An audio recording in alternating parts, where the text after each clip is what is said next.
Author's note. In 1946, W. H. Auden published a poem with a line of stern advice.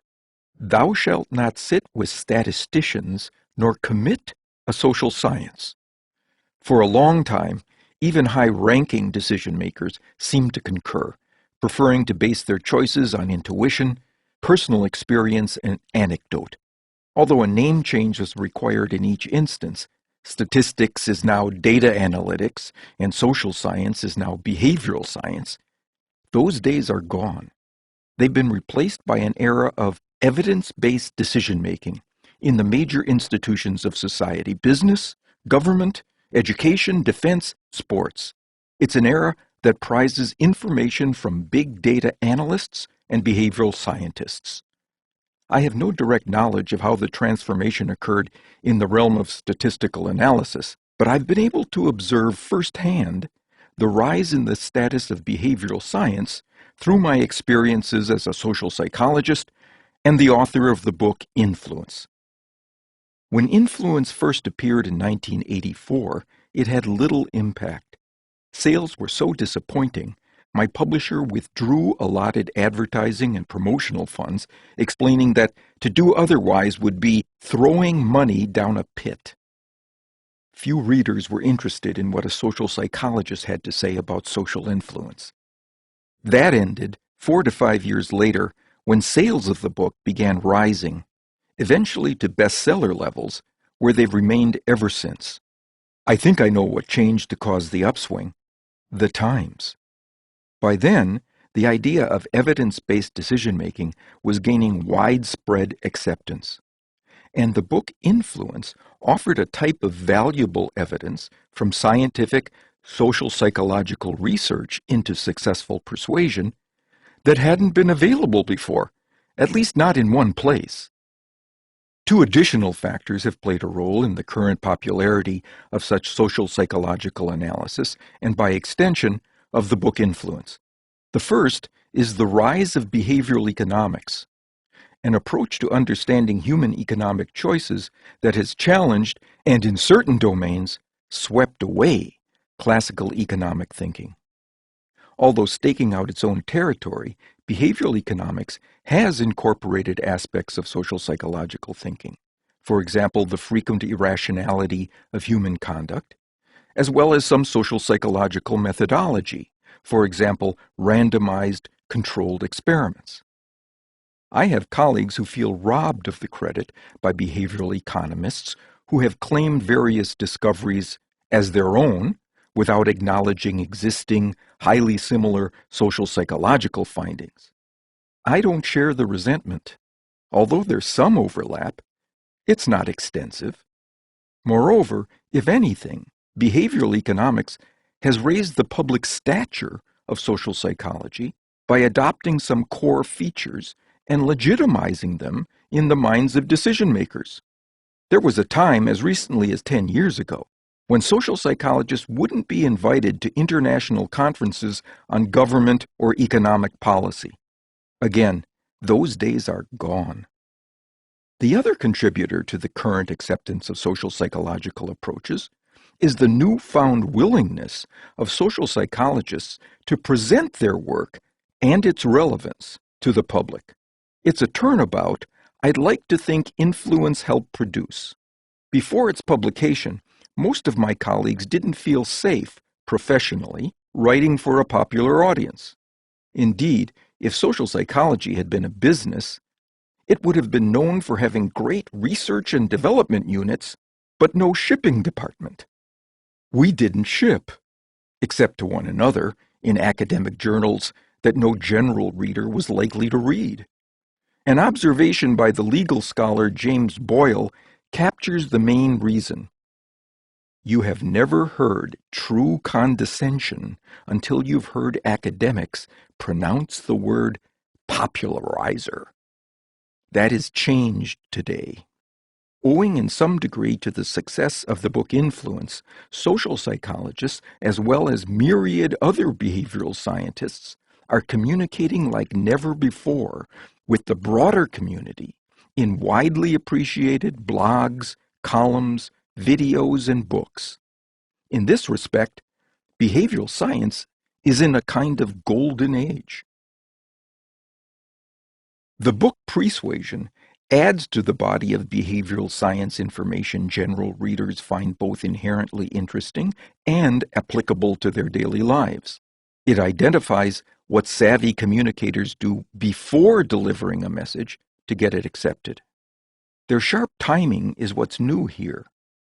Older voices have recognized the wisdom of undertaking prior action to secure subsequent success. In asserting the value of early planning, the great military strategist Sun Tzu declared, "Every battle is won before it's fought." Consultants are taught to gain a client's business by first attaining the status of trusted advisor. Dale Carnegie assured us, "You can make more friends in 2 months by becoming genuinely interested in other people than you can in 2 years by trying to get people interested in you." All wise counsel, but there's a drawback. Days, weeks, or months of prior activity are required. Is it possible to enhance effectiveness not only inside those lengthy time frames, but also in an instant? The last instant before a communication is sent? Not only is it possible, it is established. Communicators can elevate their success by knowing what to say or do just before an appeal. The Roman orator, Cicero, recognized the sway of certain long-standing influences on human conduct. "Oh, the times," he said. "Oh, the customs." The material in this book implicates a much more immediate and manageable source of influence. Oh, the moment. Part 1. Pre-suasion, the front-loading of attention. Chapter 1. Pre-suasion, an introduction. As a kind of secret agent, I once infiltrated the training programs of a broad range of professions dedicated to getting us to say yes.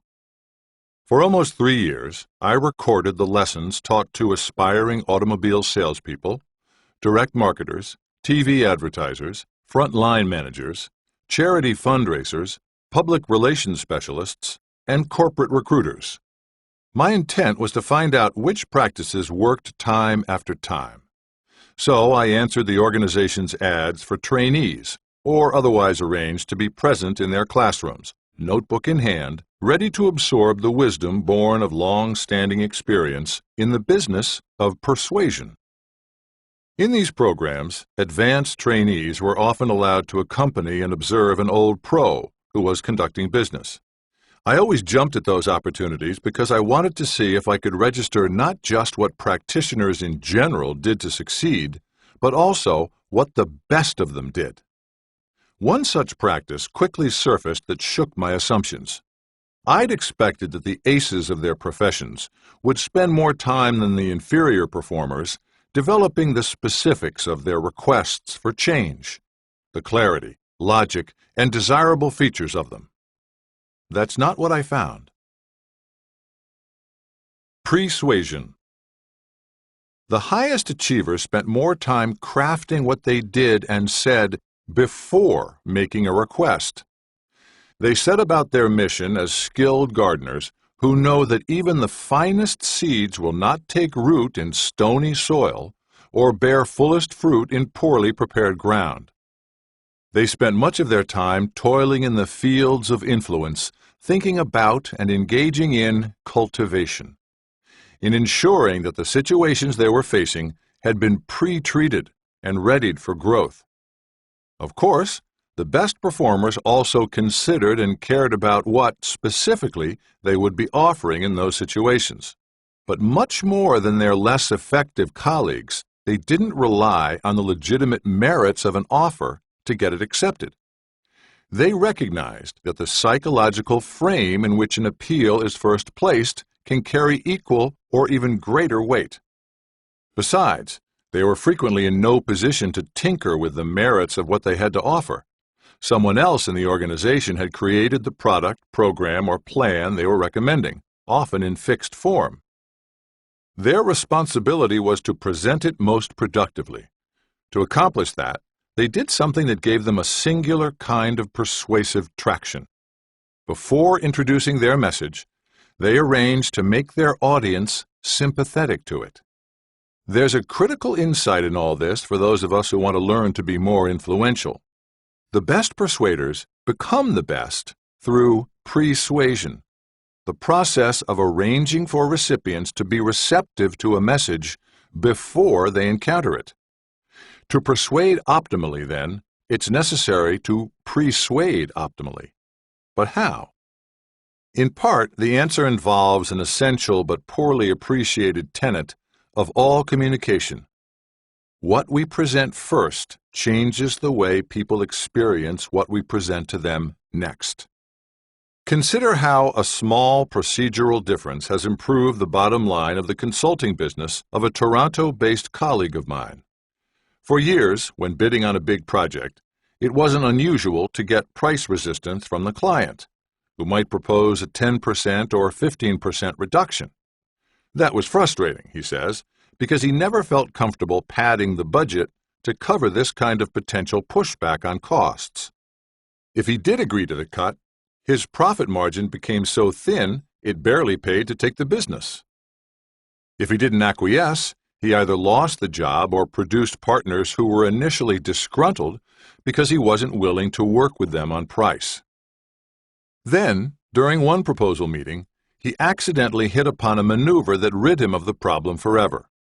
It wasn't a step-by-step attempt to specify or justify each of the expenses involved in his services. He'd long since given up on that approach, which only brought scrutiny to the bill.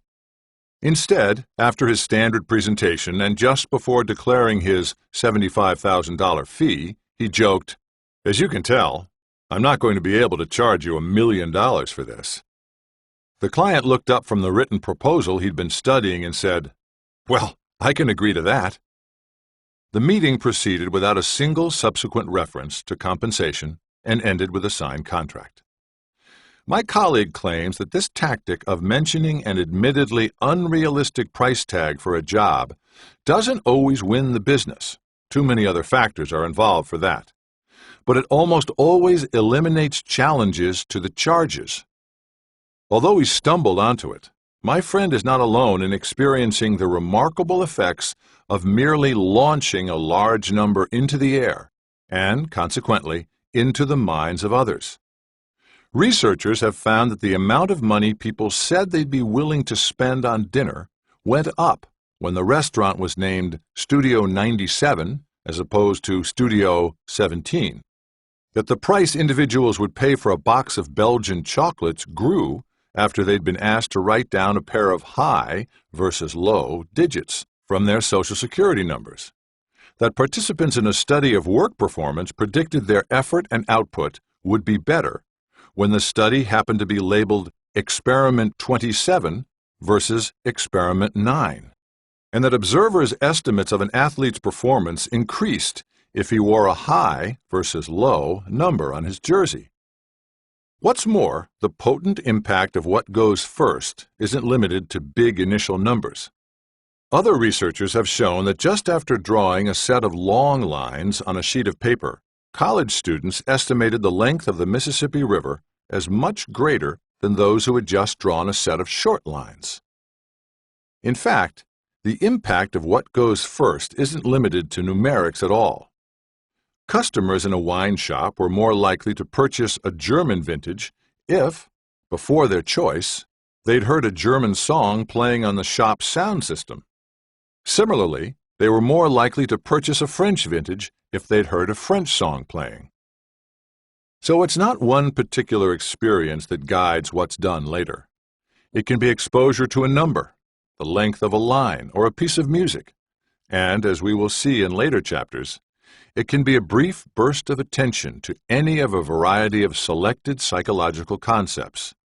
But, because this book is mainly about the things that enhance persuasion, those chapters give special treatment to the concepts that most elevate the likelihood of assent. It's important here to take note of my choice of the word likelihood, which reflects an inescapable reality of operating in the realm of human behavior. Claims of certainties in that province are laughable. No persuasive practice is going to work for sure whenever it is applied. Yet there are approaches that can consistently heighten the probability of agreement, and that is enough. A meaningful increase in those odds is enough to gain a decisive advantage. In the home, it's enough to give us the means to get greater compliance with our wishes, even from that most resistant of all audiences, our children. In business, it's enough to give organizations that implement these approaches the means to outpace their rivals, even rivals with equally good cases to make. It's also enough to give those who know how to employ these approaches the means to become better, even best performers within an organization. Take, for instance, one such best performer. We can call him Jim because, what the heck, that was his name, who worked for a firm whose training program I had entered to study. The company made expensive heat-activated fire alarm systems for the home, and Jim was its top salesperson. He didn't win every sale, of course, but the likelihood that he would emerge from a sales call with a signed contract was, month after month, better than his counterparts. After an initial period of classroom instruction, I was assigned to spend the next several days accompanying various salespeople to learn how they approach the selling process. This always involved an in-home visit to a family that had scheduled an appointment for a presentation. On account of his star status, I looked closely at Jim's technique. One practice stood out as central to his success. Before beginning his sales effort, he established an aura of trust with the family. Trust is one of those qualities that leads to compliance with requests, provided that it has been planted before the request is made. Despite the mountains of scientific reports and scores of books that have been written making that point and suggesting ways to achieve trust, Jim accomplished it in a fashion I've not seen in any of them. He did it by pretending to be a bit of a screw-up.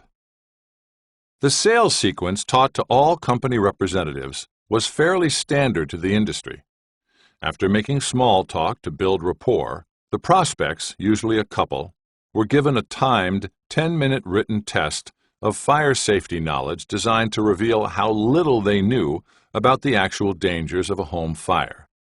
Then, at the completion of the test, representatives began the active sales pitch by demonstrating the alarm system and walking prospects through a book of materials documenting the system's superiority to all others. Everyone else brought the book into the house from the start and kept it close by, ready for use. Not Jim, though. He would wait until a couple had begun taking the knowledge test, when he'd slap his forehead and say, "Oh, I forgot some really important information in my car, and I need to get it. I don't want to interrupt the test, so would you mind if I let myself out and back into your home?" The answer was always some form of, "Sure, go ahead." Oftentimes it required giving him a door key. I watched Jim make 3 presentations. Each time his forgetfulness surfaced in the same way and at the same point. On the drive back to the office later that evening, I asked him about it. Twice, he wouldn't give me a straight answer, annoyed that I was pressing to discover his selling secret. But when I persisted, he blurted, "Think, Bob. Who do you let walk in and out of your house on their own? Only somebody you trust, right? I want to be associated with trust in those families' minds." It was a brilliant trick. Not an entirely ethical one, but brilliant nonetheless, because it embodied one of the central assertions of this book. The truly influential things we say and do first act to persuade our audience, which they accomplish by altering audience members' associations with what we do or say next. In Chapter 7, I will forward the argument that all mental activity arises as patterns of associations within a vast and intricate neural network, and that influence attempts will be successful only to the extent that the associations they trigger are favorable to change. Jim's tactic provides a good illustration. To become a top salesperson, he didn't have to modify the features of the alarm system he was selling or the logic, wording, or style of how he portrayed it. In fact, he didn't stray from the standard presentation at all. Instead, he only had to first become associated with the concept of trust, the intensely positive other associations of which would then become linked to him and his advice. Even Jim's unorthodox method of connecting himself to the concept of trust was purely associative. He didn't claim to be the sort of individual, a close friend or family member perhaps, that people let have open access to their homes.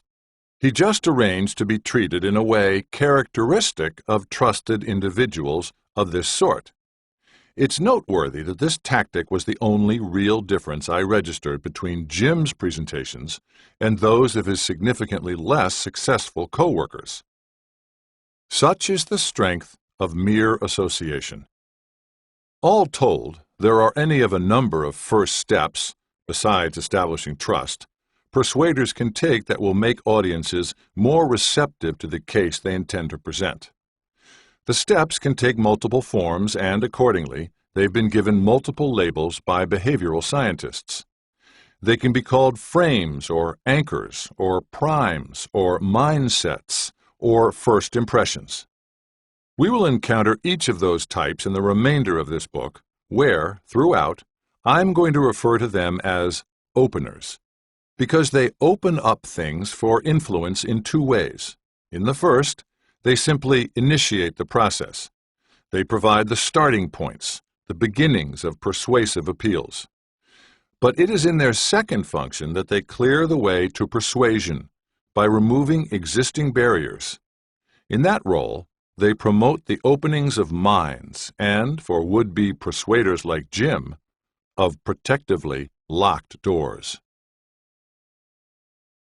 The Big Same. There's a joke I've heard influence practitioners tell about the difficulties of persuading prospects to move in a desired direction. It tracks an exchange between the sales representative of a marketing firm and a potential client who wants to bring out a new brand of frozen spinach. Client: Do you have experience marketing new food products? Sales rep: We have quite a lot of experience there. Client: Does that include experience in selling frozen food? Sales rep: Yes, it does. Client: How about frozen vegetables? Sales rep: We've brought several types to market over the years. Client: Spinach? Sales rep: Actually, yes, spinach too. Client, leaning forward now, voice straining in anticipation. Whole leaf or chopped? At business conferences, the joke produces knowing, derisive laughter from the influence professionals who hear it. Of course, it was never funny the times the joke was on them, when they'd lost a contract or sale because a prospective customer, caught up in some detail of a difference, missed the big picture of what they had to offer. The contemptuous reaction to the joke's punchline always struck me as odd, because I had found persuasion practitioners guilty of the same kind of narrowness. Not in meetings with a customer or client, but in the training sessions designed to prepare them for those meetings. It wasn't long after I began operating undercover in the training classes of influence practitioners that I encountered something curious. Participants in the sessions were nearly always informed that persuasion had to be approached differently in their particular profession than in related professions. When it comes to swaying people, advertising works differently than marketing. Marketing works differently than fundraising. Fundraising works differently than public relations. Public relations works differently than lobbying. Lobbying works differently than recruitment, and so on. What's more, distinctions were stressed even within professions. Selling whole life insurance is different from selling term insurance. Selling trucks is different from selling cars. Selling by mail or online is different from selling in stores. Selling products is different from selling services. Selling to an individual is different from selling to a business. Selling wholesale is different from selling retail. It's not that the trainers were wrong in distinguishing their own bailiwick from those of their professional neighbors, but this steady referencing of their uniqueness led to a pair of lapses in judgment. First, they often detoured into distinctions of little consequence. Worse, in their emphasis on what's different among the successful persuasion professions, they didn't focus enough on an extraordinarily useful other question: what's the same? This oversight seemed a serious failing because if trainees could indeed be shown what proved convincing across the widest set of influence situations, it would help them win the day in all manner of circumstances, novel and familiar. If they could indeed be educated to understand and employ the universal principles that undergird effective persuasion, the details of the change they were hoping to generate wouldn't matter. They would do swimmingly, whether their influence attempt involved wholesale or retail, whole life or term, whole leaf or chopped. My goal during those times spent scrutinizing commercial training programs, then, was to discover what lies in parallel beneath all the truly superior professional approaches to influence. A driving question for me throughout that nearly 3-year period was, what do these approaches have in common to make them work so well? The limited footprint of the answer that emerged surprised me. I identified only 6 psychological principles that appeared to be deployed routinely in long-prospering influence businesses. I've claimed that the 6, reciprocation, liking, social proof, authority, scarcity, and consistency, represent certain psychological universals of persuasion, and I've treated each, one per chapter, in my earlier book, Influence. The big difference. In a portion of pre-suasion, I have tried to make instructive contact with those principles again while taking an important change in direction. The earlier book was written to inform consumers how to resist influence attempts employed in an undue or unwelcome way.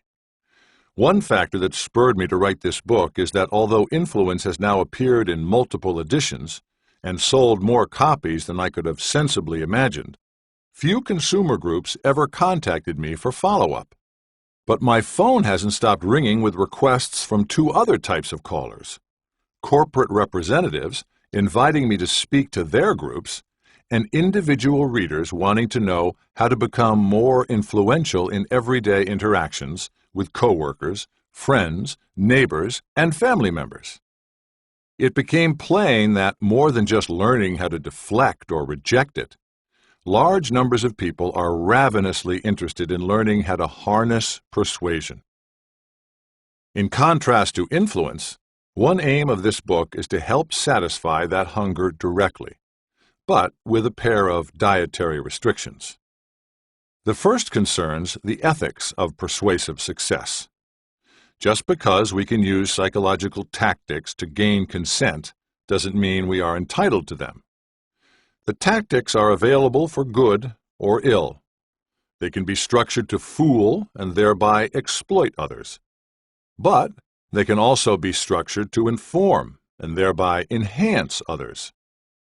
Chapter 13 offers a rationale, beyond the traditional one based on the economic consequences of a damaged reputation, for why organizations should steer sharply away from unethical persuasive practices.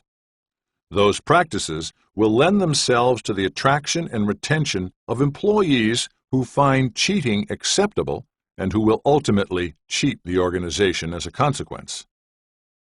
This book also abides by a second stipulation. Although the material should be seasoned liberally with personal illustrations and accounts, the meat of the evidence has to be scientifically based. In any effort to manage the influence process successfully, a scientifically grounded approach provides a real advantage. Traditionally, persuasion has been viewed as an elusive art, the province of those few with an intuitive grasp of how to turn a phrase just so.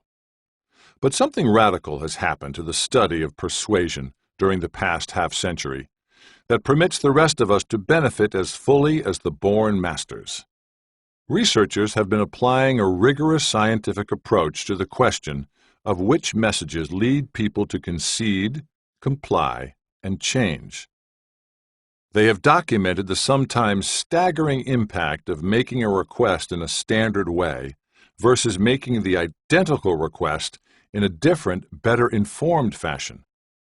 Besides the sheer impact of the obtained effects, there is another noteworthy aspect of the results. The process of persuasion is governed by psychological laws, which means that similar procedures can produce similar results over a wide range of situations. And if persuasion is lawful, it is, unlike artistic inspiration, learnable. Whether possessed of an inherent talent for influence or not, whether insightful about the methods or not, whether a gifted artisan of the language or not, it is possible to learn scientifically established techniques that allow any of us to be more influential. Importantly different from influence is the science-based evidence of not just what best to say to persuade, but also when best to say it. From that evidence, it is possible to learn how to recognize and monitor the natural emergence of opportune moments of influence.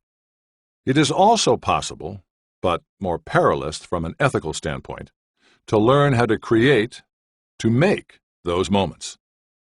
Whether operating as a moment monitor or a moment maker, the individual who knows how to time a request, recommendation, or proposal properly will do exceedingly well. It's about timing. It's about time that I finished this book that is in one sense about timing. In fact, it's several years late. I intended to write it while away from my home university during a leave of absence at a well-known business school. There, I figured, I'd have access to knowledgeable colleagues who could help me think about relevant issues, as well as an uncluttered calendar that would allow me the blocks of time I needed to write. A month or so before I was to relocate, I was negotiating with the associate dean about certain aspects of my visit that stood to make it more fruitful: an office near respected colleagues, secretarial assistants, telephone, parking, and library privileges, when I received a fateful call from him.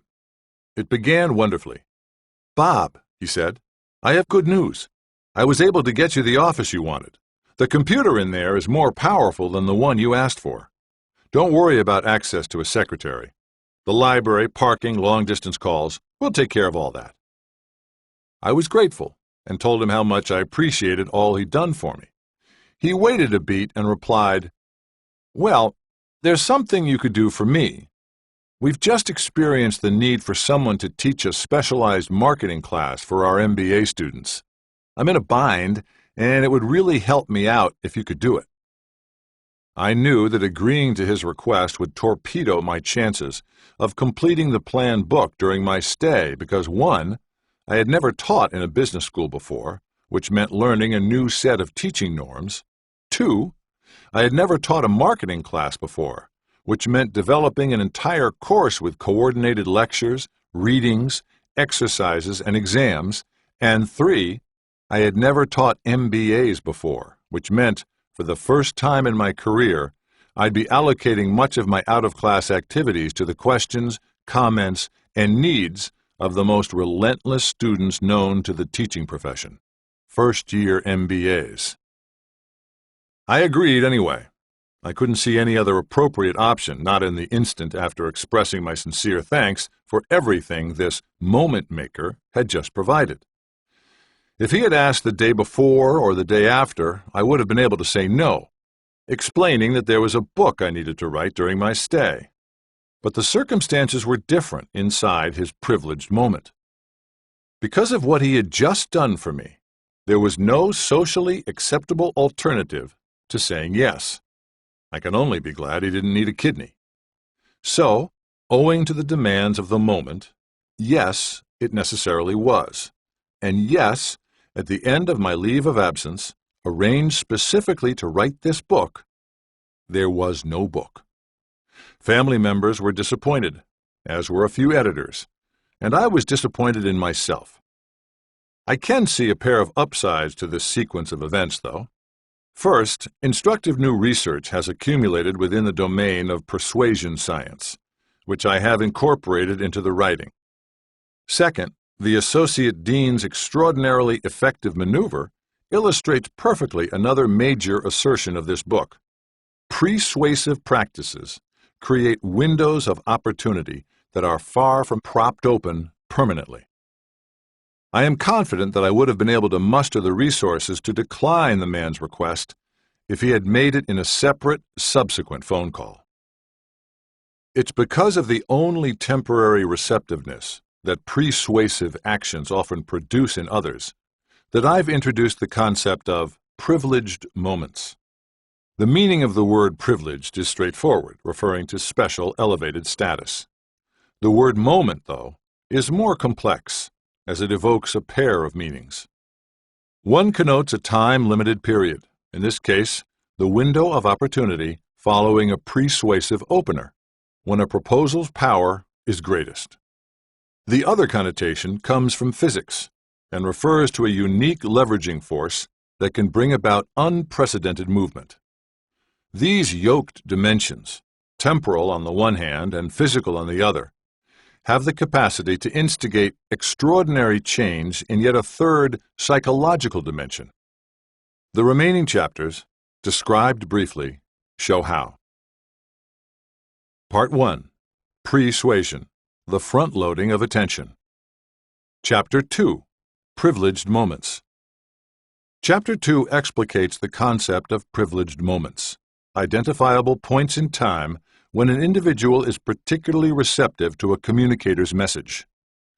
The chapter also presents and supports a fundamental thesis. The factor most likely to determine a person's choice in a situation is often not the one that offers the most accurate or useful counsel.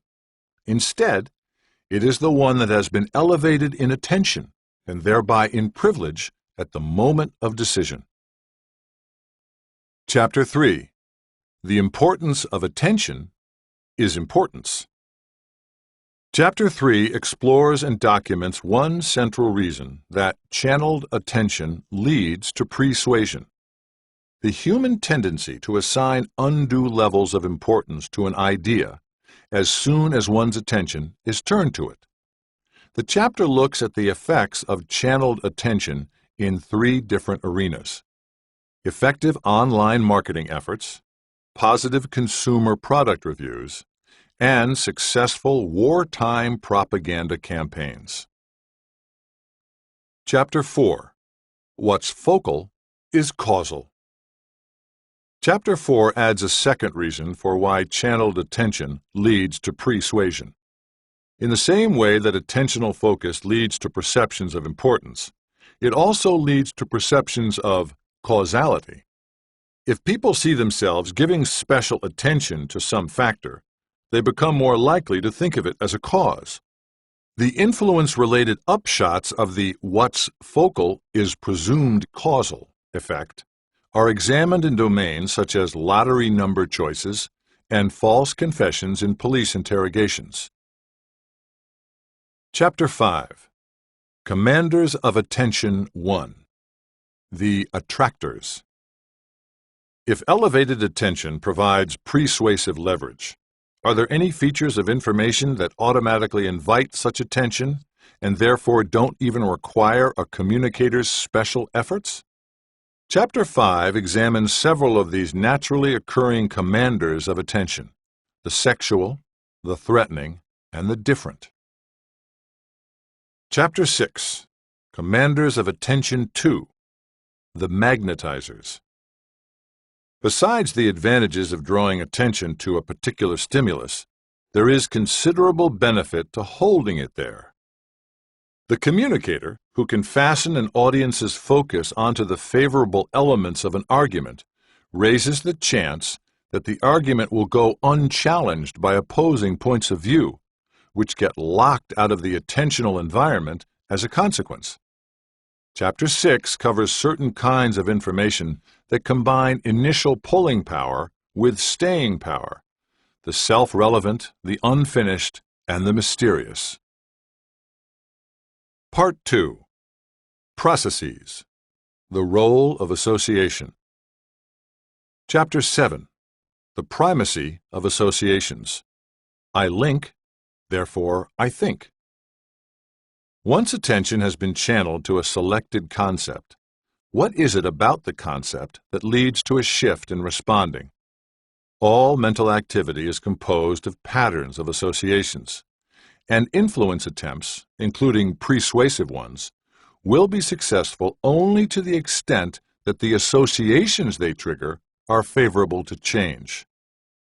Chapter 7 shows how both language and imagery can be used to produce desirable outcomes, such as greater job performance, more positive personnel evaluations, and, in one especially noteworthy instance, the release of prisoners kidnapped by the Afghan Taliban.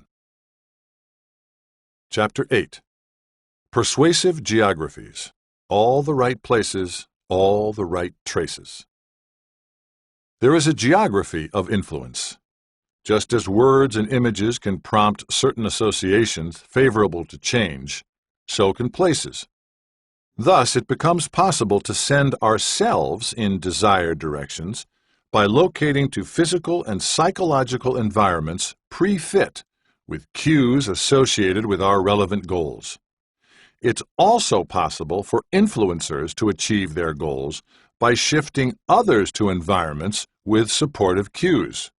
For instance, young women do better on science, math, and leadership tasks if assigned to rooms with cues, photos, for example, of women known to have mastered the tasks. Chapter 9. The Mechanics of Persuasion. Causes, Constraints, and Correctives. A communicator persuades by focusing recipients initially on concepts that are aligned, associatively, with the information yet to be delivered. But by what mechanism? The answer involves an underappreciated characteristic of mental activity. Its elements don't just fire when ready, they fire when readied.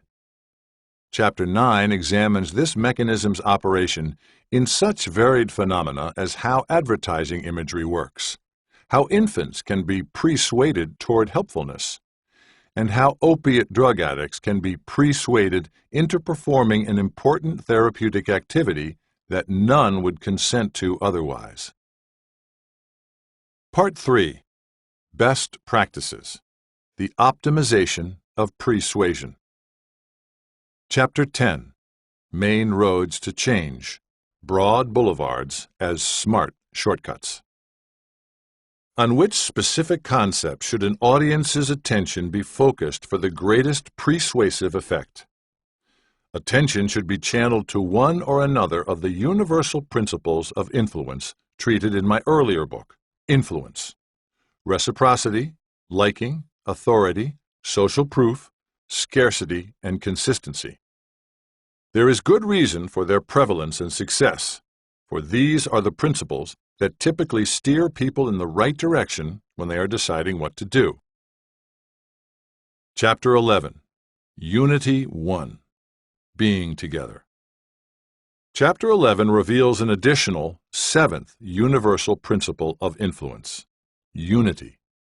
There is a certain type of unity, of identity, that best characterizes a we relationship, and that, if persuasively raised to consciousness, leads to more acceptance, cooperation, liking, help, trust, and, consequently, assent. The chapter describes the first of two main ways to build we relationships: by presenting cues of genetic commonality associated with family and place. Chapter 12. Unity 2. Acting Together.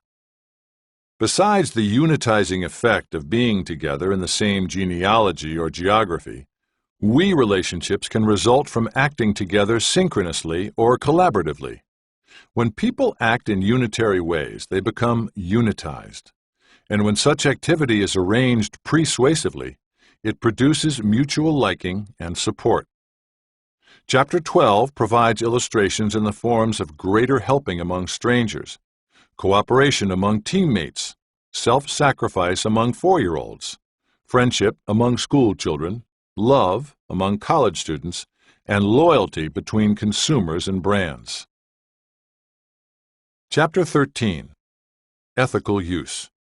A pre-persuasive consideration. Those using a persuasive approach must decide what to present immediately before their message. But they also have to make an even earlier decision, whether on ethical grounds, to employ such an approach. Often, communicators from commercial organizations place profit above ethics in their appeals. Thus, there is reason to worry that the persuasive practices described in this book will be used unethically.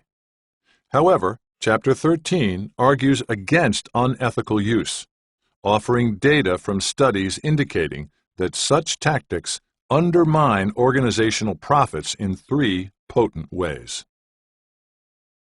Chapter 14. Post-suasion.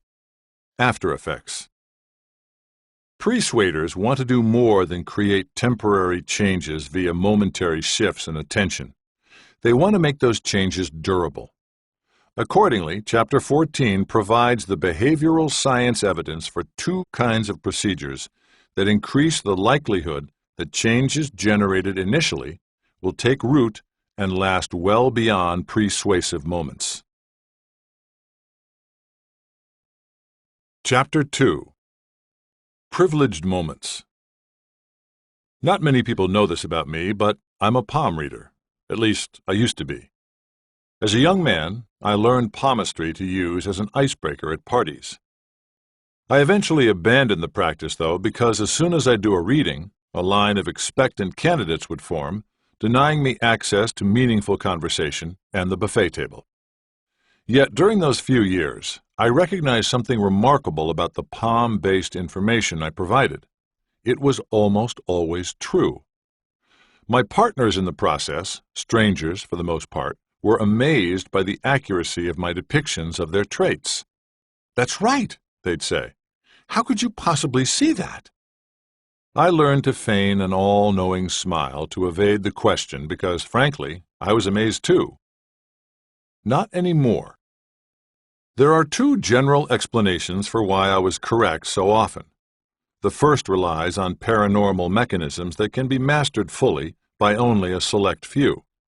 The second involves decidedly normal processes that can be commissioned by anyone.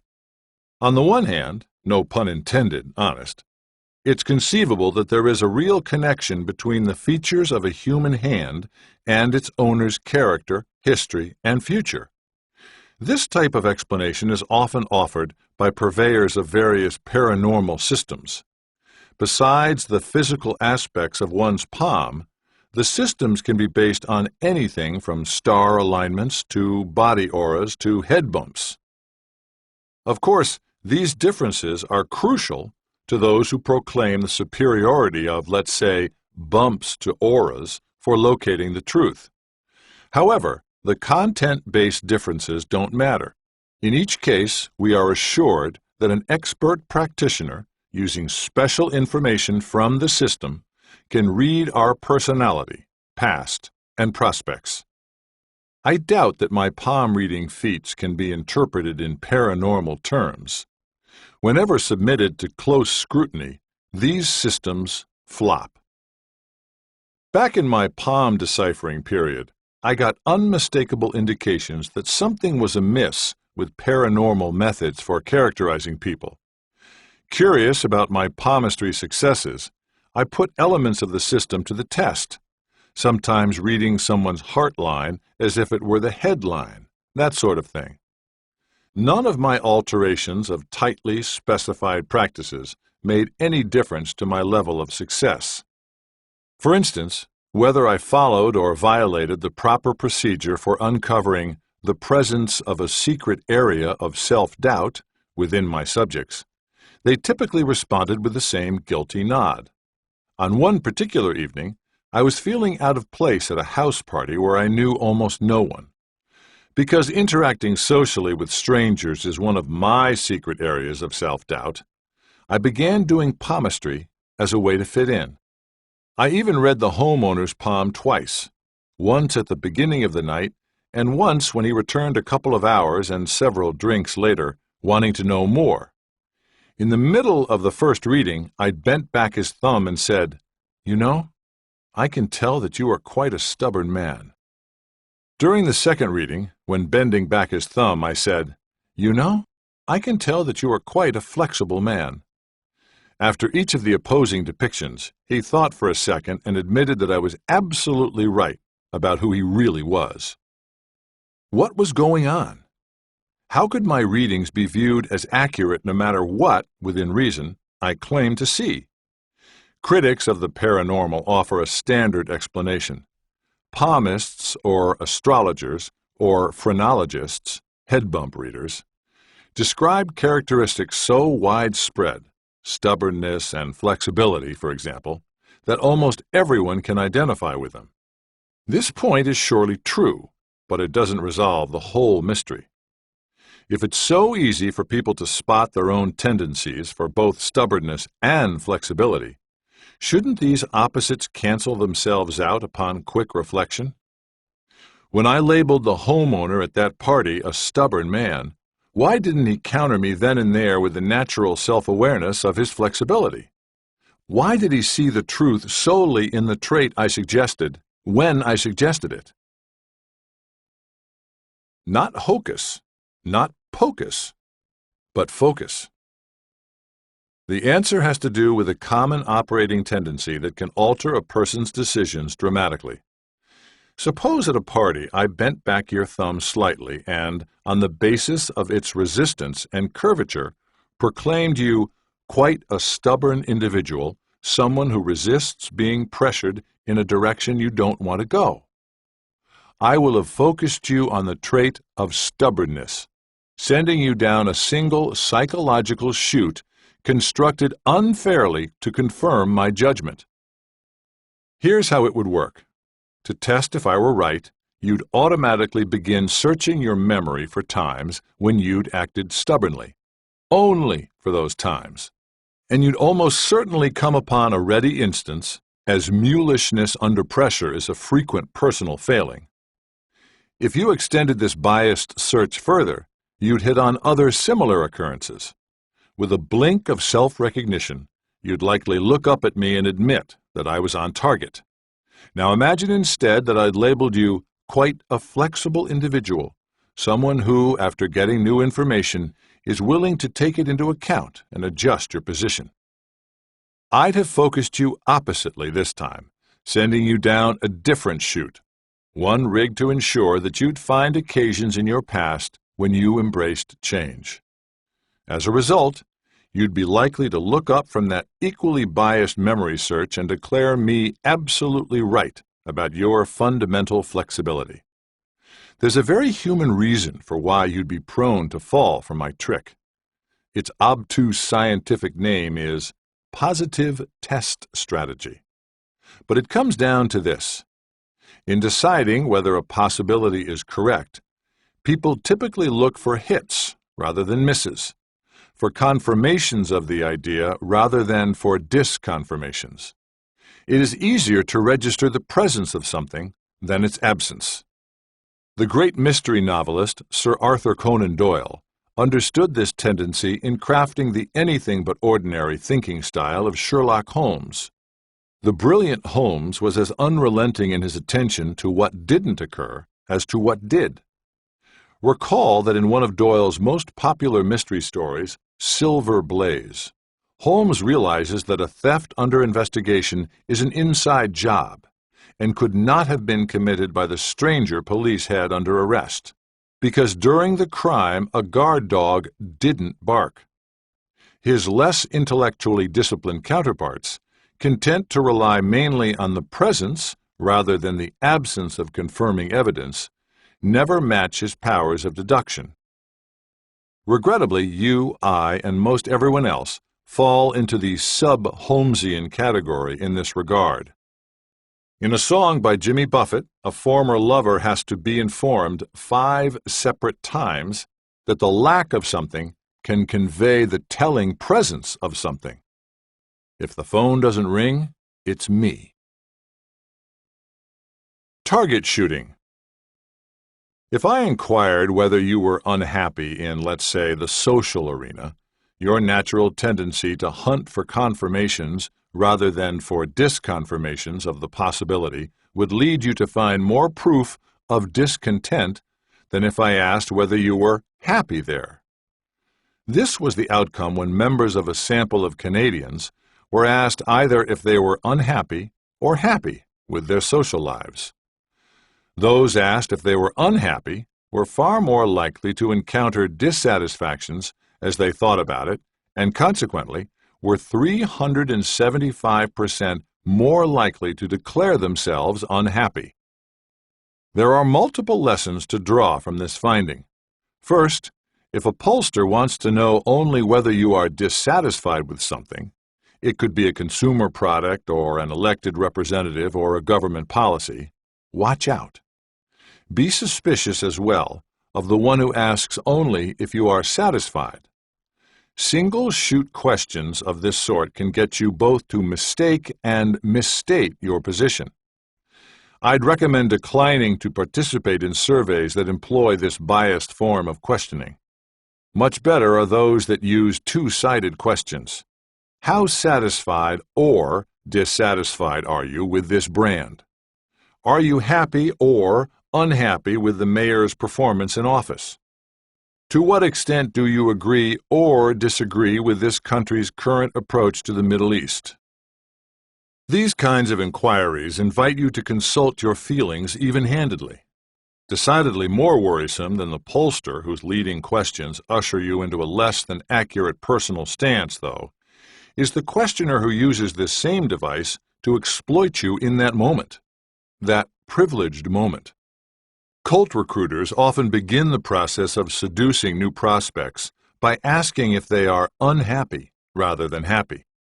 I used to think this phrasing was designed only to select individuals whose deep personal discontent would incline them toward the kind of radical change that cults demand. But now I'm convinced that the "Are you unhappy?" question is more than a screening device. It's also a recruiting device that stacks the deck by focusing people unduly on their dissatisfactions. The truth is that cults don't want malcontents within their ranks. They are looking for basically well-adjusted individuals whose positive can-do style can be routed to cult pursuits. As the results of the Canadian study show, after being prompted by the question's wording to review their dissatisfactions, people become more likely to describe themselves as unhappy. In the unfairly engineered instant after such an admission, the cult's moment maker is trained to strike. Well, if you're unhappy, you'd want to change that, right? Sure, cult recruitment tactics can offer provocative anecdotes, but cult members, including recruiters, are known for their willingness to engage in self-delusion. Maybe they're kidding themselves about the effectiveness of this particular practice. What's the hard proof that such a made moment leads to anything more than a temporarily and inconsequentially altered self-view? Could a pre-suader employ that moment to change another's willingness to do or concede or provide anything of real value? Merchandisers value consumer information enormously. Proponents of marketing research say it serves the admirable purpose of giving the sellers the data they need to satisfy likely buyers, and they are not alone in their high regard for the benefits of such data. Profitable commercial organizations recognize the advantages of having good information about the wants and needs of their customers or prospective customers. Indeed, the best of them consistently spend princely sums to uncover the particulars. The prevailing problem for these organizations is that the rest of us can't be bothered to participate in their surveys, focus groups, and taste tests. Even with sizable inducements in the form of cash payments, free products, or gift certificates, the percentage of people agreeing to cooperate can be low, which gives market researchers heartburn because they can't be sure the data they've collected reflect the feelings of the majority of their target group. Could these researchers eliminate their problem by requesting consumer information in the moment following a persuasive single-shoot question? Consider the results of an experiment performed by communication scientists San Bolkin and Peter Anderson, who approached people and made a request for assistance with a survey. We have all experienced something similar when a clipboard-carrying researcher stops us in a shopping mall or supermarket and asks for a few minutes of our time. As is the case for the typical shopping mall requester, these scientists' success was dismal. Only 29% of those asked to participate consented. But Bolkin and Anderson thought they could boost compliance without resorting to any of the costly payments that marketers often feel forced to employ. They stopped a second sample of individuals and began the interaction with a persuasive opener. Do you consider yourself a helpful person? Following brief reflection, nearly everyone answered yes. In that privileged moment, after subjects had confirmed privately and affirmed publicly their helpful natures, the researchers pounced, requesting help with their survey. Now 77.3% volunteered. In Chapter 10, we'll explore the particular psychological mechanism, a desire for consistency, that led people to become more than twice as likely to comply under these circumstances. But for now, let's derive a broader insight, one that is a major thesis of this book. Frequently, the factor most likely to determine a person's choice in a situation is not the one that counsels most wisely there. It is the one that has been elevated in attention and thereby in privilege at the time of the decision. This recognition allows us to think entirely differently than before about the influence process. For much of the 30-plus years that I have been studying the ways that people can be persuaded to choose and change, my thinking has been governed by the dominant scientific model of social influence. It advises as follows: if you wish to change another's behavior, you must first change some existing feature of that person so that it fits with the behavior. If you want to convince people to purchase something unfamiliar, let's say a new soft drink, you should act to transform their beliefs or attitudes or experiences in ways that make them want to buy the product.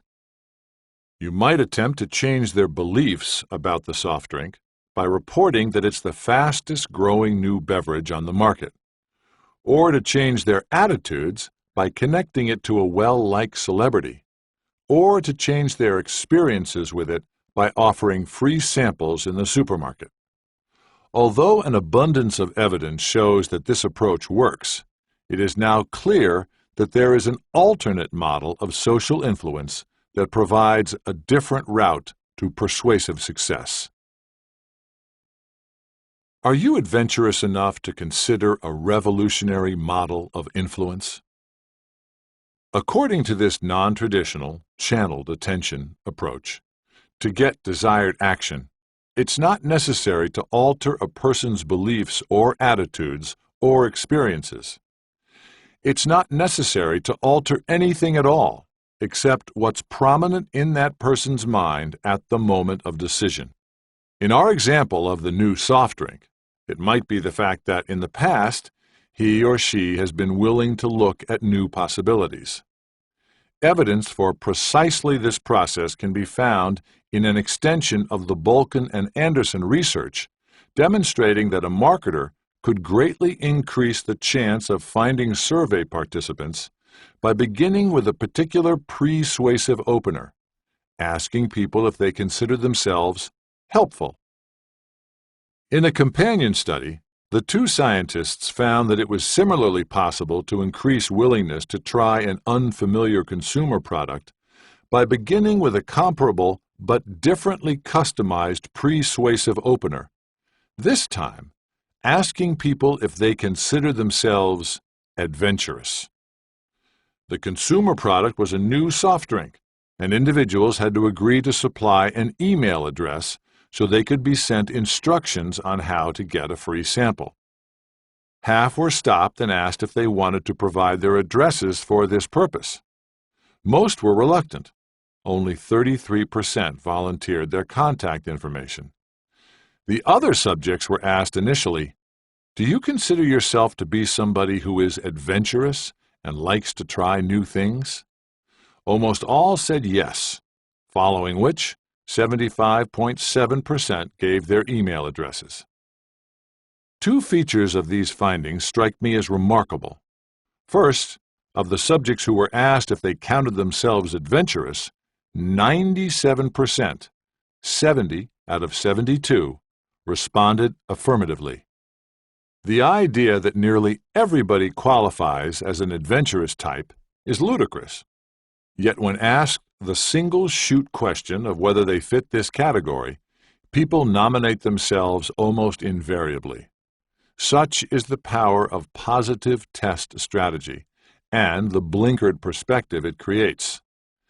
The evidence shows that this process can significantly increase the percentage of individuals who brand themselves as adventurous or helpful or even unhappy.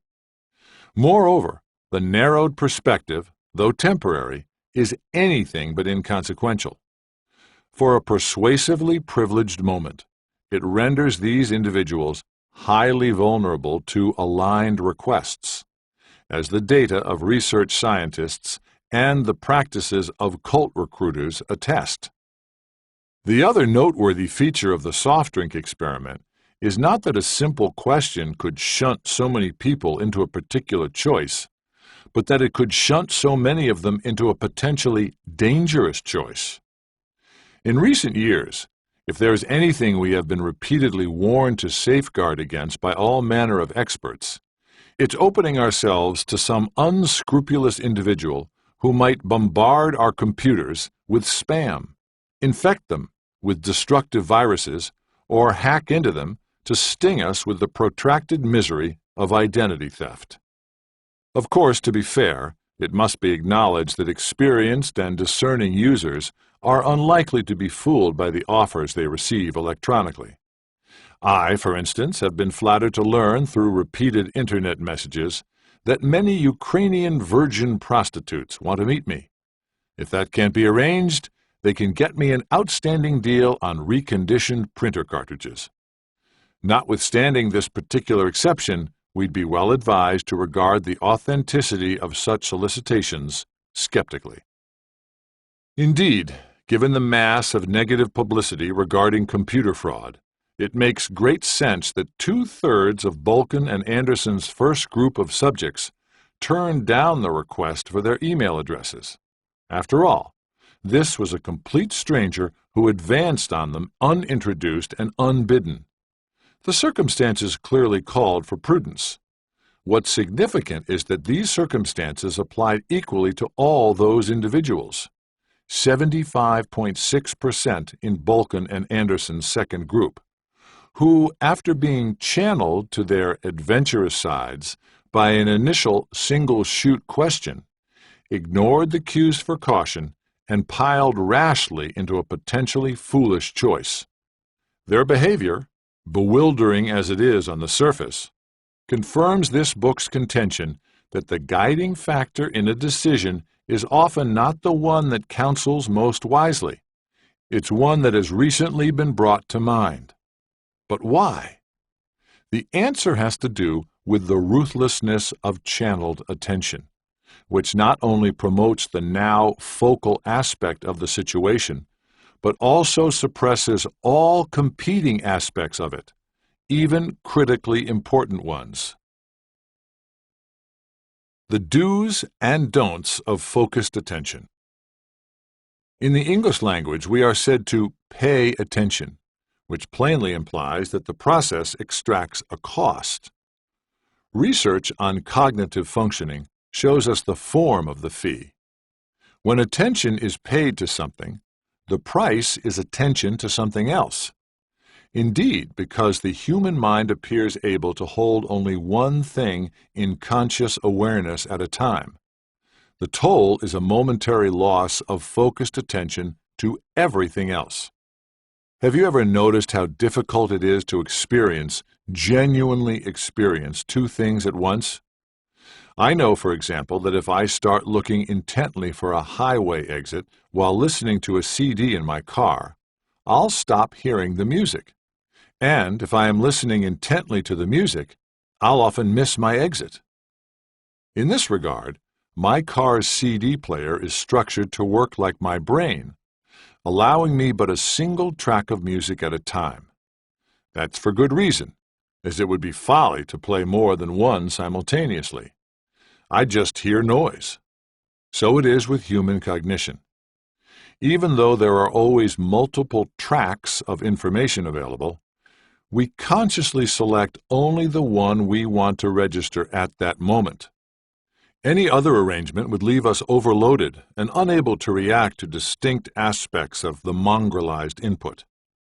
The best we can do to handle multiple channels of information is to switch back and forth among them, opening and closing the door of mindfulness to each in turn. This skill allows for multitasking, the ability to focus on several activities in the same time frame, perhaps talking on the phone while reading an email message. Although it might seem that we are concentrating on more than one thing simultaneously, that's an illusion. We are just rapidly alternating our focus. However, just as there is a price for paying attention, there is a charge for switching it. For about a half second during a shift of focus, we experience a mental dead spot, called an attentional blink, when we can't register the newly highlighted information consciously. It's for this reason that I am so annoyed when I'm interacting with an individual who is trying to do something else at the same time. Have you ever had a phone conversation with someone you can tell is engaged in another task? Maybe because you can hear newspaper pages turning or computer keys clicking. I hate that. It shows me that my conversation partner is willing to lose contact with the information I'm providing to make contact with some other information. It always feels like a form of demotion. It advises me that my input is considered relatively unimportant. But I'm not the only one it advises. It notifies my conversation partner of the same thing, because people rightly believe that what they choose to attend to, or away from, reflects what they value at the time. Here's the point for the influence process. Whatever we can do to focus people on something, an idea, a person, an object, makes that thing seem more important to them than before. Consider, for instance, a device used by the renowned psychotherapist Milton Erickson when dealing with patients who, over the course of treatment, had been unwilling to consider a point that Erickson felt was crucial to their progress. Perhaps that failure to choose is a form of personal choice. Rather than inviting more resistance by amplifying his voice the next time he made this point, he recognized the wisdom of doing the opposite. True to his reputation as a master moment maker, Dr. Erickson would wait for a heavy truck to begin climbing the hill outside his office window. Then, while timing his reintroduction of the crucial insight to coincide with the worst of the noise, he would lower his voice. To hear what Erickson was saying, patients had to lean forward into the information, an embodied signal of focused attention and intense interest. When asked about the tactic, Erickson, who was famous for orchestrating the non-verbal elements of effective therapy, attributed its success to the leaning-in posture that patients assumed when trying to hear the information he wanted them to see as important. Instructive though it might be, we don't have to rely on this particular anecdote for evidence that people assign more significance to the things they see themselves choosing to move toward, as plenty of research shows that reducing the distance to an object makes it seem more worthwhile. Nor do we have to look far to see how this automatic tendency can affect the influence process. In one study, potential shoppers who just envisioned themselves moving toward, rather than away from, a container of snack food came to like it better and were willing to pay over 4 times more to obtain it. Besides arranging for others to orient themselves toward messages and products, there are numerous other ways for communicators to get an audience to assign special attention and, consequently, special import to an idea or item. As we'll see next, the implications for the act of pre-suasion are sizable. Chapter 3. The importance of attention is importance. For an unrelated reason, I was fortunate to be in London to witness a set of extraordinary festivities commemorating the 50th anniversary of Elizabeth II's ascension to the throne of England. Although the Queen had been traveling the globe for months to Commonwealth nations, hosting Golden Jubilee events in her name, the celebrations peaked on June 4, 2002, with a program on the Mall in London that drew over 1 million well-wishers from around Britain and the world. The marked adulation surprised many in the national press, who predicted the Jubilee would be a fizzle, demonstrating the modern-day irrelevance of the British monarchy in general and of Her Royal Highness in particular. The opposite proved to be the case.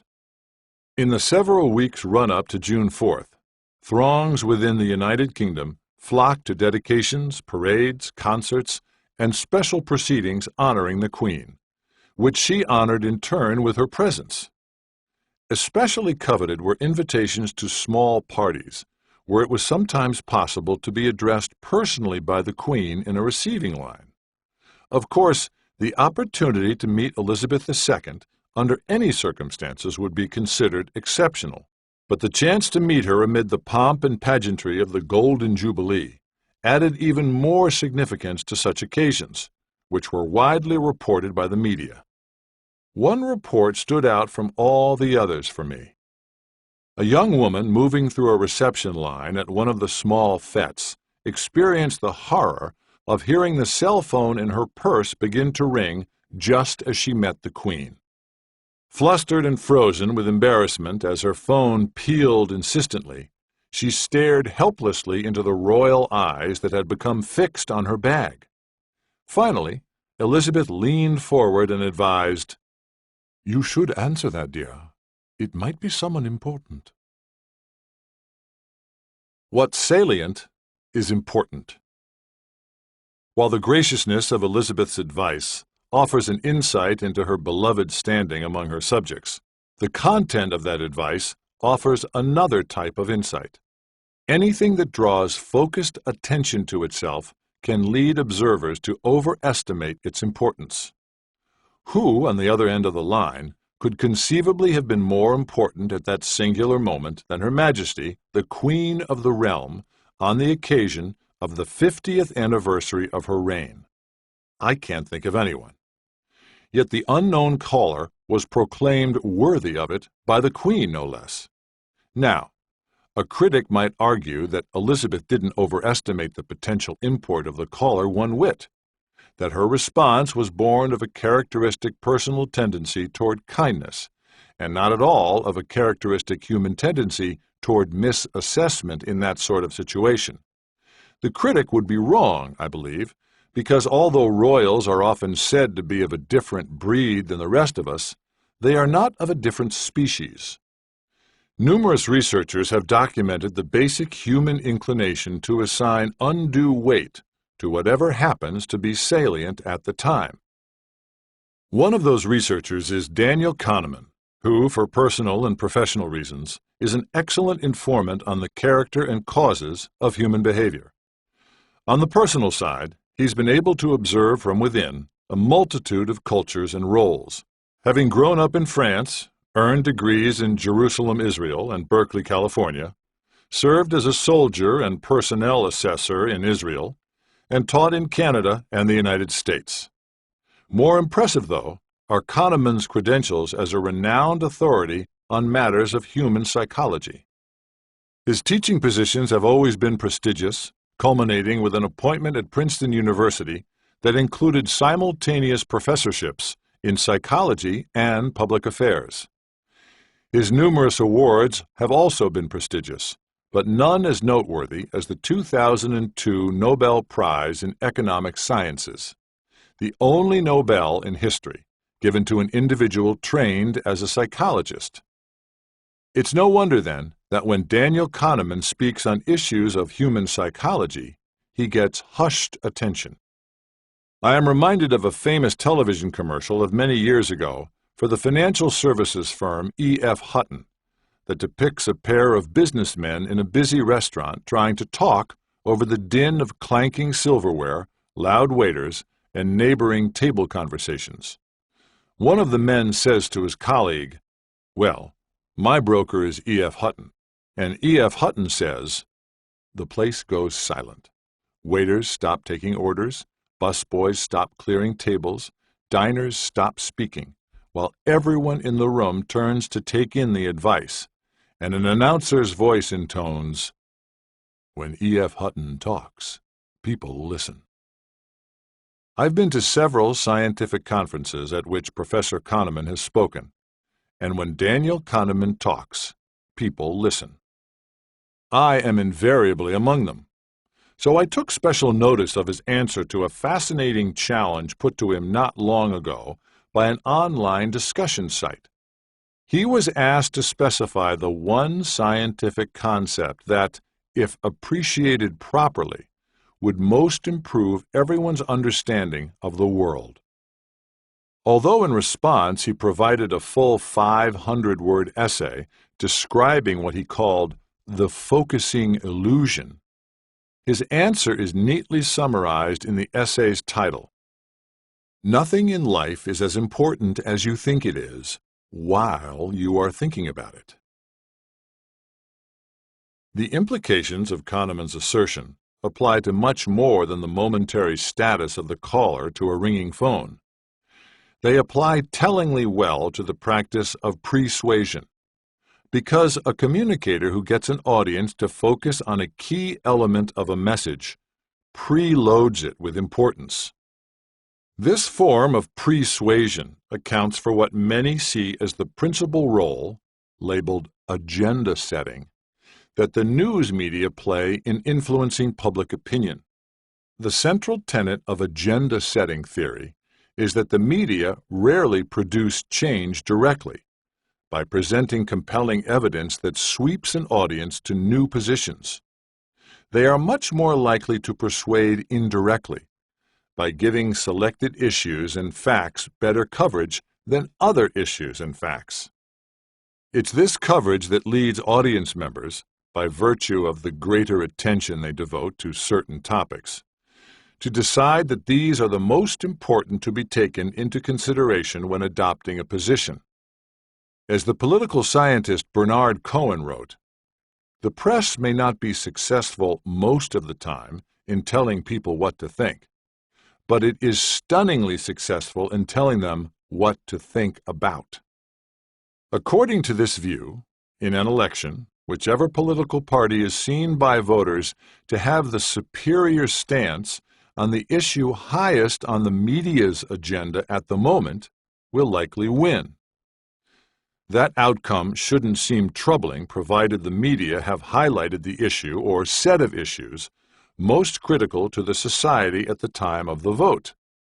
Regrettably, other factors often contribute to coverage choices, such as whether a matter is simple or complicated, gripping or boring, familiar or unfamiliar to newsroom staffers, inexpensive or expensive to examine, and even friendly or not to the news director's political leanings. In the summer of 2000, a pipe bomb exploded at the main train station in Düsseldorf, Germany, injuring several Eastern European immigrants. Although no proof was ever found, officials suspected from the start that a fringe right-wing group with an anti-immigrant agenda was responsible. A sensational aspect of the story one of the victims not only lost a leg in the blast, but also the baby in her womb, stimulated a rash of news stories in the following month regarding right-wing extremism in Germany. Polls taken at the same time showed that the percentage of Germans who rated right-wing extremism as the most important issue facing their country spiked from near 0 to 35%, a percentage that sank back to near 0 again as related news reports disappeared in subsequent months. A similar effect appeared more recently in the United States. As the 10th anniversary of the terrorist attacks of September 11, 2001, approached, 9/11-related media stories peaked in the days immediately surrounding the anniversary date and then dropped off rapidly in the weeks thereafter. Surveys conducted during those times asked citizens to nominate 2 especially important events from the past 70 years. 2 weeks prior to the anniversary, before the media blitz began in earnest, about 30% of respondents named 9/11. But as the anniversary drew closer and the media treatment intensified, survey respondents started identifying 9/11 in increasing numbers to a high of 65%. 2 weeks later, though, after reportage had died down to earlier levels, once again only about 30% of the participants placed it among their 2 especially important events of the past 70 years. Clearly, the amount of news coverage can make a big difference in the perceived significance of an issue among observers as they are exposed to the coverage. Why do we typically assume that whatever we are focusing on in the moment is especially important? One reason is that whatever we are focusing on typically is especially important in the moment. It's only reasonable to give heightened attention to those factors that have the most significance and utility for us in a particular situation. A strange noise in the dark, the smell of smoke in a theater, a CEO standing to speak. Non-human species have worked this out too, and have evolved similar priorities.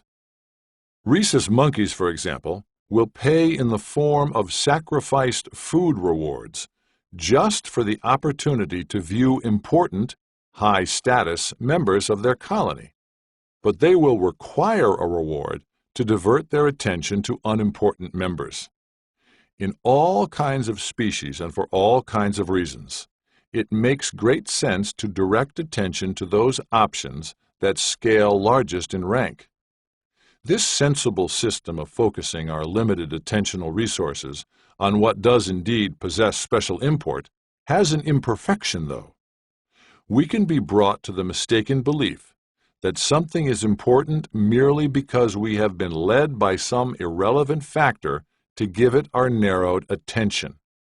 All too often, people believe that if they have paid attention to an idea or event or group, it must be important enough to warrant the consideration. That's not true, as the German and U.S. agenda-setting examples revealed. In those instances, news coverage driven by a sensationalistic or timely story element grabbed audience attention and changed where it was concentrated. In turn, that changed focus influenced viewers' importance judgments of national issues. After recognizing the extent of our vulnerability to the focusing illusion, I've come at last to appreciate a standard saying of Hollywood press agents: there's no such thing as bad publicity. I'd always thought the statement nonsense, as there are memorable instances of bad publicity deflating the reputation and earnings of one or another high-profile figure. Golfer Tiger Woods' losing an estimated $22 million per year in endorsement revenues shortly after his sex scandal became public in 2009 is one example. But now I see how the idea, while false in one respect, can be true in another. It's often said that the fate celebrities fear most is to be ignored, forgotten, or otherwise dropped from the cultural consciousness. Powerful publicity of any sort spares them that worst of all fates because it brings them attention, and raw attention anoints them with presumed importance.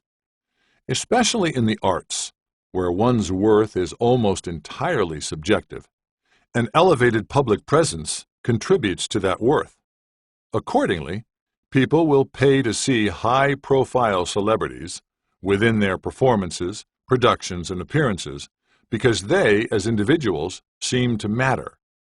Monkey colonies aren't the only environments where residents will pay to watch seemingly important figures. Thus, the persuader who artfully draws outsized attention to the most favorable feature of an offer becomes a successful pre-suader. That is, he or she becomes effective not just in a straightforward attention-based way, by arranging for audiences to consider that feature fully, but also by arranging for them to lend the feature exaggerated significance even before they have examined it. When audience members do then consider it fully, they experience a double-barreled effect. They are likely to be convinced that the attribute is especially desirable by the one-sidedness of the evidence they've been directed toward, and to view that attribute as especially important besides. Back roads to attention. It is rousing and worrisome, depending on whether you are playing offense or defense, to recognize that these persuasive outcomes can flow from attention-shifting techniques so slight as to go unrecognized as agents of change. Let's consider 3 ways communicators have used such subtle tactics to great effect. Managing the background. Suppose you've started an online furniture store that specializes in various types of sofas. Some are attractive to customers because of their comfort, and others because of their price. Is there anything you can think to do that would incline visitors to your website to focus on the feature of comfort and consequently to prefer to make a sofa purchase that prioritized it over cost?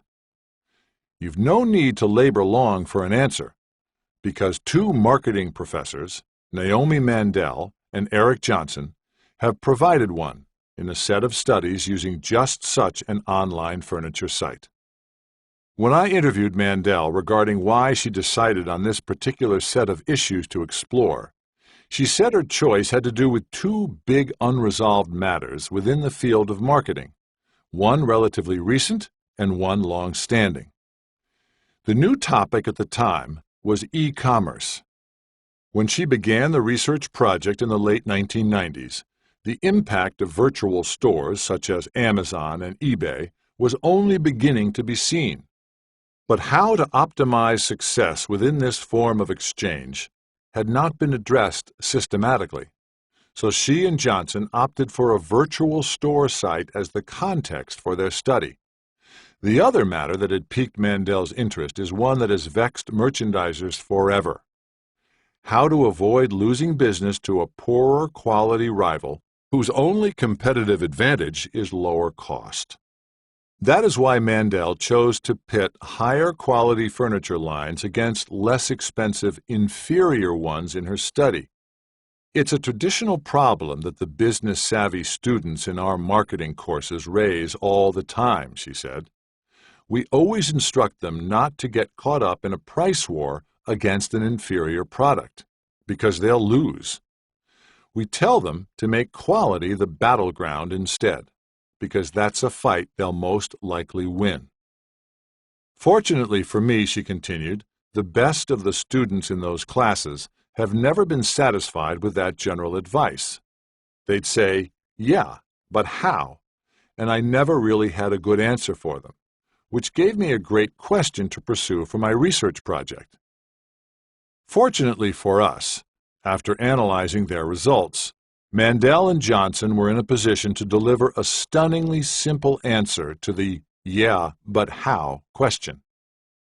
In an article largely overlooked since it was published in 2002, they described how they were able to draw website visitors' attention to the goal of comfort merely by placing fluffy clouds on the background wallpaper of the site's landing page.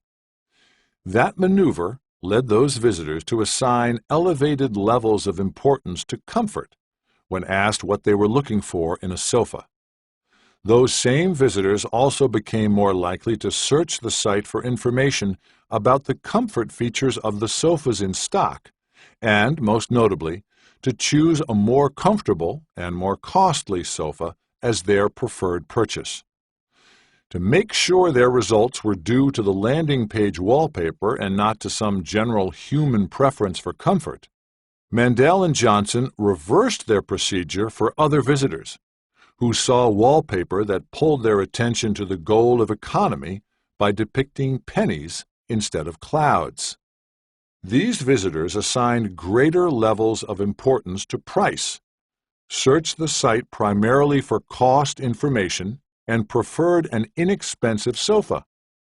Remarkably, despite having their importance ratings, search behavior, and buying preferences all altered persuasively by the landing page wallpaper, when questioned afterward, most participants refused to believe that the depicted clouds or pennies had affected them in any way.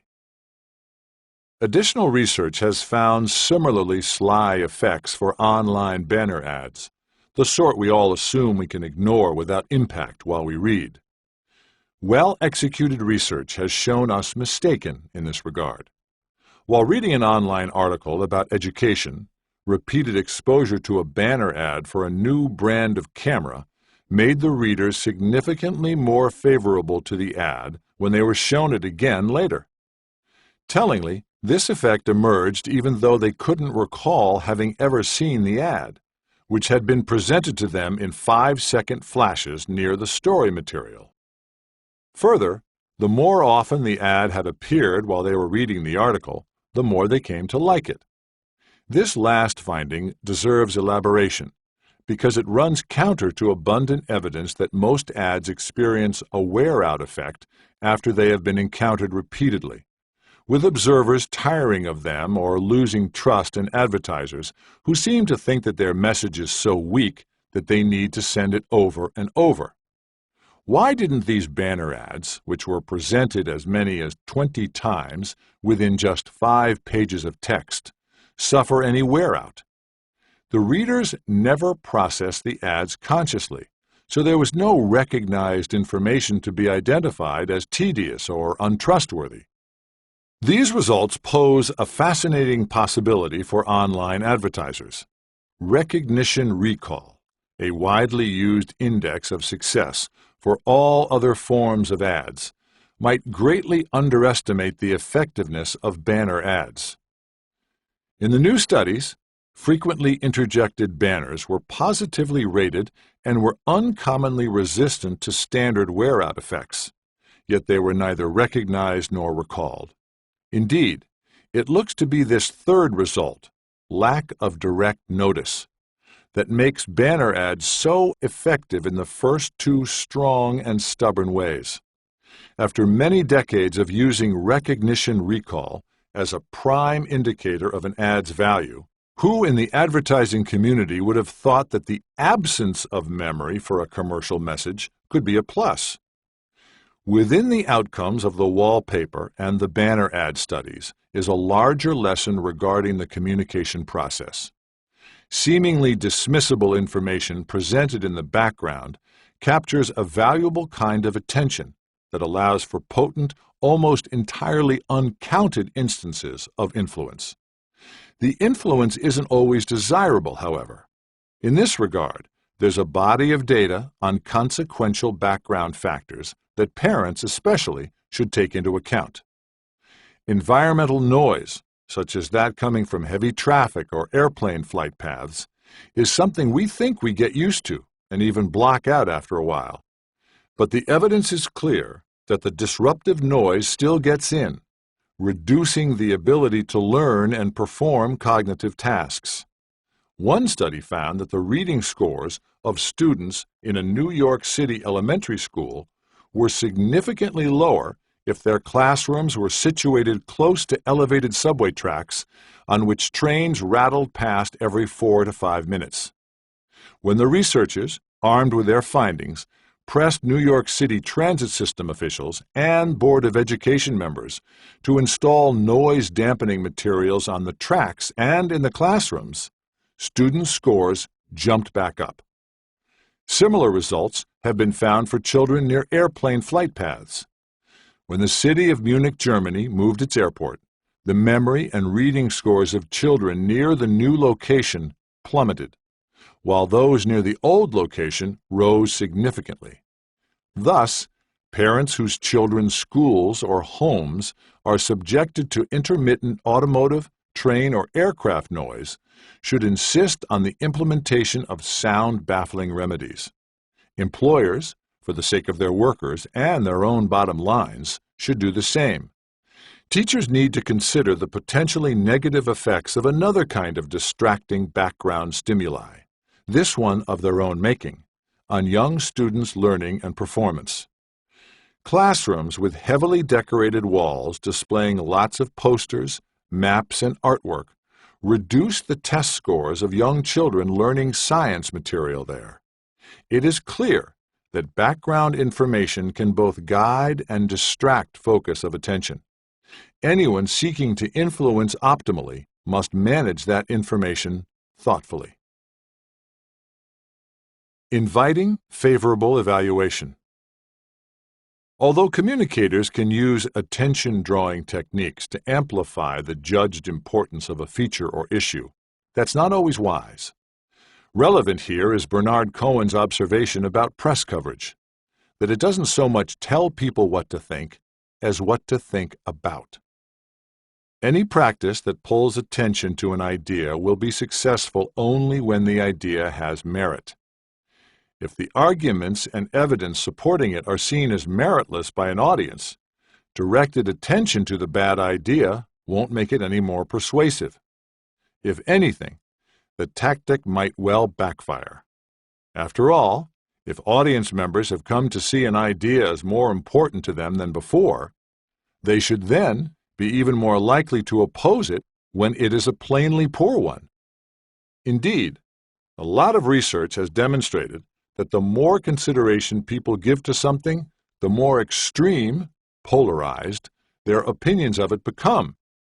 So attention-capturing tactics provide no panacea to would-be persuaders. Still, if you have a good case to make, there are certain places where those tactics will give your persuasive appeals special traction. One such place is in a field of strong competitors. In modern business, it is becoming increasingly difficult to outpace one's rivals.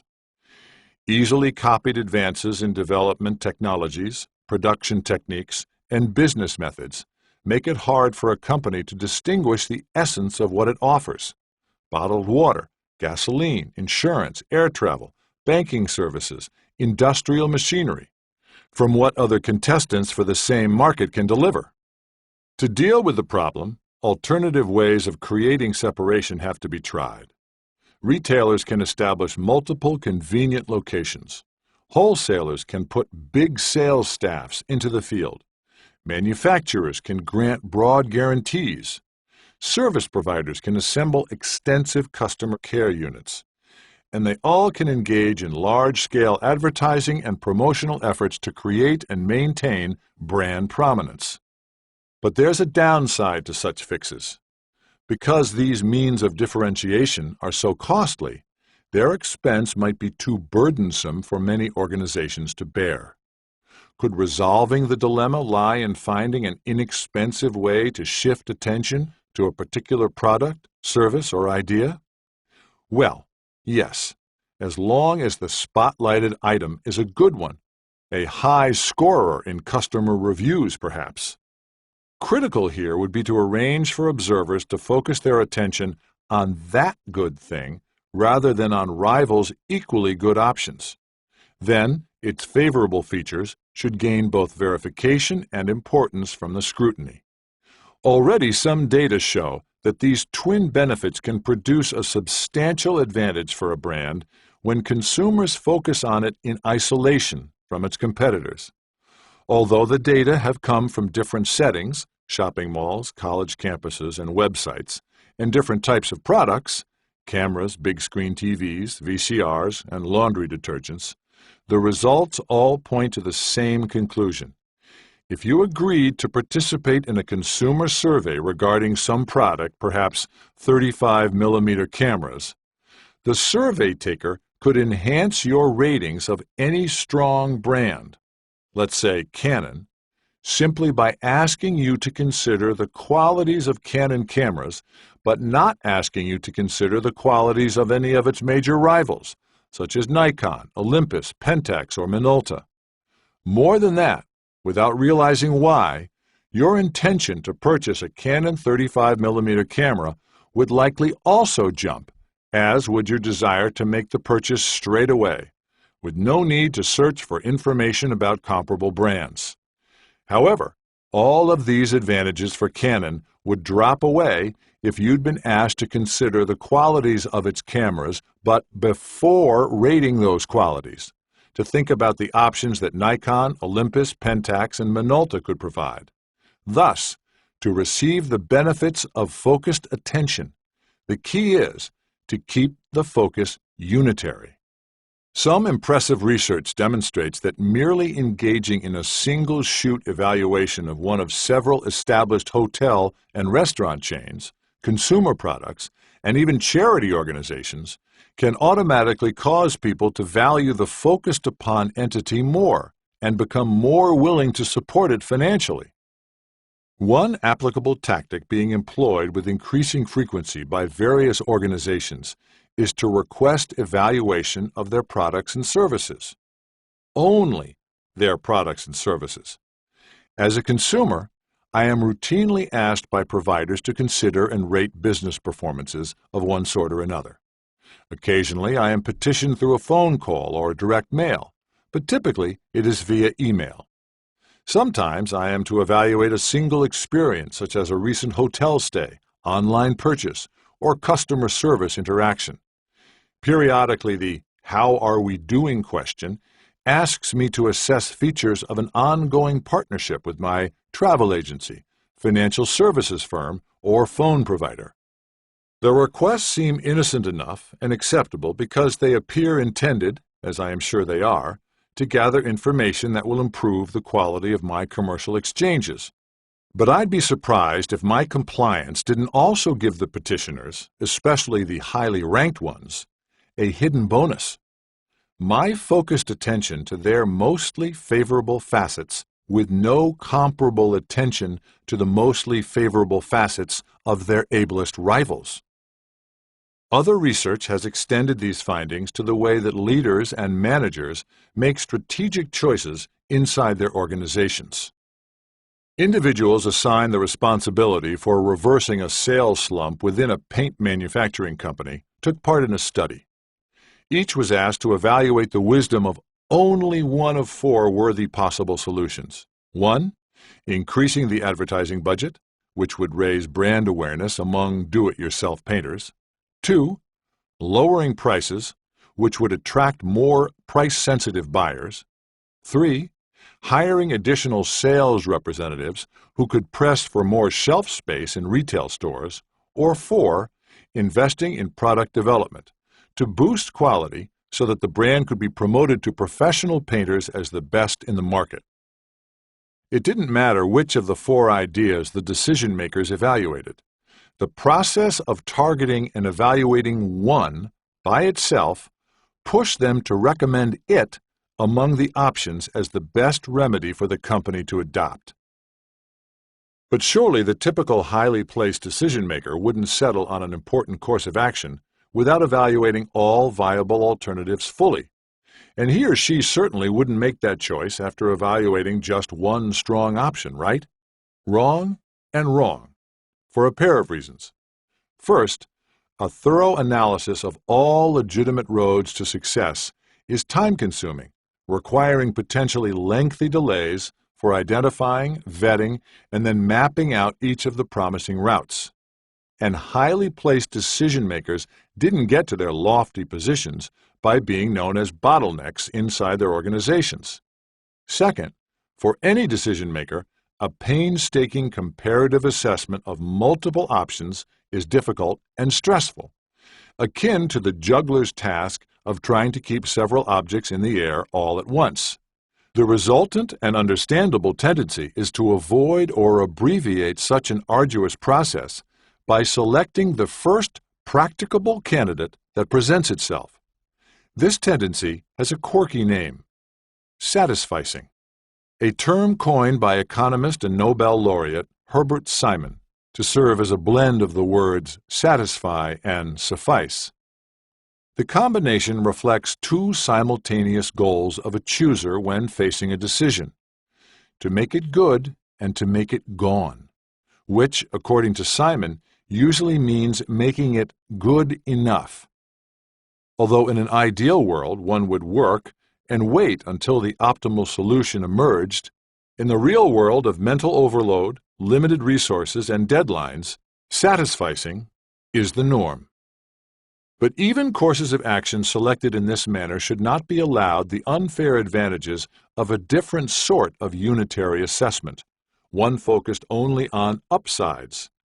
In the excitement of a looming opportunity, decision-makers are infamous for concentrating on what a strategy could do for them if it succeeded, and not enough, or at all, on what it could do to them if it failed. To combat this potentially ruinous over-optimism, time needs to be devoted, systematically, to addressing a pair of questions that often don't arise by themselves. What future events could make this plan go wrong, and what would happen to us if it did go wrong? Decision scientists who have studied this consider the opposite tactic have found it both easy to implement and remarkably effective at de-biasing judgments.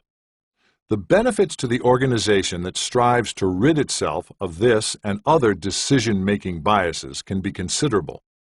One study of over 1,000 companies determined that those employing sound judgment de-biasing processes enjoyed a 5% to 7% advantage in return on investment over those failing to use such approaches.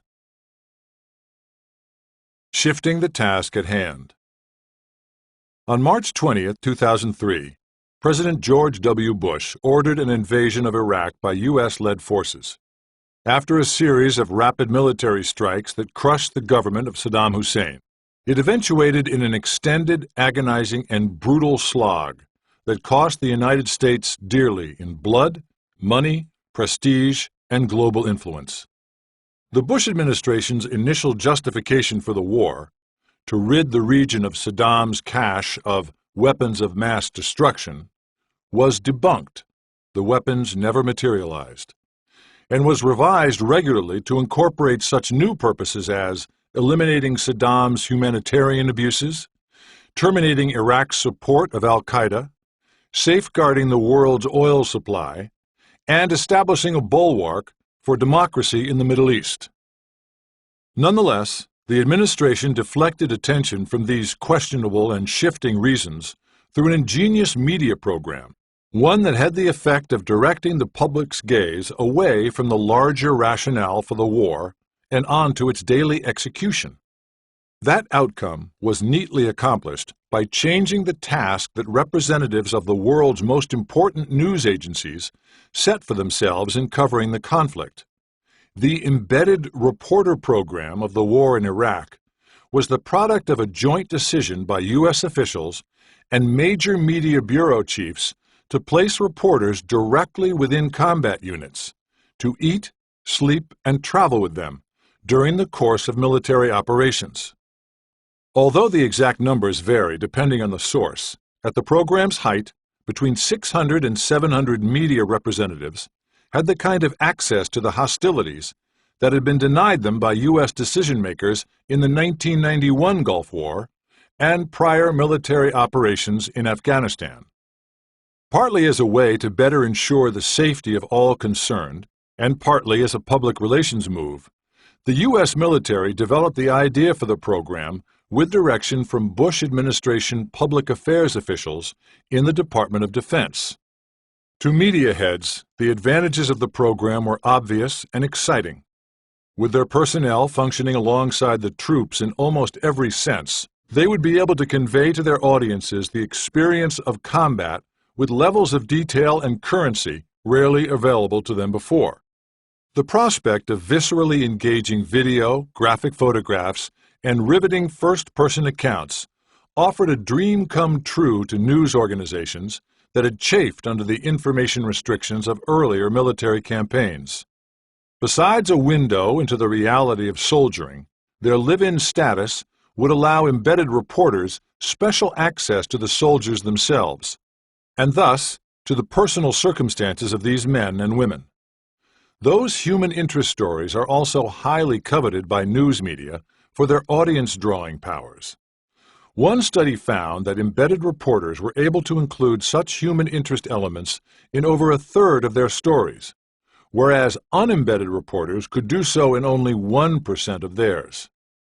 To U.S. officials, the advantages of the program were different but no less compelling. First, under the wings of armed protectors, risks to the various media personnel in Iraq could be reduced significantly. The possibility of hundreds of news people trying to find headline-grabbing stories in a war zone, and instead finding themselves hostages, casualties, or in need of rescue was a headache the military wanted to avoid. Also, the personal observations of journalists from around the world, nearly 40% of embedded slots went to non-U.S. news agencies, provided an invaluable kind of risk protection to the military from possible untruths about the war coming from Saddam's government. As Deputy Assistant Secretary of Defense for Public Affairs Brian Whitman put it, embedded reporters would be in a direct position to undercut the credibility of what the Iraqi Defense Ministry might be putting out. There was a third, much larger benefit to the armed forces as well. Because the media chiefs were so attracted to the idea of an embedded reporter program, they made concessions that slanted the coverage more favorably to the military, which was allowed to play a role in the training, selection, and dismissal of reporters, as well as to review their reports prior to publication. At an academic conference 1 year after the invasion, Colonel Rick Long, who was head of media relations for the U.S. Marine Corps, was asked why the military advocated for the program. His answer could not have been more straightforward. Frankly, our job is to win the war. Part of that is information warfare. So we are going to attempt to dominate the information environment. Overall, we were very happy with the outcome. Colonel Long and his colleagues had every right to be happy. Research analyzing the stories coming out of Iraq at the time detected a more positive tilt toward the military in those written by embedded reporters.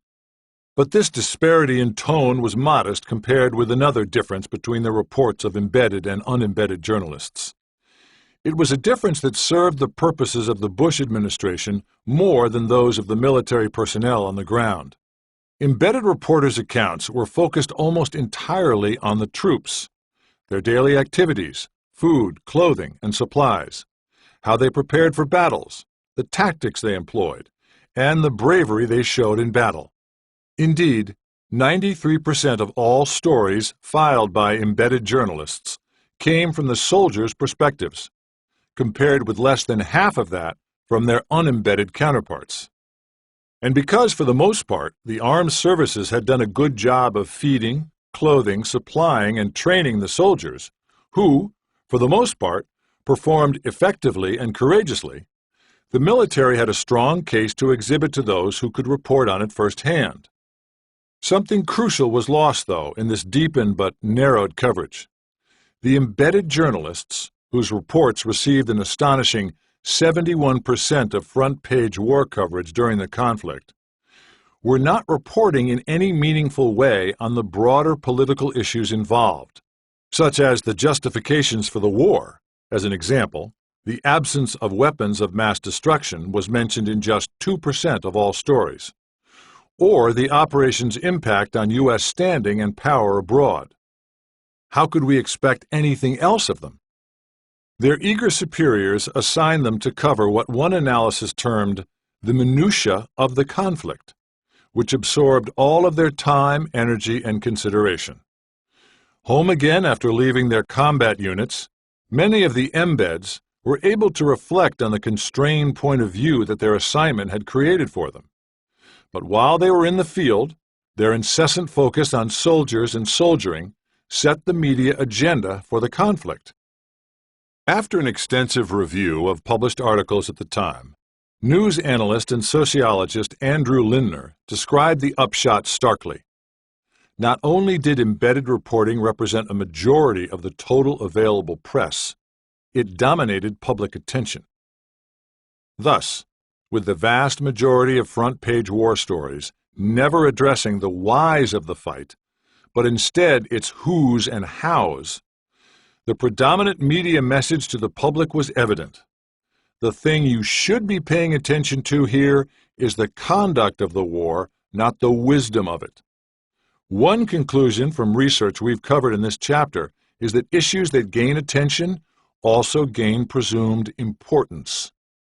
Some of that same research demonstrates that if people fail to direct their attention to a topic, they presume that it must be of relatively little importance. With those basic human tendencies in mind, think of the implications of the embedded reporter program for U.S. public opinion toward the invasion of Iraq. The dispatches of journalists in the program carried the kinds of content, vivid first-hand accounts of combat and emotionally charged human interest stories of combatants, that the media love to pitch and the public loves to catch. That content dominated public attention and thereby defined for the public which factors to consider more or less important about the invasion, such as those related to individual actions and battlefield outcomes versus those related to initial justifications and geopolitical ends. Because frontline combat factors represented a prime strength of the war, whereas larger strategic ones represented a prime weakness, the effect of the embedded reporter program was to award center stage import to the main success, not the main failure, of the Bush administration's Iraq campaign. The focusing illusion ensured it. There is nothing to suggest that this topically imbalanced coverage was part of the grand design for the program on the part of administration and military officials, who seem to have been interested in it mostly for traditional information warfare purposes, such as gaining more control over the screening, training, and review of reporters, as well as putting them in an eyewitness position to counter enemy propaganda. Similarly, there is no evidence that the media chiefs who helped forge the program anticipated the full span of its public relations benefits to the Bush administration. Instead, it was only in retrospect, after the results of news story analyses started surfacing in academic journals, that this realization began to form. Ironically, then, the major public relations effect of the embedded reporter program appears to have been a side effect, a hidden one. It was an unexpected byproduct of a decision to make the task of the most visible journalists covering the war molecular rather than molar in scope. The stealthy impact of bringing selective attention to a favorable type of information is not limited to the beneficial shaping of an assigned task. As we've seen, the persuasive consequences of managing background information and inviting singular evaluation went unrecognized by individuals subjected to those procedures too. Through this cloaked influence, techniques designed merely to channel temporary attention can be particularly effective as pre-suasive devices. But there's another driving reason. Chapter 4. What's focal is causal. It's no wonder that we assign elevated import to factors that have our attention. We also assign them causality. Therefore, directed attention gives focal elements a specific kind of initial weight in any deliberation.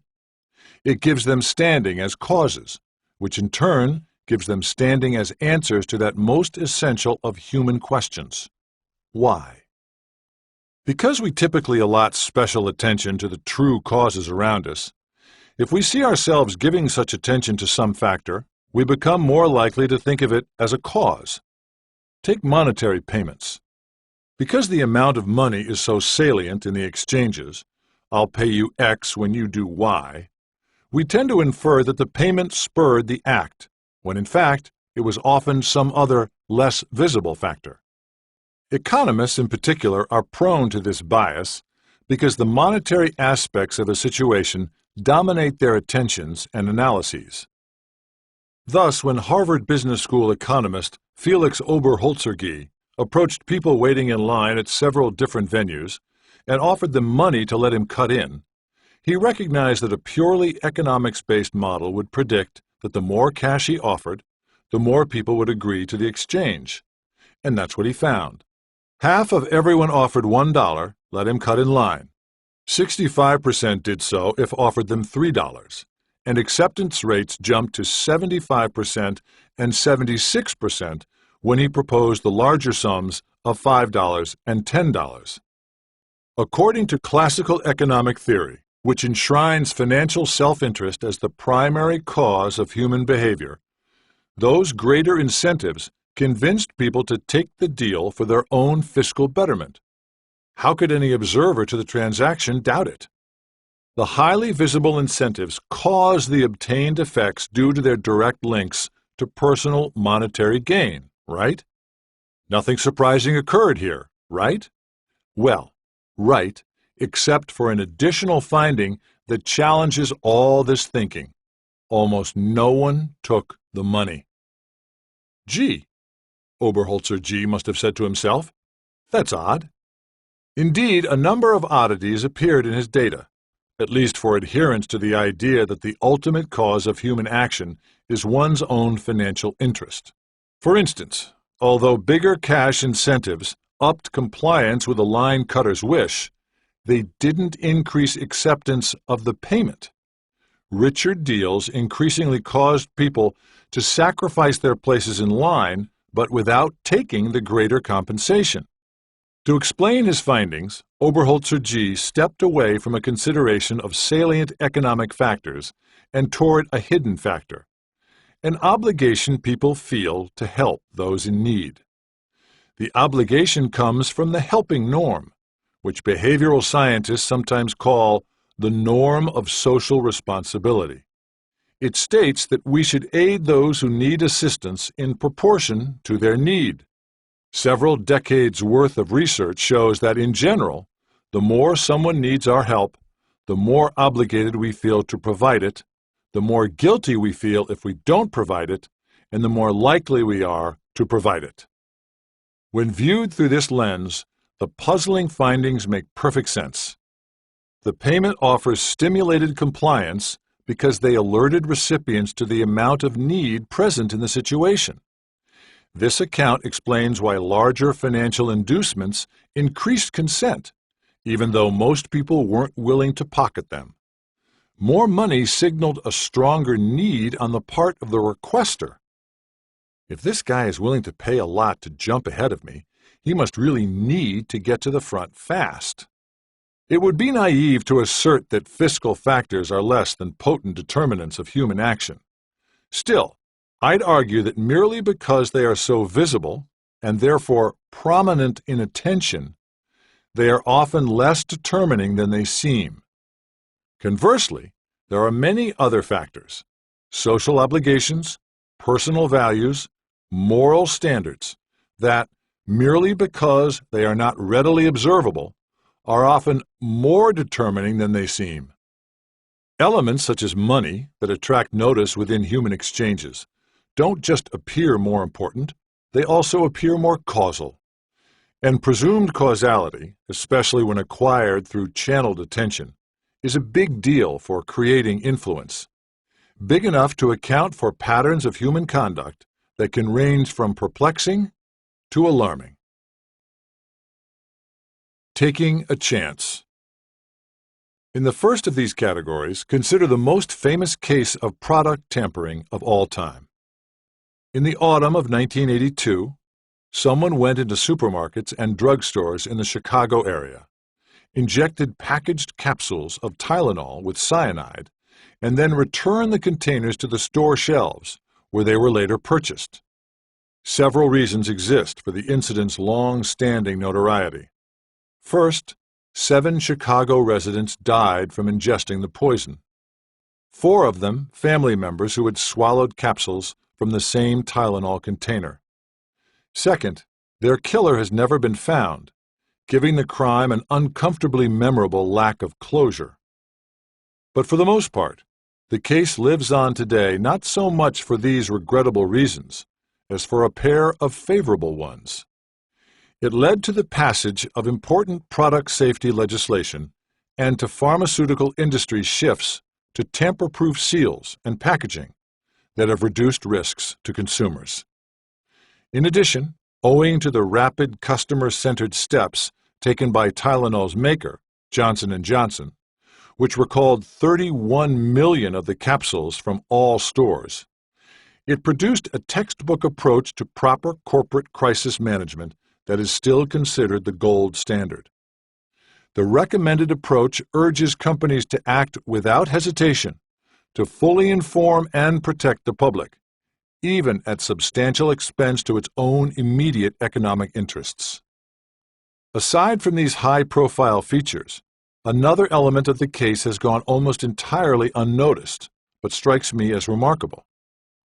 Early on, after it had been determined that the deaths were linked to bottles of Tylenol, but before the extent of the tampering had been established, Johnson & Johnson issued nationwide warnings intended to prevent further harm. One widely communicated sort of warning alerted consumers to the production lot numbers on the affected bottles, numbers that identified where and when a particular batch of capsules had been manufactured. Because they were the first to be identified, 2 of the numbers received the most such publicity: lots 2880 and 1910. Immediately and bewilderingly, U.S. residents of states that ran lotteries began playing those 2 numbers at unprecedented rates. In 3 states, Rhode Island, New Hampshire, and Pennsylvania, officials announced that they had to halt wagers on the numbers because betting on them shot above maximum liability levels. To know how best to account for this set of events, let's review the characteristics of the numbers. First, they were ordinary, not inherently memorable in any way. Second, they were associated with grievous misfortune. Moreover, they were intensely connected in American minds to imagery of poison-fed death. Yet many thousands of those minds responded to something about the numbers that lifted expectations of lottery success. What? Our previous analysis offers one answer. Because of all the publicity surrounding them, they had become focal in attention. And what is focal is seen to have causal properties, to have the ability to make events occur. It turned out that every one of the minds that thought those numbers would provide an advantage over chance was proved wrong by the subsequent lottery results. But I doubt that the losses taught those minds to avoid, in any general way, similar future errors. The tendency to presume that what is focal is causal holds sway too deeply, too automatically, and over too many types of human judgment. Taking a life. Imagine that you are in a cafe enjoying a cup of coffee. At the table directly in front of you, a man and a woman are deciding which movie to see that evening. After a few minutes, they settle on one of the options and set off to the theater. As they leave, you notice that one of your friends had been sitting at the table behind them. Your friend sees you, joins you, and remarks on the couple's movie conversation, saying, "It's always just one person who drives the decision in those kinds of debates, isn't it?" You laugh and nod because you noticed that too. Although the man was trying to be diplomatic about it, he clearly was the one who determined the couple's movie choice. Your amusement disappears, though, when your friend observes, "She sounded sweet, but she just pushed until she got her way." Dr. Shelley Taylor, a social psychologist at the University of California at Los Angeles, UCLA, knows why you and your friend could have heard the same conversation but come to opposite judgments about who determined the end result. It was a small accident of seating arrangements. You were positioned to observe the exchange over the shoulder of the woman, making the man more visible and salient, while your friend had the reverse point of view. Taylor and her colleagues conducted a series of experiments in which observers watched and listened to conversations that had been scripted carefully so that neither discussion partner contributed more than the other. Some observers watched from a perspective that allowed them to see the face of one of the parties over the shoulder of the other, while other observers saw both faces from the side, equally. All the observers were then asked to judge who had more influence in the discussion, based on tone, content, and direction. The outcomes were always the same. Whomever's face was more visible was judged to be more causal. Taylor told me a funny but nonetheless enlightening story about how she first became convinced of the power of the what's focal is presumed causal phenomenon. In setting up the initial study, she arranged for a pair of research assistants to rehearse a conversation in which it was critical for each discussion partner to contribute about equally.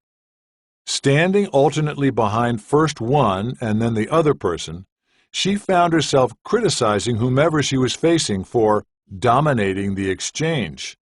Finally, after several such critiques, two of Taylor's colleagues, who were watching the conversation partners from the side, stopped her in exasperation, asserting that, to them, neither partner seemed to be dominating the conversation. Taylor reports that she knew then, without a single piece of data yet collected, that her experiment would be a success because the rehearsal had already produced the predicted effect in her. No matter what they tried, the researchers couldn't stop observers from presuming that the causal agent in the interaction they'd witnessed was the one whose face was most visible to them.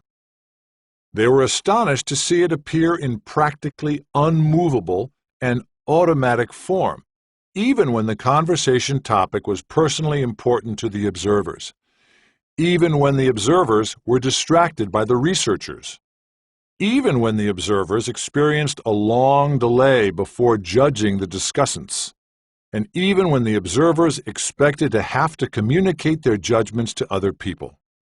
What's more, not only did this pattern emerge whether the judges were male or female, but also it appeared whether the conversations were viewed in person or on videotape.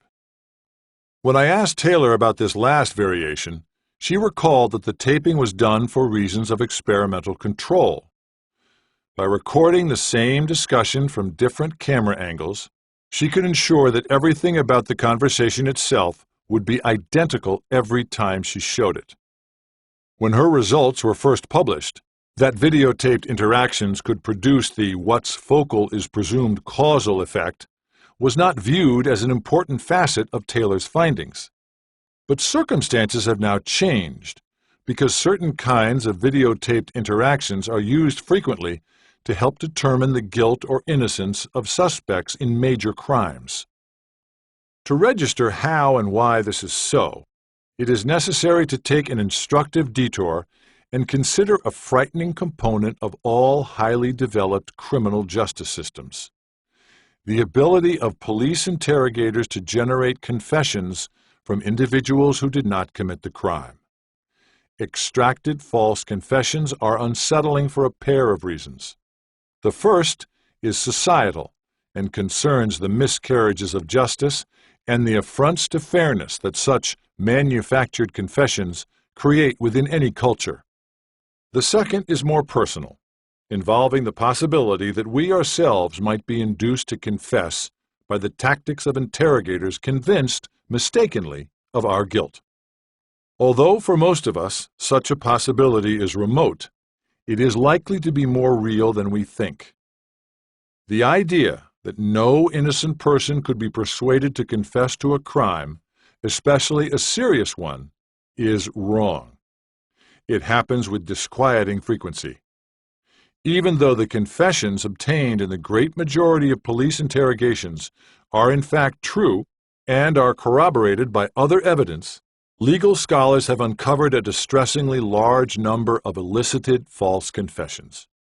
Indeed, the confessions have often been shown later to be demonstrably false by evidence such as physical traces, DNA or fingerprint samples, newly obtained information, documentation of the suspect's presence hundreds of miles away from the crime, and even proof that no crime occurred, when a presumed murder victim is discovered alive and well. The same legal scholars have proposed a long list of factors that can help explain persuaded false confessions. Two strike me as particularly potent. I can relate to the first as an ordinary citizen. If I were asked by authorities to come to the police station to help them resolve the suspicious death of one of my neighbors, perhaps one I'd argued with in the past, I'd be glad to oblige. It would be the civically responsible thing to do. And if during the consequent questioning I began to feel that I was a suspect in police eyes, I might continue on anyway without demanding to be represented by a lawyer, because, as an innocent man, I'd be confident that my interrogators would recognize the truth in what I told them.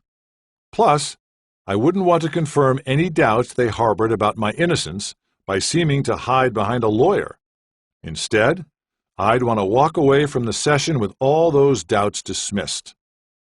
As a person of interest, my understandable inclinations to help the police and then to convince them against my involvement could lead me to ruin, though for the other potent reason induced false confessions occur. In this instance, it's a reason I can relate to as a student of social influence. By deciding to persist through the interview on my own, I might subject myself to a set of techniques perfected by interrogators over centuries to get confessions from suspects.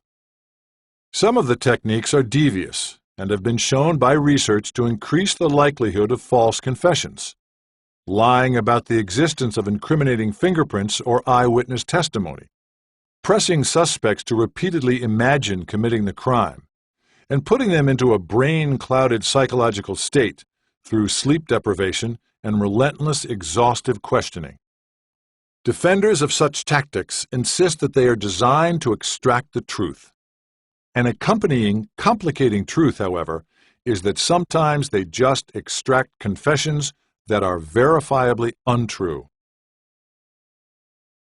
18-year-old Peter Riley's life changed forever one night in 1973 when he returned home from a youth meeting at a local church to find his mother on the floor, dying in a pool of blood.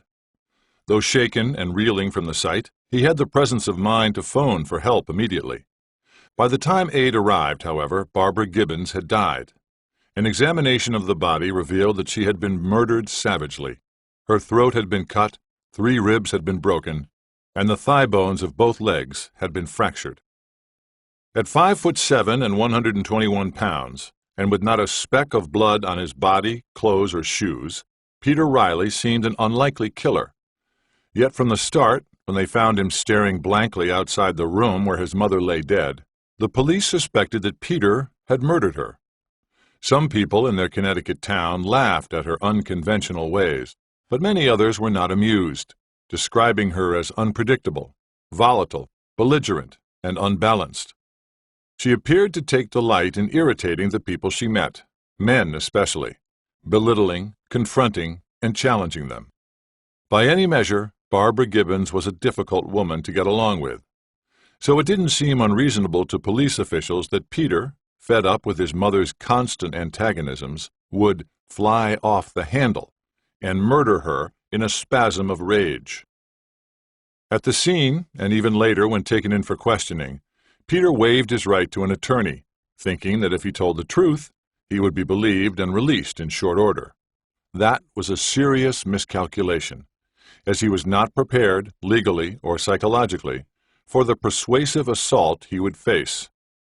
Over a period of 16 hours, he was interrogated by a rotating team of 4 police officers, including a polygraph operator who informed Peter that, according to the lie detector, he had killed his mother. That exchange, as recorded in the interrogation's transcript, left little question of the operator's certainty in the matter. Peter, does that actually read my brain? Polygraph operator. Definitely, definitely. Peter, would it definitely be me? Could it have been someone else? Polygraph operator. No way, not from these reactions. Actually, the results of polygraph examinations are far from infallible, even in the hands of experts. In fact, because of their unreliability, they are banned as evidence in the courts of many states and countries. The chief interrogator then told Peter, falsely, that physical evidence had been obtained proving his guilt. He also suggested to the boy how he could have done it without remembering the event. He had become furious with his mother and erupted into a murderous fit, during which he slaughtered her, and now he had repressed the horrible memory. It was their job, Peter's and his, to dig at the boy's subconscious until the memory surfaced. Dig they did, exploring every way to bring back that memory, until Peter began to recall, dimly at first but then more vividly, slashing his mother's throat and stomping on her body. By the time the interrogation was over, these imaginations had become reality for both the interrogators and Peter. Interrogator: but you recall cutting her throat with a straight razor. Peter: it's hard to say. I think I recall doing it. I imagine myself doing it. It's coming out of the back of my head. Interrogator: how about her legs? What kind of vision do we get there? Can you remember stomping her legs? Peter: you say it, then I imagine I'm doing it. Interrogator: you're not imagining anything. I think the truth is starting to come out. You want it out. Peter: I know. Analyzing and reanalyzing these images convinced Peter that they betrayed his guilt. Along with his interrogators, who pressured him to break through his mental block, the teenager pieced together from the scenes in his head an account of his actions that fit the details he'd been given of the murder.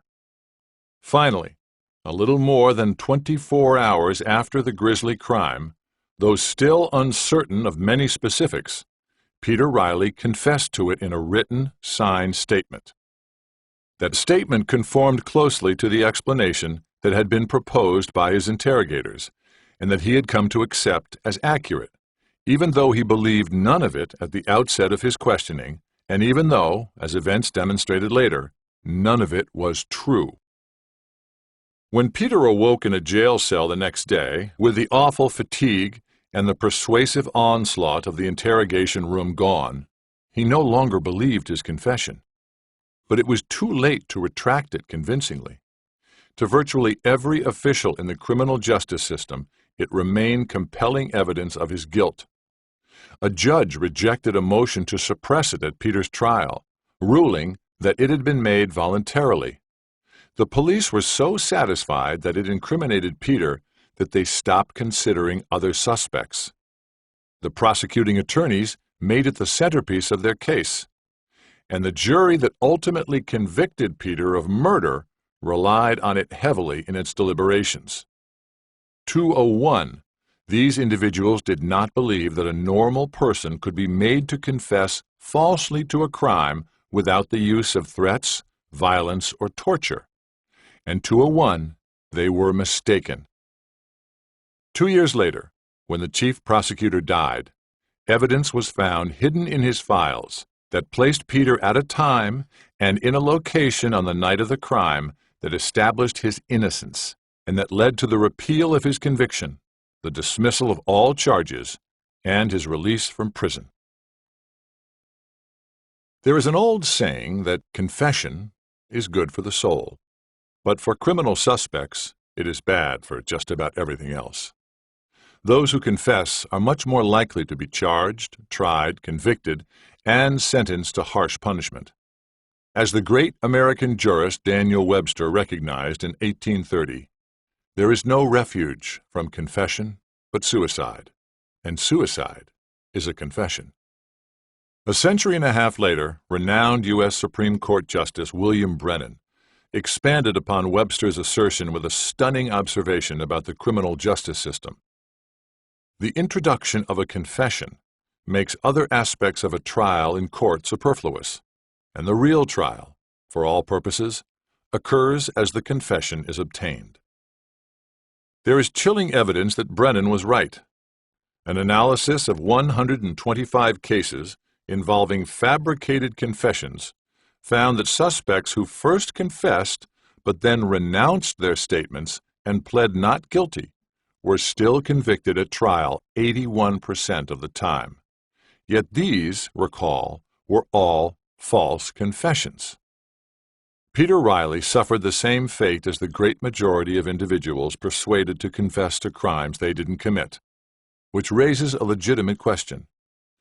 Why should we spotlight his confession over other more publicized and harrowing cases with the same outcome? For example, those in which multiple suspects were convinced to claim that, as a group, they had perpetrated a crime none of them had committed. Notably, it wasn't anything that had occurred during his interrogation, trial, conviction, or subsequent legal battles. It surfaced at an event 20 years later, where Peter, who had been employed on and off in various low-level sales jobs, was a speaker on a panel considering the causes and consequences of wrongfully obtained confessions, and where it was described, not by Peter, but by a man sitting next to him with the ordinary name of Arthur Miller. This, though, was no ordinary Arthur Miller. It was the Arthur Miller, who some view as the greatest ever American playwright, who wrote what some view as the greatest ever American drama, Death of a Salesman, and who, if that isn't enough to draw our notice, was married for 5 years to the woman some view as the greatest ever American sex symbol, Marilyn Monroe. After being introduced to the audience by Peter as one of his key supporters, Miller explained his presence on the panel as due to a long-standing concern with the business of confessions in my life as well as in my plays. During the period of anti-communist fervor in the United States in the 1950s, several of Miller's friends and acquaintances were summoned to appear at hearings before congressional committees. There they were pushed in calculated questioning to confess to Communist Party affiliations, as well as to knowing and then revealing the names of members of the party prominent in the entertainment world.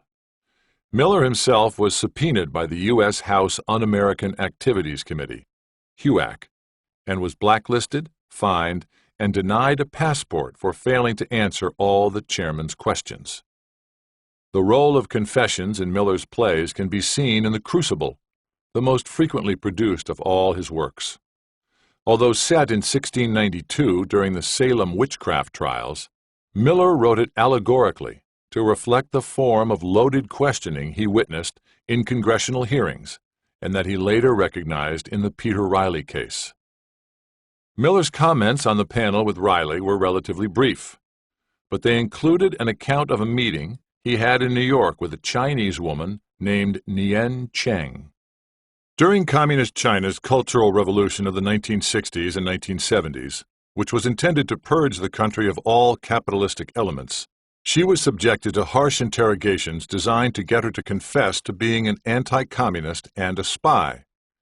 With tear-rimmed eyes, Nian related to the playwright her deep feelings upon seeing, after her eventual release from prison, a production of The Crucible in her native country. At the time, she was sure that parts of the dialogue had been rewritten by its Chinese director to connect with national audiences, because the questions asked of the accused in the play were exactly the same as the questions I had been asked by the cultural revolutionaries. No American, she thought, could have known these precise wordings, phrasings, and sequencings.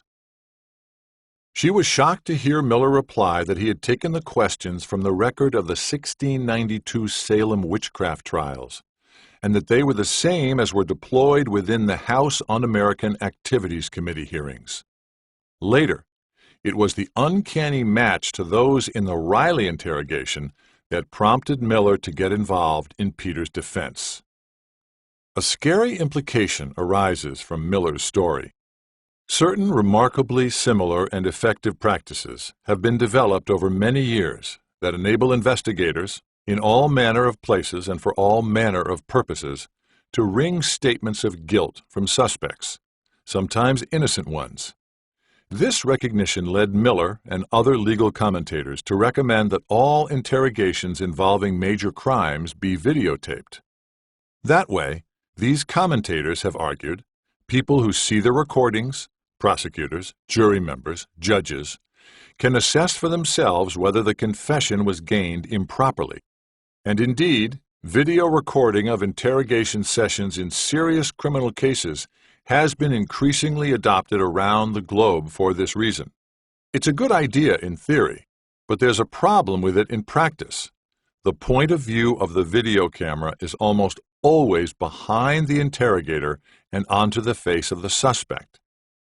The legal issue of whether a confession had been made freely by the suspect or extracted improperly by an interrogator involves a judgment of causality, of who was responsible for the incriminating statement. As we know from the experiments of Professor Taylor, a camera angle arranged to record the face of one discussant over the shoulder of another biases that critical judgment toward the more visually salient of the two. We also know, from the more recent experiments of social psychologist Daniel Lasseter, that such a camera angle aimed at a suspect during an interrogation leads observers of the recording to assign the suspect greater responsibility for a confession and greater guilt. Moreover, as was the case when Taylor and her co-workers tried it, Lasseter and his co-workers found this outcome to be stubbornly persistent. In their studies, it surfaced regardless of whether the observers were men or women, college students or jury-eligible adults in their 40s and 50s, exposed to the recording once or twice, intellectually deep or shallow, and previously informed or not about the potentially biasing impact of the camera angle. Perhaps most disturbingly, the identical pattern appeared whether the watchers were ordinary citizens, law enforcement personnel, or criminal court judges. Nothing could change the camera angle's prejudicial impact, except changing the camera angle itself. The bias disappeared when the recording showed the interrogation and confession from the side, so that the suspect and questioner were equally focal. In fact, it was possible to reverse the bias by showing observers a recording of the identical interaction with the camera trained over the suspect's shoulder onto the interrogator's face. Then, compared with the side view judgments, the interrogator was perceived to have coerced the confession. Manifestly here, what's focal seems causal. Thus, a potential dilemma exists for an innocent person, perhaps you, invited to a police station to help investigators solve a major crime. There is certainly nothing wrong with complying and providing that assistance. It's what good citizens do. But matters would get more complicated if you began to sense that the session was designed not so much to obtain information from you as to obtain a possible confession from you. The standard recommendation of defense attorneys at this point would be to stop the proceedings and request a lawyer. That choice, though, has its risks. By terminating the session, you might not be able to give your questioners the facts they need to solve the crime quickly and to discount your involvement fully, which would allow you to dispel the specter of suspicion then and there. Being suspected of a serious crime can be a terrifying, nasty, lingering experience that might well be prolonged by the appearance of having something to conceal.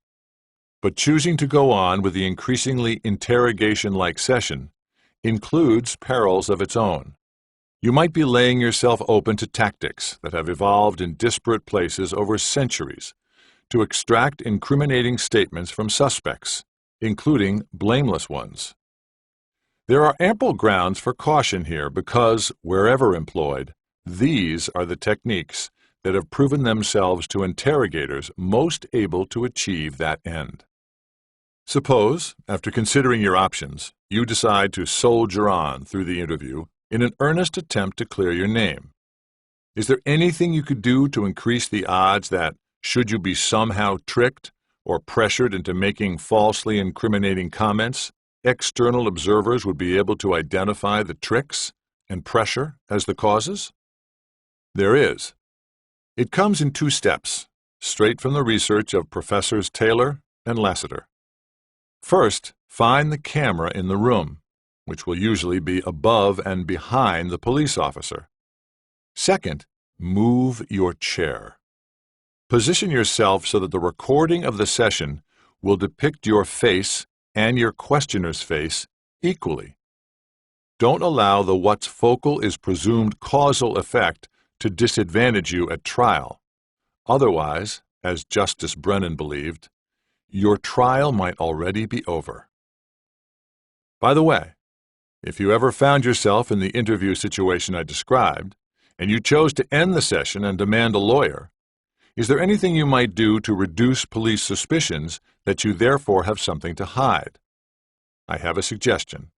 Blame me. Say that, although you'd like to cooperate fully on your own, you once listened to a book that urged you to consider extensive police questioning unsafe, even for innocent individuals. Go ahead. Blame me. You can even use my name. What are the police going to do? Arrest me on a trumped-up charge? Bring me down to the station house and employ Machiavellian tactics to gain a false confession? They'll never win a conviction, because I'll just find the camera and move my chair. Evidence that people automatically view what's focal as causal helps me to understand other phenomena that are difficult to explain. Leaders, for example, are accorded a much larger causal position than they typically deserve in the success or failure of the teams, groups, and organizations they head. Business performance analysts have termed this tendency the romance of leadership, and have demonstrated that other factors, such as workforce quality, existing internal business systems, and market conditions, have a greater impact on corporate profits than CEO actions do. Yet the leader is assigned outsized responsibility for company results. Thus, even in the United States, where worker wages are relatively high, an analysis showed that the average employee in a large corporation is paid 0.5% of what the CEO is paid. If that discrepancy seems hard to account for on grounds of economic or social fairness, perhaps we can account for it on other grounds. The person at the top is visually prominent, psychologically salient, and hence assigned an unduly causal role in the course of events. In sum, because what's salient is deemed important and what's focal is deemed causal, a communicator who ushers audience members' attention to selected facets of a message reaps a significant persuasive advantage. Recipients' receptivity to considering those facets prior to actually considering them. In a real sense, then, channeled attention can make recipients more open to a message persuasively before they process it. It's a persuader's dream, because very often the biggest challenge for a communicator is not in providing a meritorious case, but in convincing recipients to devote their limited time and energy to considering its merits. Perceptions of issue importance and causality meet this challenge exquisitely. If captured attention does indeed provide persuasive leverage to a communicator, a related issue arises. Are there any features of information that don't even require a communicator's special efforts to draw attention to them because, by their nature, they draw attention to themselves? Chapter 5. Commanders of Attention 1. The Attractors. When I was first sending around the manuscript of my book Influence to possible publishers, its working title was Weapons of Influence. An acquisitions editor phoned to say that his house would be interested in publishing the book, but with an important modification. To ensure that bookstore aisle browsers would notice and reach for it, he recommended changing the title to Weapons of Social Seduction. Then, he pointed out, they'd register both sex and violence in the same glance. Although I didn't accept his suggestion, I can see some of its logic. Certain cues seize our attention vigorously. Those that do so most powerfully are linked to our survival. Sexual and violent stimuli are prime examples because of their connections to our fundamental motivations to reproduce on the one hand, and to avoid harm on the other, life and death, literally. The sexual. There's no secret that prominent sexual stimuli can commandeer human attention from other, sometimes all other, matters. Novelists, playwrights, and movie screenwriters know it and use it in their plot lines.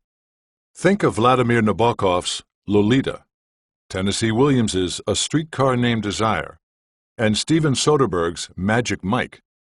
Advertisers and marketers know it and use it in their commercial appeals. Behavioral scientists know it too.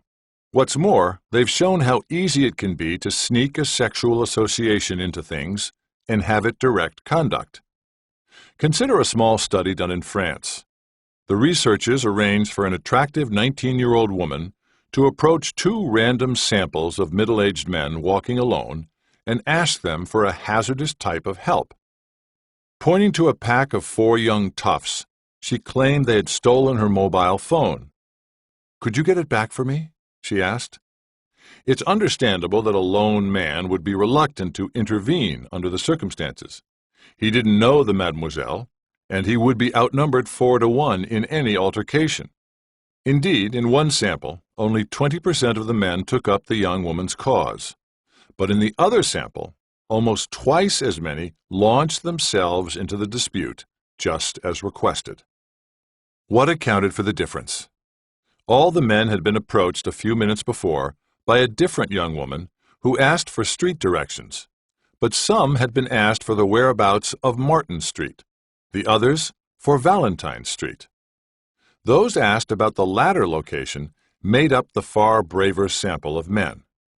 According to the researchers, who had collected evidence from an earlier study, being asked about Valentine Street led the men to thoughts of a sexually linked lovers' holiday, Valentine's Day. It was the sexual connections to the word Valentine that triggered their bravado, propelling them to win the favor of a pretty ingenue, no matter the risks. Although the results are striking regarding the ease with which sexual stimuli provoked middle-aged male foolishness, the same results point to an instructive complication. The attractiveness of the young woman requesting assistance with her phone was not enough by itself to accomplish it. Something crucial to the process had to be put in place first. The men had to be exposed to a sexually linked concept, Valentine's Day, before she could prompt them to act. An opener was needed that rendered them receptive to her plea prior to ever encountering it. In short, an act of pre-suasion was required. Complexities involving matters of the groin don't stop there. Take a statistic that belies the notion that infusing sex into advertising is a surefire way to increase sales. In Advertising Age magazine's list of the top 100 ad campaigns of the 20th century, only 8 employed sexuality in the copy or imagery. Why so few? Although responses to sexual content can be strong, they are not unconditional. Using sex to sell a product works only for items that people frequently buy for sexually related purposes: cosmetics, lipstick, hair color, body scents, perfume, cologne, and form-fitting clothing, jeans, swimwear, fall into this category. Soft drinks, laundry detergents, and kitchen appliances do not, despite the occasionally misguided efforts of advertisers who don't appreciate the point. There's a wider lesson here as well that goes beyond the domain of advertising. In any situation, people are dramatically more likely to pay attention to and be influenced by stimuli that fit the goal they have for that situation. Just within the realm of sexual stimuli, studies have found that straight, sexually aroused males and females spent more time gazing at photos of members of the opposite sex who were especially attractive. This inclination seems natural and hardly newsworthy. The surprise was that the tendency appeared only if the gazers were in the market for a romantic, sexual relationship. Individuals who weren't looking for a new partner didn't spend any more time locked onto the photos of good-looking possibilities than average-looking ones. Once again, physical attractiveness alone wasn't enough to sweep people up and along. Something else, in this case, the goal of finding a new partner, had to be in place first to make that happen. There is a strong connection, then, between a person's current romantic sexual goals and that person's tendency to pay concentrated attention to even highly attractive others. As an aside, that connection might give us a little recognized way of gauging the chance that an existing relationship will survive. In a survey, college students in a romantic partnership were asked a series of standard questions that normally predict the stability of relationships. Questions about how much in love they were with their partner, how satisfied they were with the relationship, how long they wanted to be in the relationship, and so on. In addition, the survey included some new questions for the participants that inquired into attentional factors, such as how much they noticed and were distracted by good-looking members of the opposite sex. 2 months after the survey, the participants were recontacted and asked if their relationships had remained intact or had ended. Remarkably, the best indicator of a breakup was not how much love they felt for their partner 2 months earlier, or how satisfied they were with their relationship at that time, or even how long they had wanted it to last. It was how much they were regularly aware of and attentive to the hotties around them back then. These findings cast doubt on the time-worn defense of spouses accused of developing a roving eye. Hey, I know I'm on a diet, but there's no harm in reading the menu. As there might well be harm ahead. In our relationships, then, we might want to be sensitive to any sustained upswing in our partner's or our own attentiveness to attractive alternatives, as it might well offer an early signal of a partnership in peril. The threatening. Violence, with its associated threat to safety, has always been able to draw human attention. Proof is available in everything from our can't-not-look fascination with automobile accidents, to the chart-topping sales of gruesome video games, to the box office power of violent films that used to be called shoot-'em-ups, but have been transformed into more gory blow-'em-ups and slash-'em-ups. This tendency to lend special attention to potentially threatening stimuli appears to be with us from infancy and often pushes us into silly, indeed scared silly, actions. There are, for instance, dread risks, which involve risky steps that people take to avoid harm from something that is actually less risky, but that they happen to be focused on at the time and have thereby come to dread. After the terrorizing events of September 11, 2001, when 4 commercial airliners were simultaneously flown to their destruction by al-Qaeda hijackers, media coverage of 9/11-related stories was heaviest. As a result, many thousands of Americans with long-distance travel plans abandoned the dreaded skies for the roads. But the fatality rate for highway travel is considerably higher than for air travel, making that choice the more deadly one. It's estimated that about 1,600 Americans lost their lives in additional auto accidents as a direct result, 6 times more than the number of passengers killed in the only U.S. commercial plane crash that next year. Of course, it's possible that this switch from air to road travel was not due to dread risk effects, but to the increased inconvenience of enhanced security procedures in U.S. airports. The likelihood of such an account is reduced by a study showing a similar drop in London Underground system travel after the July 2005 subway train bombings in that city, even though no more inconvenient security procedures were put into place. Instead of taking the trains, Londoners began buying and riding bicycles.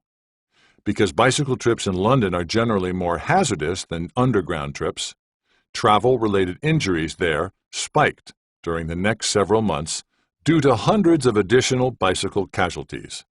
Dread risks turn out to be risky and dreadful indeed.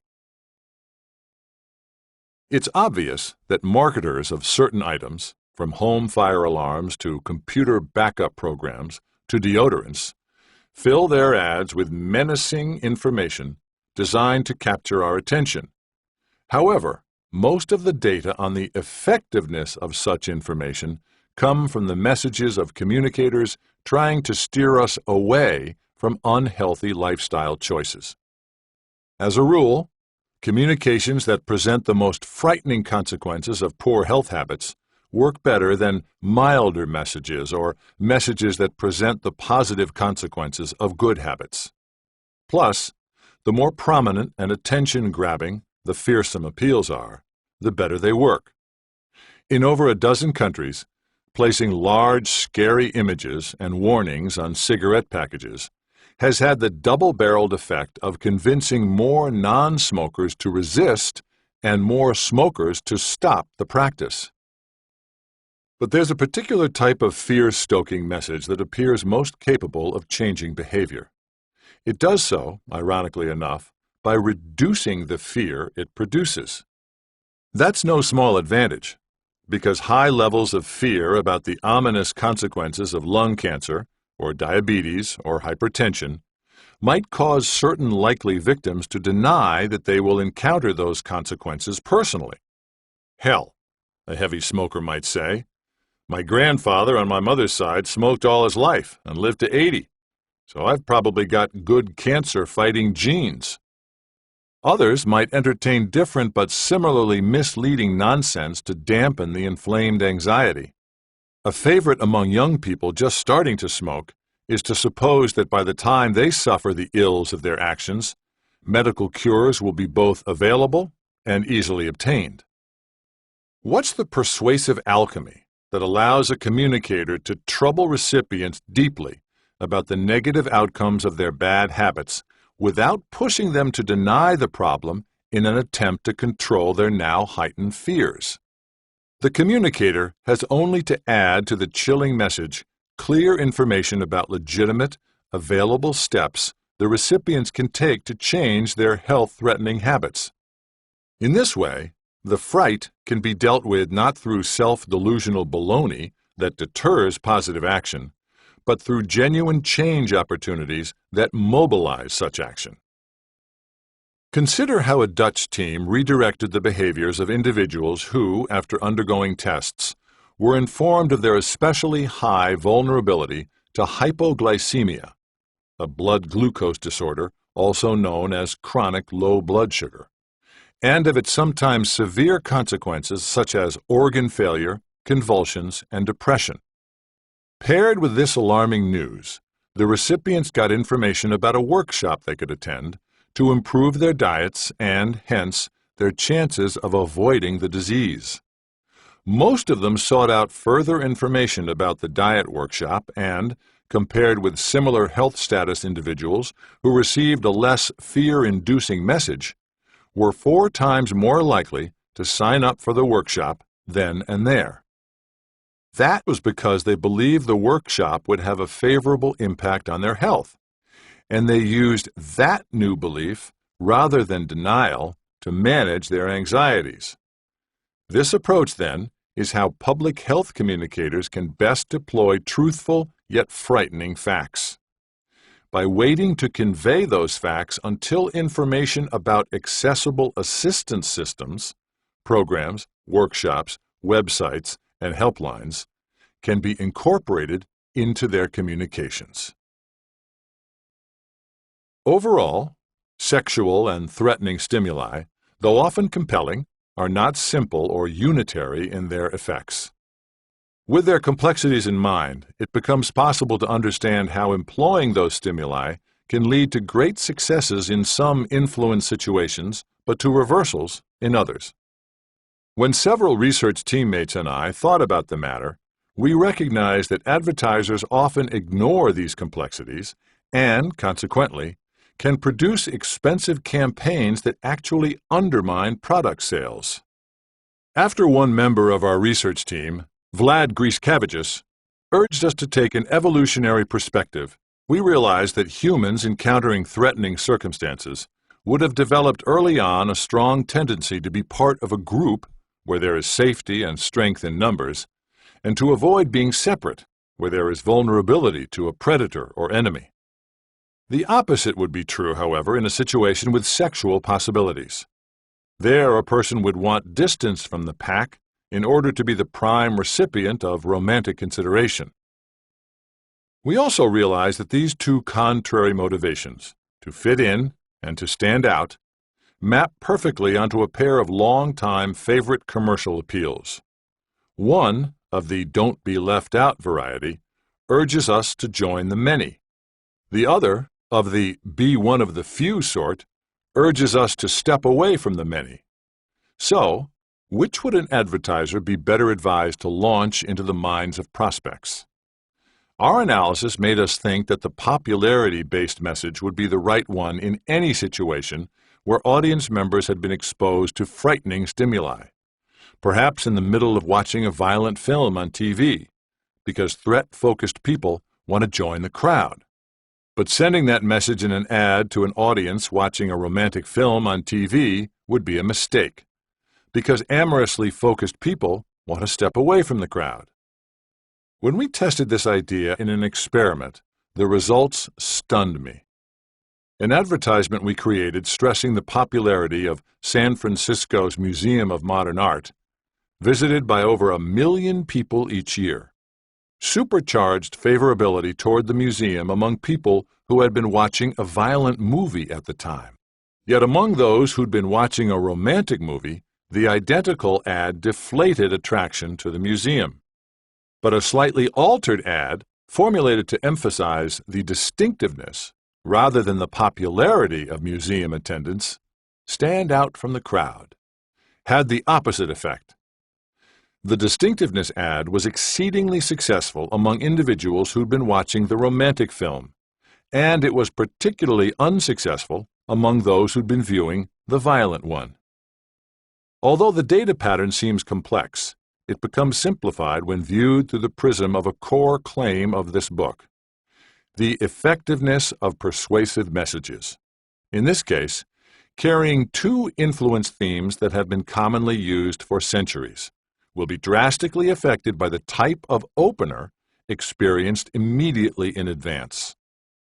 Put people in a wary state of mind via that opener, and, driven by a desire for safety, a popularity-based appeal will soar, whereas a distinctiveness-based appeal will sink.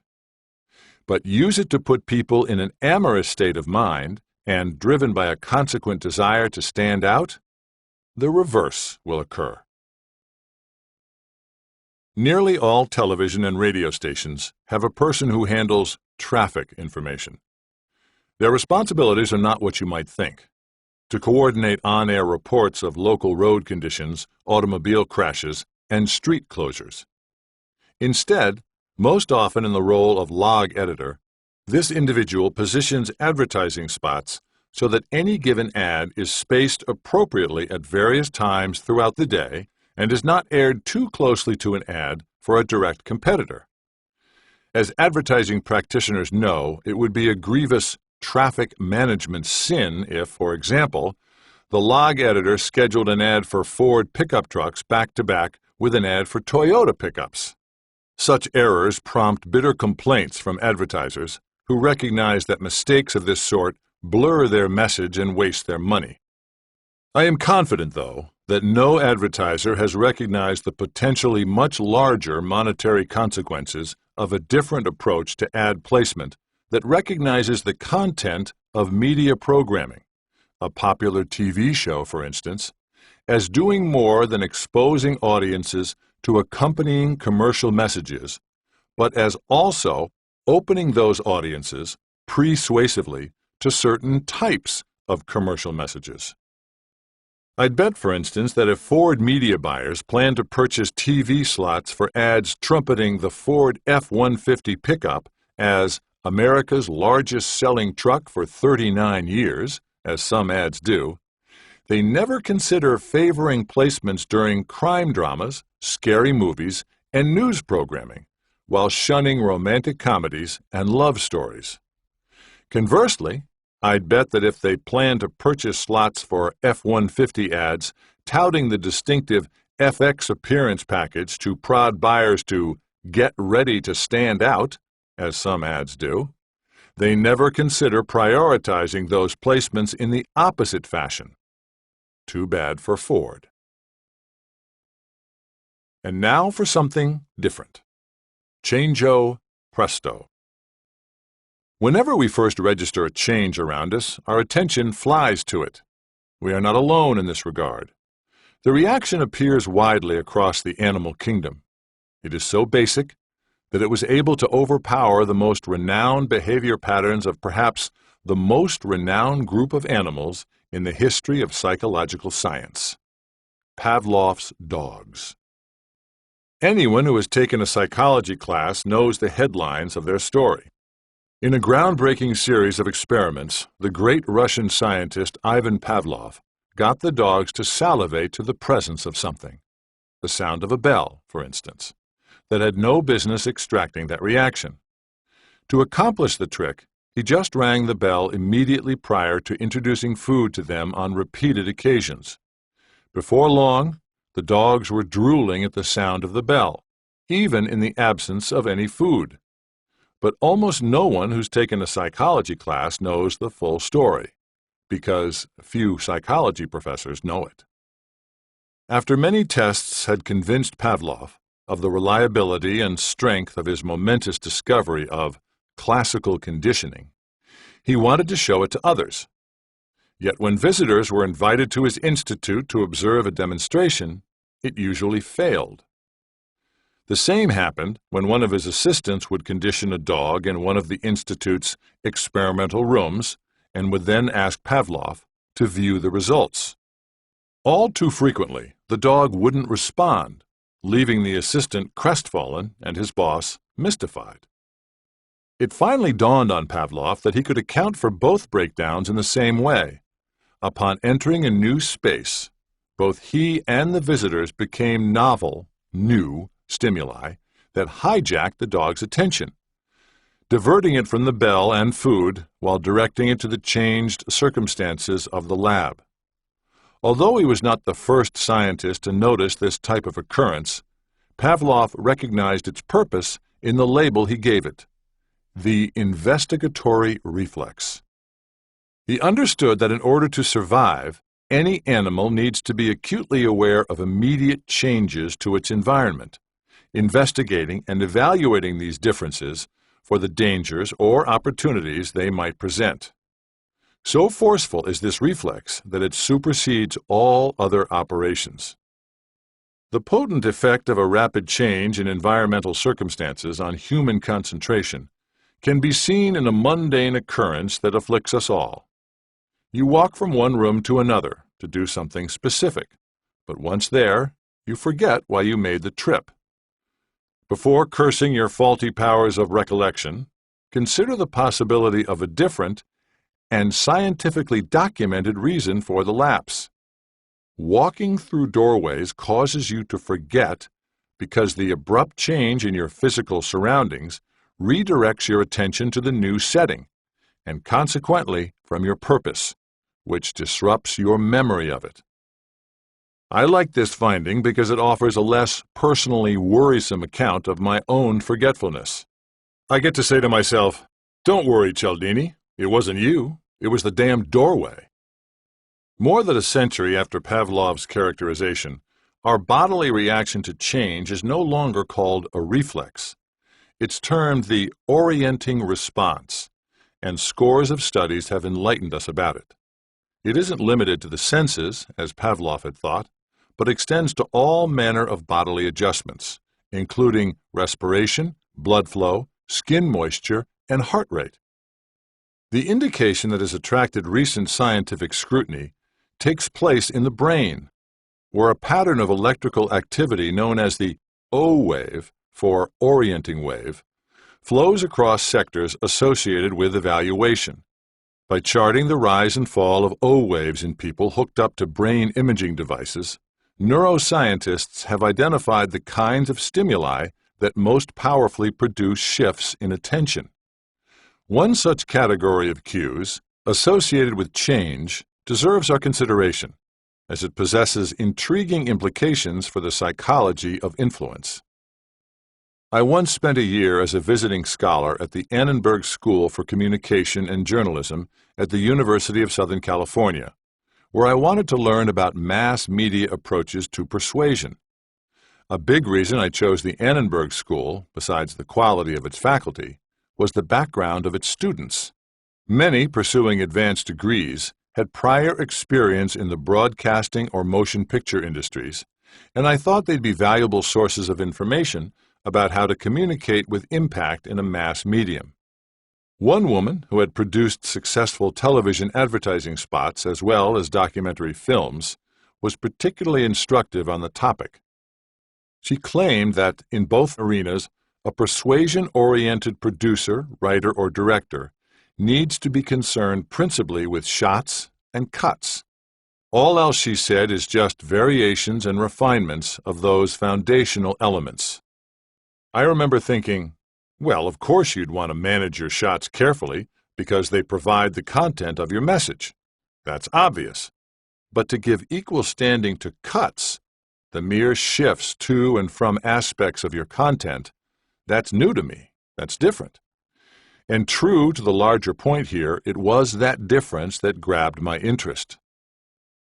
When I asked about it, she offered a justification that fits with a persuasive dynamic.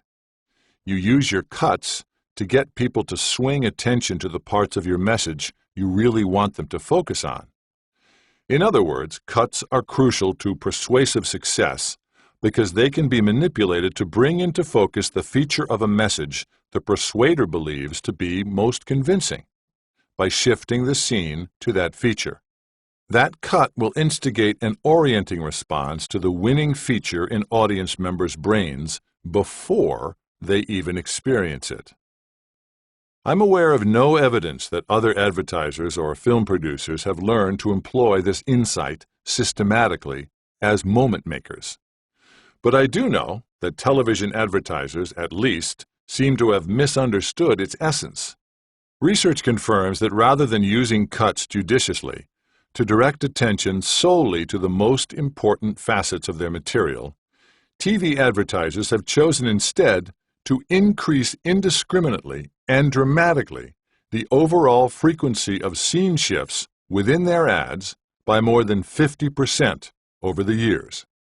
Predictably, viewers end up confused as to the point of the ad and irritated by having their focus whipped around so often and so haphazardly.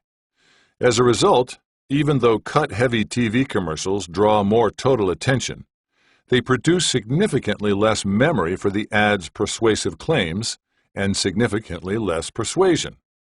It's easy to understand why. Viewers' attention isn't fixated on the ad's best points, but is scattered all over the material's relevant and irrelevant attributes. For everyone concerned, it's a case of death by 1,000 cuts. Of course, there are many communication channels that, unlike the broadcast media, present a piece of persuasive information in finalized, unchanging form. Newspapers, magazines, books, handbills, window signs, billboards, emails, and so on, and consequently can't use cuts to capture and direct audience attention strategically. To leverage the power of difference when employing these vehicles, persuaders typically resort to a more traditional tactic. They insert novelty into the appeal. That is, something designed to appear distinctive, original or unfamiliar or surprising, which also works well to attract attention. Indeed, almost anything a persuader can do to set an item apart from competitors has this effect. And as long as the spotlighted item has worth, its allure can leapfrog over that of equally worthy or even more worthy rivals. Some new research charts a previously undiscovered route to differentiation of that enviable sort. In Chapter 3, we covered one way that marketers get us to pay selective attention to the value of their products. They ask us in some type of questionnaire to evaluate the quality of their offerings without asking us to evaluate their rivals' comparable offerings. But there are subtler ways to accomplish the same goal. Consider the results of a study conducted at Northwestern University. Researchers gave online participants information about a pair of sofas we'll call the Dream and the Titan. The two, manufactured by different furniture companies, were comparable in all respects except for their cushions. The Dream's cushions were softer and more comfortable than the Titan's, but less durable. In this one-on-one comparison, the potential customers preferred the Titan's sturdier cushions to the Dream's softer cushions, 58% to 42%. But that changed when the researchers sent the same information to another sample of online participants, along with information about the features of 3 other sofa models. The added sofas were not strong competitors, being weak on a variety of dimensions, but they all had durable cushions like the Titan. Within that set of comparisons, the Dream vaulted over all the other models, this time winning 77% of the preferred choices. That's an astonishing finding. One would think that adding competitors to the mix of options would reduce rather than increase the number of times the Dream would be selected, if for no other reason than the raw probabilities involved. Besides, the Titan was still among the available alternatives and still possessed all its strengths. Why would the additional sofas bring about a drastic shift in favor of the Dream? After performing multiple studies on the topic, the researchers are confident they know. Adding 3 models with durable cushions made the Dream stand out as distinct from the other 4 possibilities on the feature of cushion softness and comfort. And distinctiveness, as we've seen, swings attention to the distinguishing factor, which in this instance led to cushion comfort's greater perceived importance. Unfortunately, the great majority of scientific data on persuasion goes unused by practitioners, even valuable findings such as this. Chapter 6. Commanders of Attention 2. The Magnetizers. Besides the persuasive advantages of drawing attention to a particular stimulus, there is considerable benefit to holding it there. The communicator who can fasten an audience's focus onto the favorable elements of an argument raises the chance that the argument will go unchallenged by opposing points of view, which get locked out of attention as a consequence. Certain kinds of information do, in fact, combine initial pulling power with staying power.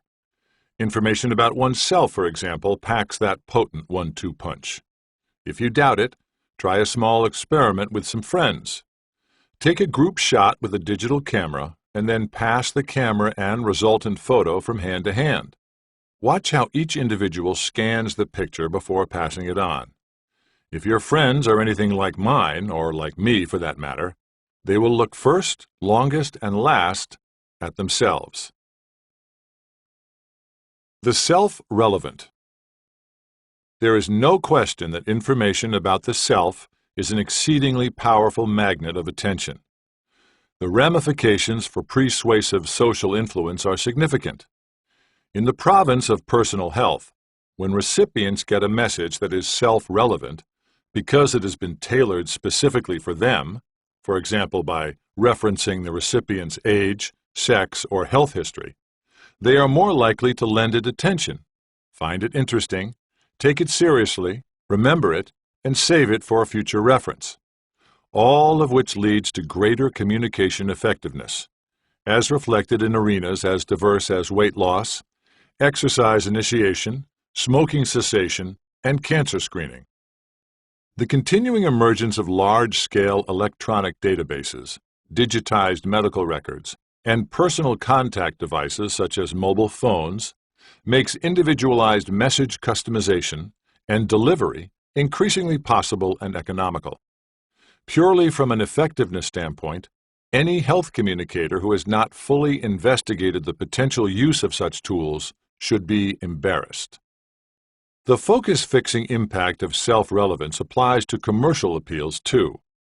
Suppose you are a persuasion consultant approached to help market a new underarm antiperspirant to NASCAR dads. Let's call it Pit Stop. Suppose further that the product has concrete, convincing scientific evidence of its superior effectiveness, which the manufacturer's advertising agency plans to feature in its launch ads.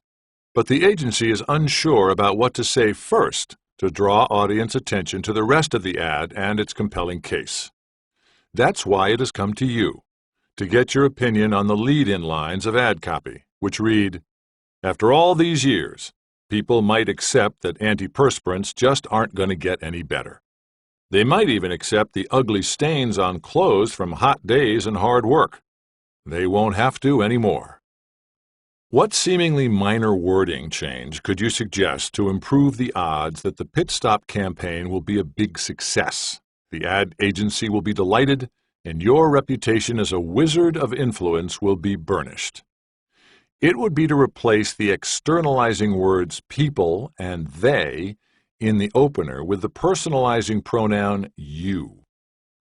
According to the results of an analogous study done at Ohio State University, your small modification will enhance audience attitude toward the product. Of course, because self-relevant cues only bring attention, not automatic approval to a message, a strong subsequent case for Pit Stop was necessary within your ad to make the switch to use outperform the original ad. As the Ohio study also demonstrated, if the rest of your ad had provided feeble evidence for Pit Stop's effectiveness, the switch to a personalized introduction would have made the now more attentive audience less favorable to the product as a result. Here, then, is another lesson in pre-suasion available for your use. When you have a good case to make, you can employ, as openers, simple self-relevant cues, such as the word you, to predispose your audience toward a full consideration of that strong case before they see or hear it. There's another type of setting in which the attention-gripping quality of self-relevant cues can affect persuasive success. Meetings or gatherings where individuals are expected to deliver their views in a public forum along with others doing the same. I got a memorable lesson in this regard when early in my career I was asked to speak about my research at a global conference sponsored by a large corporation. I was nervous. I'd rarely spoken to a business audience before and never to an international one. My anxiety spiked further when I learned that my talk was scheduled to follow an arts break, in which the celebrated dancer Edward Villela would perform a scene from George Balanchine and Igor Stravinsky's ballet masterpiece, Apollo. This sequencing is responsible for the two major disappointments I had with the conference. The first was to be expected. The audience was enthralled by the dance performance. It was Balanchine, it was Stravinsky, it was Villela, it was Apollo, after all. And my ensuing presentation seemed pallid by comparison. But there was a second misfortune I didn't anticipate. Even though I was sitting in the front row as the dance unfolded, I never saw it. I missed it completely, and I know why. I was focused on myself and my upcoming speech, with all of its associated phrasings and transitions and pauses and points of emphasis. The missed experience is one of my enduring regrets. It was Balanchine, Stravinsky, etc., after all. I'd been the victim of what behavior scientists call the next-in-line effect, and as a consequence, I have since figured out how to avoid it and even use it on my behalf. You might be able to do the same. Let's say that because you have a terrific plan in mind, you are looking forward to attending a meeting at work designed to attack a recurring staffing problem. Let's also say that the group meets often enough that everyone is familiar with the other participants and the basic format of the meeting. Each member around the table is supposed to take a turn providing an initial position and recommendation statement. Finally, let's say you've noticed that one of those turn takers is Alex, a manager who reliably wields the most influence at the meetings. He usually determines the problem-solving path a group eventually takes. Deciding on your strategy for the upcoming meeting is easy. You'll secure a seat next to Alex so that he'll be able to take in everything you say in your carefully wrought initial statement. That would be a mistake. Whether you offer your statement just before or after his, according to the next-in-line effect, Alex will have a hard time processing your solution, no matter how good it is. If your statement comes immediately prior to Alex's, he'll likely miss the specifics because he'll be mentally rehearsing what he plans to say. If it comes immediately following Alex's, he'll likely miss those specifics because he'll be internally rehashing what he just said.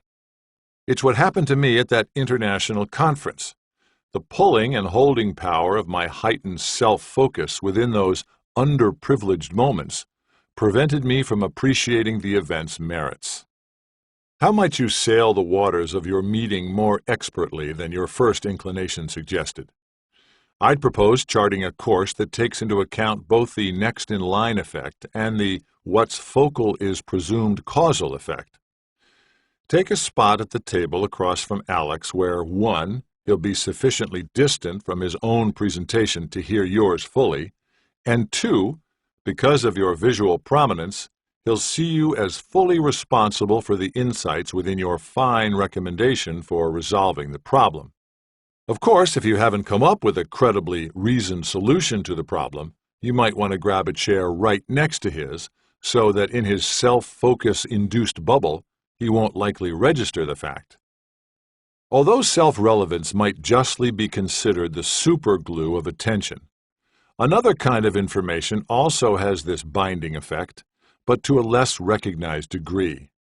To explain it properly requires a food-related side trip into the history of psychology, one that takes us to a beer garden in mid-1920s Germany. The unfinished. The widely acknowledged father of modern social psychology is Kurt Lewin, who before emigrating to the United States taught for a decade at the University of Berlin, and who, as an early champion of women's role in higher education, gave the field several noteworthy academic daughters. One, a gifted young Lithuanian woman named Bluma Zegarnik, was in a collection of students and research assistants who met regularly with Lewin at a local beer garden restaurant to discuss ideas when, one evening, the talk turned to a remarkable talent of a veteran waiter there.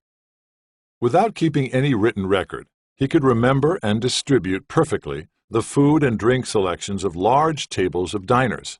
As the university group's conversation progressed, Lewin and Zegarnik developed a plan to explore the limits of the man's impressive memory. After he had served all of the group members, once again flawlessly, they covered their plates and glasses and asked him to return to the table and recall what each had ordered. This time, though, he couldn't do it. He couldn't even come close. What accounted for the difference? A length of time had passed, of course, but that seemed an unlikely cause, as it was only long enough for the diners to hide their plates and glasses under napkins. Lewin and Zegarnik suspected a different reason. As soon as the waiter correctly placed the last dish in front of the last diner at the table, his task of serving the group changed from unfinished to finished. And unfinished tasks are the more memorable, hoarding attention so they can be performed and dispatched successfully. Once completed, attentional resources are diverted from the undertaking to other pursuits. But while the initial activity is underway, a heightened level of cognitive focus must be reserved for it. To test this logic, Zeigarnik performed an initial set of experiments that she, Lewin, and numerous others have used as the starting point for investigating what has come to be known as the Zeigarnik effect. For me, two important conclusions emerge from the findings of now over 600 studies on the topic.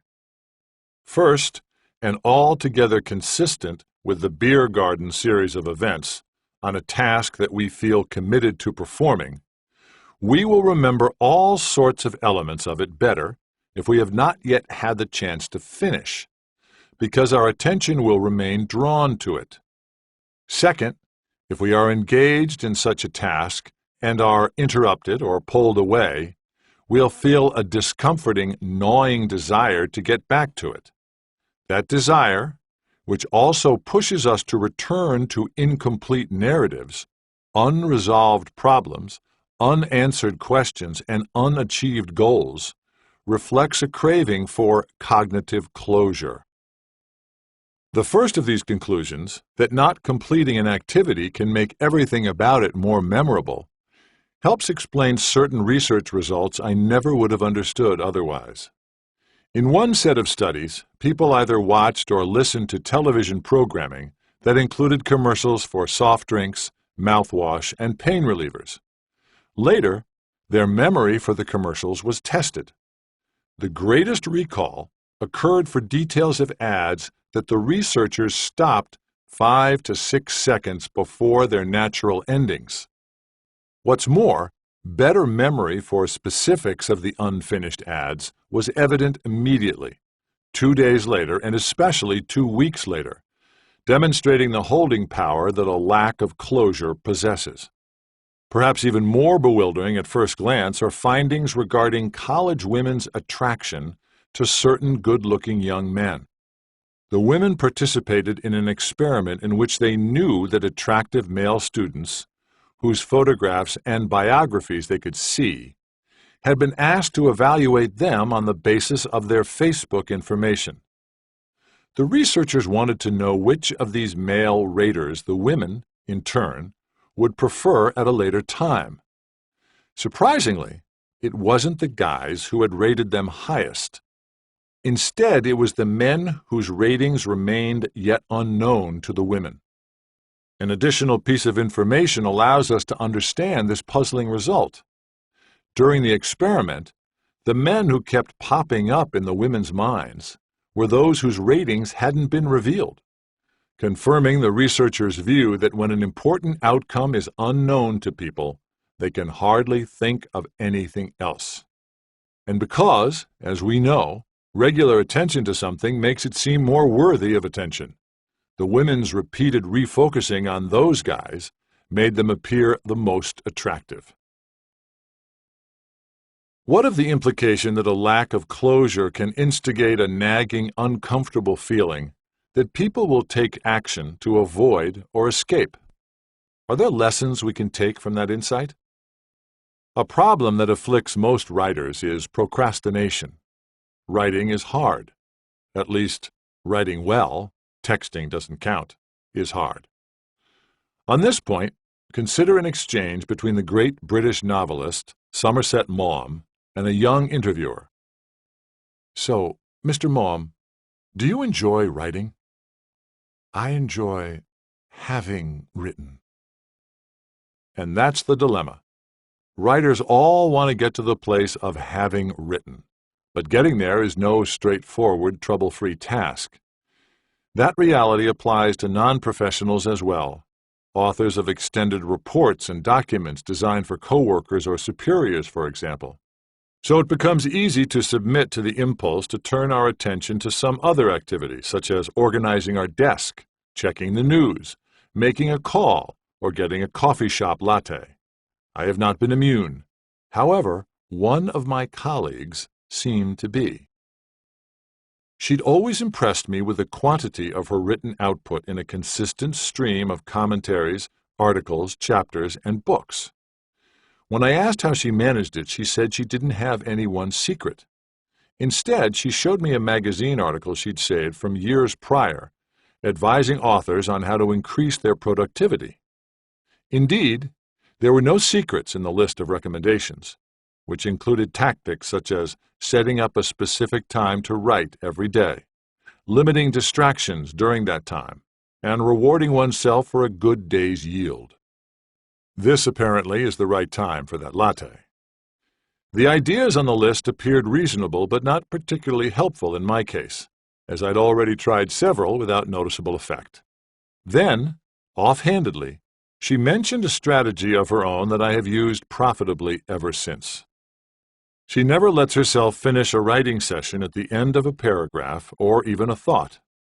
She assured me she knows precisely what she wants to say at the end of that last paragraph or thought. She just doesn't allow herself to say it until the next time. Brilliant! By keeping the final feature of every writing session near finished, she uses the motivating force of the drive for closure to get her back to her chair quickly, impatient to write again. So my colleague did have a writing secret after all. It was one that hadn't occurred to me, although it should have because it was present, if I just thought about it, in the body of work on the Zeigarnik effect that I knew well. That was a type of lapse I've tried not to let recur, either in my writing or in another of my professional roles at the time, university teaching.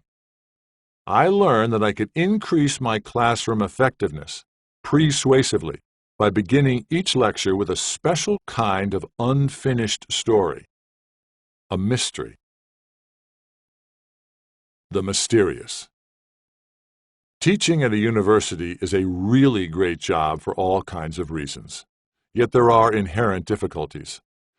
They surface not only in the ongoing challenges of proper topic coverage within one's courses, consistently updated lectures, and reliably fair examination grading procedures, but also in a more basic way. In getting students to devote their full attention to the lecture material so that they comprehend the concepts involved. It's a traditional problem because, first of all, the average class period lasts upward, sometimes far upward, of 45 minutes, which is a long time to count on concentrated focus. Besides, these are college students at or near their peaks of sexual attractiveness and sexual inclination. How could we expect them to deny systematic attention to the eye-catchingly outfitted, viscerally stimulating romantic possibilities all around them in favor of the physically fading academic at the front of the room, whose unfashionable look is relentlessly similar from session to session? A number of years ago, while looking elsewhere, I came across an effective way to reduce the problem. It involves employing a combination of the Zeigarnik effect and what Albert Einstein proclaimed as the most beautiful thing we can experience, and simultaneously the source of all true science and art. I was preparing to write my first book for a general audience. Before beginning, I decided to go to the library to get all the books I could find that had been written by academics for non-academics. My strategy was to read the books, identify what I felt were the most and least successful sections, photocopy those sections, and arrange them in separate piles. I then reread the entries looking for particular qualities that differentiated the piles. In the unsuccessful segments, I found the usual suspects: lack of clarity, stilted prose, use of jargon, and so on. In the successful group, I found pretty much what I expected too: the polar opposite traits of the weak sections plus logical structure, vivid examples, and humor. But I also found something I had not anticipated. The most successful of the pieces each began with a mystery story. The authors described a state of affairs that seemed perplexing and then invited the reader into the subsequent material as a way of dispatching the enigma. In addition, there was something about this discovery that struck me as more than a little curious, something I'll tee up, unashamedly, as a mystery. Why hadn't I noticed the use of this technique before, much less its remarkably effective functioning in popularized scholarship? After all, I was at the time an avid consumer of such material. I had been buying and reading it for years. How could the recognition of this mechanism have eluded me the whole while? The answer, I think, has to do with one reason the technique is so effective. It grabs readers by the collar and pulls them into the material.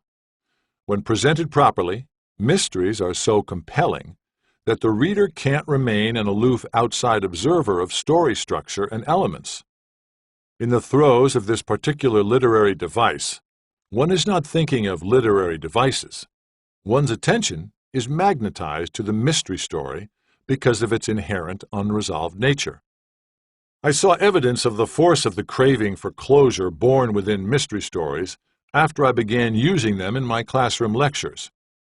I was still inexperienced enough that on one particular day I got the timing wrong, and the bell rang, ending the lecture before I'd revealed the solution to a puzzle I'd posed earlier. In every college course I'd ever taught, about 5 minutes before the scheduled end of a class period, some students start preparing to leave. The signs are visible, audible, and, consequently, contagious. Pencils and notebooks are put away, laptops closed, backpacks zipped. But in this instance, not only were there no such preparations, but also after the bell rang, no one moved. In fact, when I tried to end the lecture there, students pelted me with protests. They would not let me stop until I had given them closure on the mystery. I remember thinking, "Cialdini, you've stumbled onto dynamite here." Besides mystery stories being excellent communication devices for engaging and holding any audience's interest, I encountered another reason to use them. They were instructionally superior to the other more common forms of teaching I had been using, such as providing thoroughgoing descriptions of course material or asking questions about the material. Whereas descriptions require notice and questions require answers, mysteries require explanations.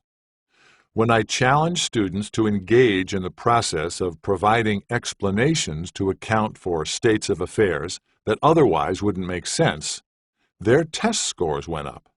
Why? Because that process also provided them the best chance to understand the lecture material in a meaningful and enduring way. An example is in order. A little recognized truth I often try to convey to various audiences is that, in contests of persuasion, counter-arguments are typically more powerful than arguments. This superiority emerges especially when a counterclaim does more than refute a rival's claim by showing it to be mistaken or misdirected in the particular instance, but does so instead by showing the rival communicator to be an untrustworthy source of information, generally. Issuing a counter-argument demonstrating that an opponent's argument is not to be believed because its maker is misinformed on the topic will usually succeed on that singular issue. But a counter-argument that undermines an opponent's argument by showing him or her to be dishonest in the matter will normally win that battle plus future battles with the opponent. In keeping with the holding power of puzzles, I've learned that I can arrange for an audience to comprehend those teaching points more profoundly if I present them in mystery story format. Of course, there are various ways to structure a mystery story-based case for the potency of counter-arguments. One that has worked well in my experience involves supplying the following information in the following sequence. 1. Pose the mystery. Most people are familiar with legendary cigarette advertising campaign successes featuring Joe Camel, the Marlboro Man, and Virginia Slim's "You've Come a Long Way, Baby." But perhaps the most effective marketing decision ever made by the tobacco companies lies buried and almost unknown in the industry's history.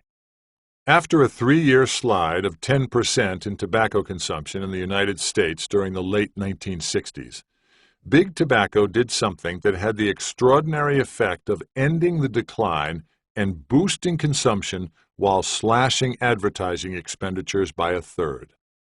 What was it? 2. Deepen the mystery. The answer also seems extraordinary. On July 22, 1969, during U.S. congressional hearings, representatives of the major American tobacco companies strongly advocated a proposal to ban all of their own ads from television and radio, even though industry studies showed that the broadcast media provided the most effective routes to new sales. As a consequence of that unprecedented move, tobacco advertising has been absent from the airwaves in the United States since 1971. 3. Home in on the proper explanation by considering and offering evidence against alternative explanations. Could it be that American business interests, sobered by the 1964 Surgeon General's report that detailed the deadly denouement of tobacco use, decided to forego some of their profits to improve the well-being of fellow citizens? That appears unlikely, because representatives of the other major U.S. businesses affected by the ban, the broadcast industry, filed suit in U.S. Supreme Court to overturn the law 1 month after it was enacted. Thus, it was only the tobacco industry that supported the restriction on its ads. Could it have been the tobacco company executives, then, who became suddenly concerned with the health of the nation? Hardly. They didn't reduce their concentrated efforts to increase tobacco sales one whit. They merely shifted their routes for marketing their products away from the broadcast media to print ads, sports sponsorships, promotional giveaways, and movie products. For instance, one tobacco company, Brown & Williamson, paid for product placements in 22 films in just a 4-year period. 4. Provide a clue to the proper explanation. So, by tobacco executives' logic, magazines, newspapers, billboards, and films were fair game. Only the airwaves should be off-limits to their marketing efforts. What was special about the broadcast media? In 1967, the U.S. Federal Communications Commission, FCC, had ruled that its fairness doctrine applied to the issue of tobacco advertising. The fairness doctrine required that equal advertising time be granted on radio and television, solely on radio and television, to all sides of important and controversial topics. If one side purchased broadcast time on these media, the opposing side must be given free time to counter-argue. 5. Resolve the mystery. That decision had an immediate impact on the landscape of broadcast advertising. For the first time, anti-tobacco forces such as the American Cancer Society could afford to air counter-arguments to the tobacco company messages. They did so via counter-ads that disputed the truthfulness of the images displayed in tobacco company commercials. If a tobacco ad featured healthy, attractive, independent characters, the opposing ads would counter-argue that, in fact, tobacco use led to diseased health, damaged attractiveness, and slavish dependence. During the 3 years that they ran, those anti-tobacco spots slashed tobacco consumption in the United States by nearly 10%. At first, the tobacco companies responded predictably, increasing their advertising budgets to try to meet the challenge. But by the rules of the fairness doctrine, for each tobacco ad, equal time had to be provided for a counter-ad that would take another bite out of industry profits. When the logic of the situation hit them, the tobacco companies worked politically to ban their own ads, but solely on the air, where the fairness doctrine applied, thereby ensuring that the anti-tobacco forces would no longer get free airtime to make their counter-argument. As a consequence, in the year following the elimination of tobacco commercials on air, the tobacco companies witnessed a significant jump in sales coupled with a significant reduction in advertising expenditures. 6. Draw the implication for the phenomenon under study. Tobacco opponents found that they could use counter-arguments to undercut tobacco ad effectiveness. but the tobacco executives learned and profited from a related lesson. One of the best ways to enhance audience acceptance of one's message is to reduce the availability of strong counterarguments to it, because counterarguments are typically more powerful than arguments. At this stage in the sequence, the teaching point about the superior impact and necessary availability of counterarguments is an explanation. As such, it produces more than recognition of basic facts. For example, U.S. tobacco companies argued successfully for a ban of their ads from TV and radio, or answers to related questions. What was the result? The companies witnessed a jump in sales and a reduction in advertising costs. It produces an understanding of how certain psychological processes associated with the prepotency of counterarguments brought about both of those otherwise baffling events.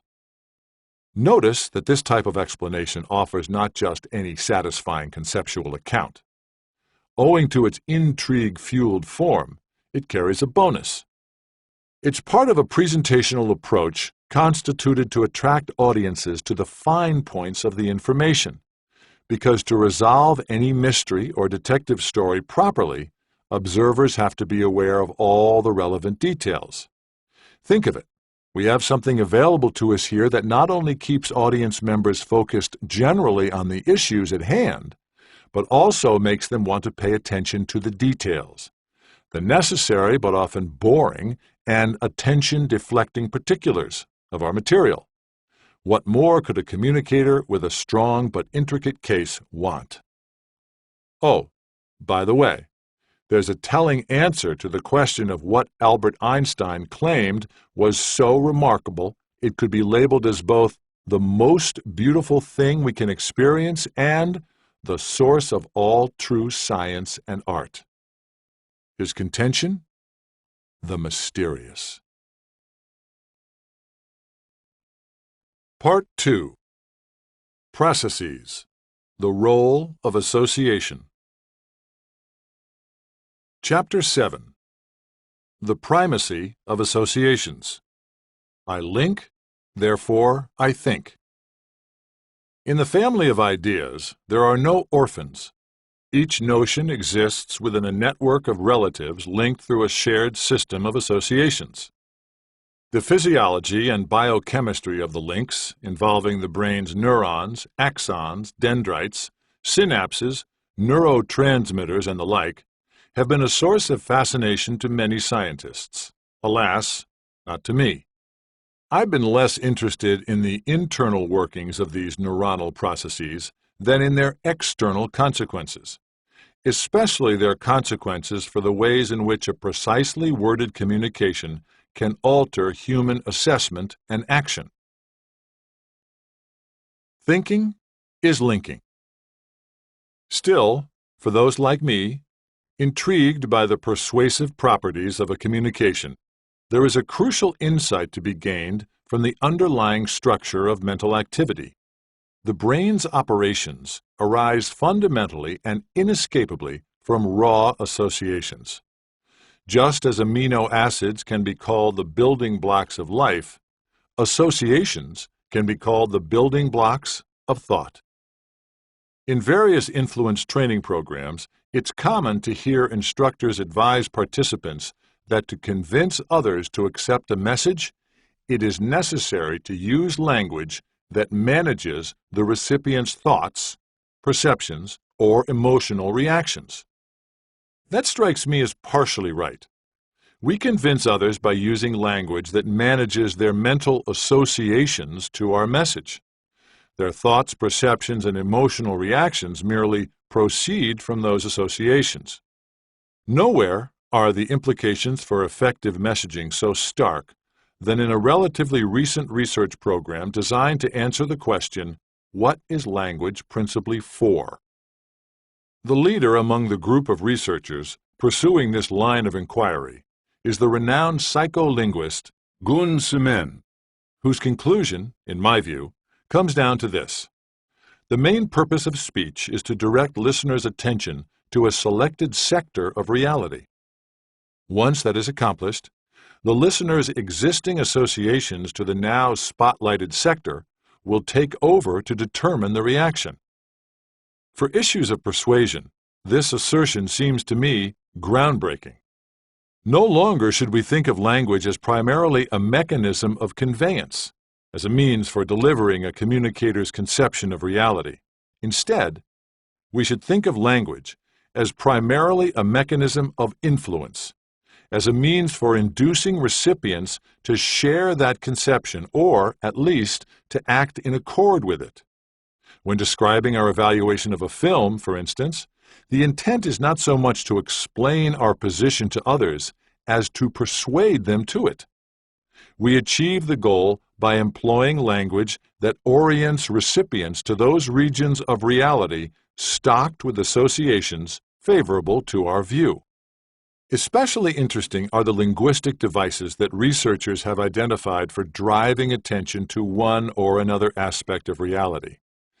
They include verbs that draw attention to concrete features of a situation, adjectives that pull one's focus onto the traits versus behaviors of others, personal pronouns that highlight existing relationships, metaphors that frame a state of affairs so that it is interpreted in a singular way, or just particular wordings that link to targeted thoughts. We'll benefit by considering the last and simplest of these devices first. Speak no evil, leak no evil. Not long ago, I came across an organization that, more self-consciously than any other I've encountered, has sought to shape the elements of its internal language to ensure that the mental associations to those language elements align with its corporate values. The company, SSM Health, a not-for-profit system of hospitals, nursing homes, and related entities, had asked me to speak at its annual leadership conference. I agreed, in part because of SSM's stellar reputation. I knew it as the first healthcare provider to be designated a Malcolm Baldrige National Quality Award winner. The Baldrige Awards, traditionally presented each year by the President of the United States and determined by the nation's Commerce Department, honor organizations that demonstrate stratospheric levels of performance and leadership in their fields. I wondered how SSM operated to attain such excellence and was glad to accept the invitation as a way to find out. At the conference, I learned, for example, that the company's website claim that employees drive success was much more than a claim. Despite being subjected to a rigorous vetting process and imported from 1,000 miles away, I was not a conference keynote speaker. On the day I spoke, the keynote presentation labeled Our People Keynote was delivered by 7 employees who, one after another, described how they had participated in something exceptional on the job during the previous year. I also learned that on 2 additional days of the conference, 14 other employees delivered similar Our People keynote speeches. Of course, I realized that the practice of elevating 21 employees to keynote speaker status is unusual, and installing the practice as a follow-through on a stated belief in employee-driven exceptionalism is even more unusual. But by then, I wasn't surprised to see it, as I'd already experienced how relentlessly SSM people walk their talk, literally their talk. A month earlier, on a call with organizers of the leadership conference intended to help me prepare my remarks, I spoke not to the usual 1 or 2 informants that organizations normally assign to the task, but to 6 SSM employees. Although each contributed valuably, the spokesperson for the team was the conference chairperson, Steve Barney. Steve was amiable and warm throughout the process until the end, when his tone turned stern, and he issued an admonition. Your presentation is not to include bullet points, and you are not to tell us how to attack our influence problems. When I protested that removing these elements would weaken my talk, Steve responded, "Oh, you can keep them in. You just have to call them something else." My cleverly phrased comeback, I believe it was, what? Got Steve to elaborate. As a healthcare organization, we're devoted to acts of healing, so we never use language associated with violence. We don't have bullet points, we have information points. We don't attack a problem, we approach it. At the conference, I asked one of the participants, a physician, about the nonviolent language policy. He responded with even more examples. We've replaced business targets with business goals. And one of those goals is no longer to beat our competition, it's to outdistance or outpace them. He even offered an impassioned rationale. Can't you see how much better it is for us to associate ourselves with concepts like goal and outdistance than target and beat? In truth, I couldn't. I was skeptical that such small wording shifts would affect the thinking and conduct of individuals within the SSM system in any meaningful fashion. But that was then. I'm a convert now. My response to SSM's strict language policy transformed from, geez, this is silly, to, geez, this is smart. The conversion occurred after I undertook a concentrated review of an astounding body of research findings. Incidental, but not accidental exposure to words.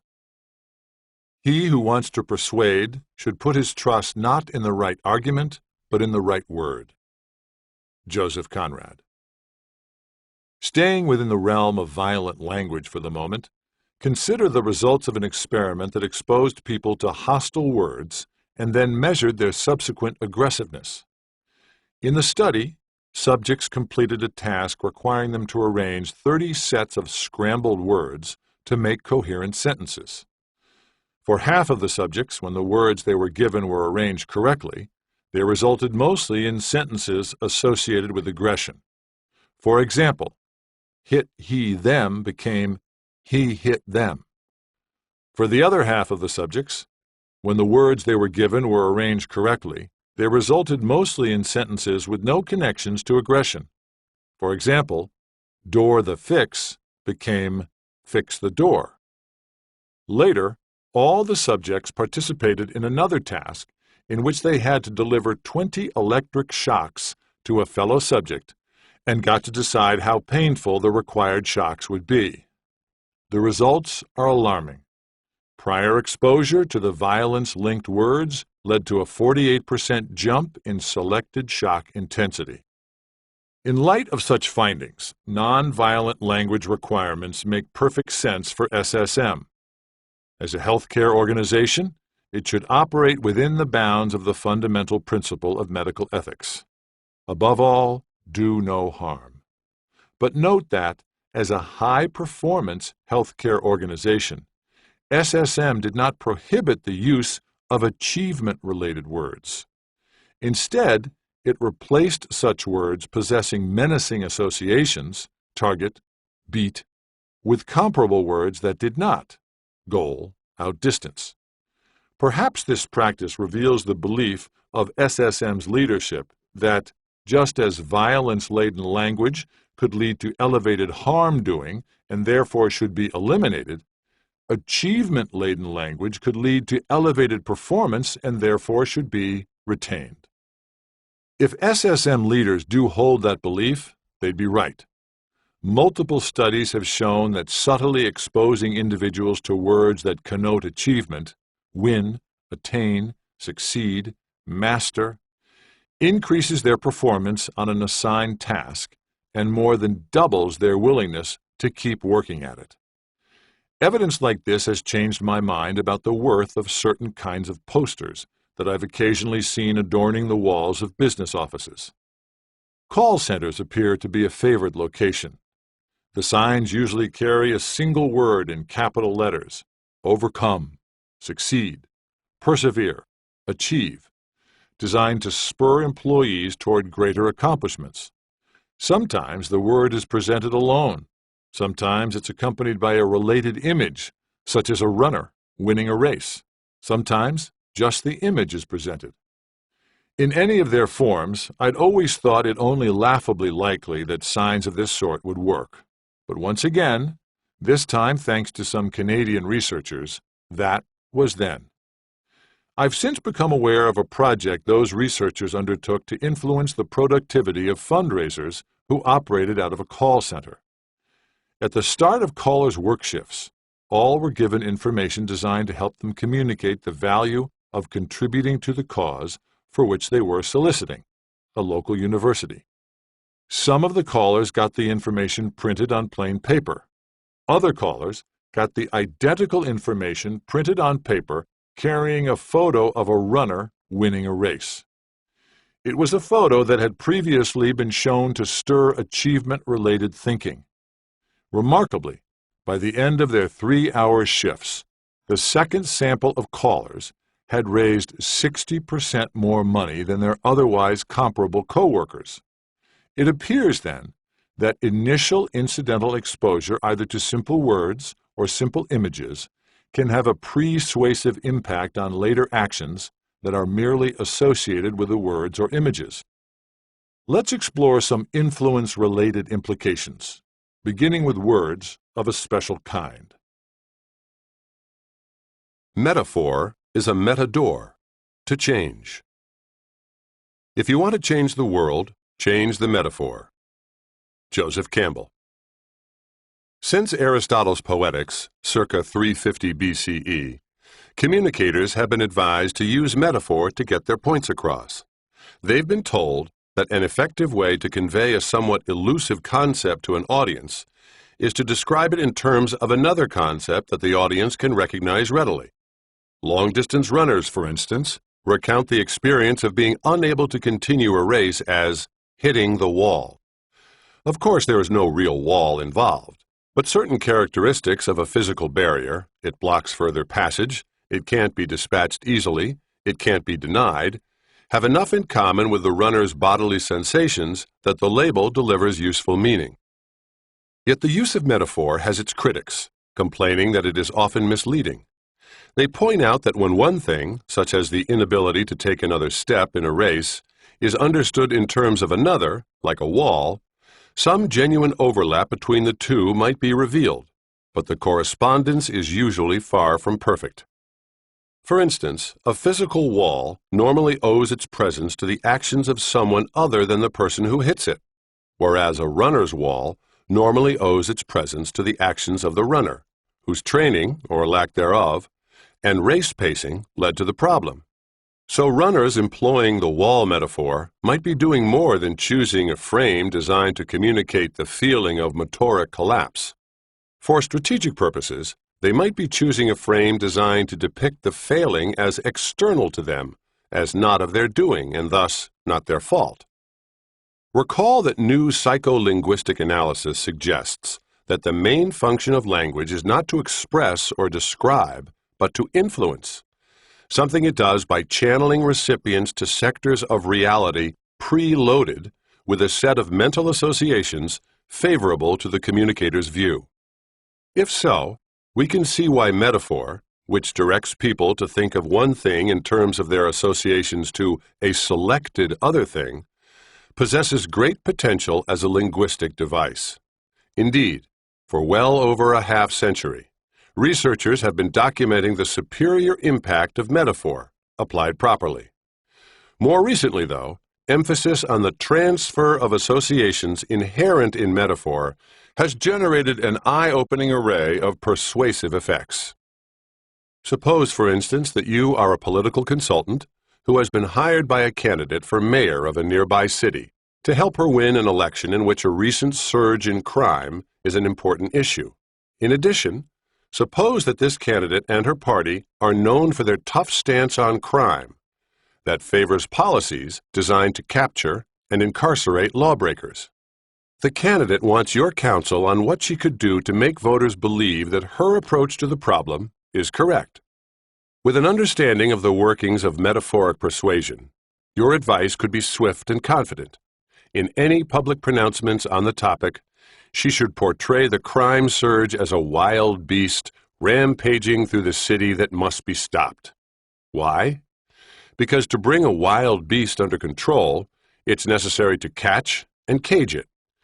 In the minds of her audiences, these natural associations to the proper handling of rampaging animals will transfer to the proper handling of crime and criminals. Now imagine instead that the candidate and her party are known for a different approach to the problem, one that seeks to halt the growth of crime by treating its societal causes such as joblessness, lack of education, and poverty. In this instance, still on the basis of an understanding of metaphoric persuasion, your advice could also be swift and confident.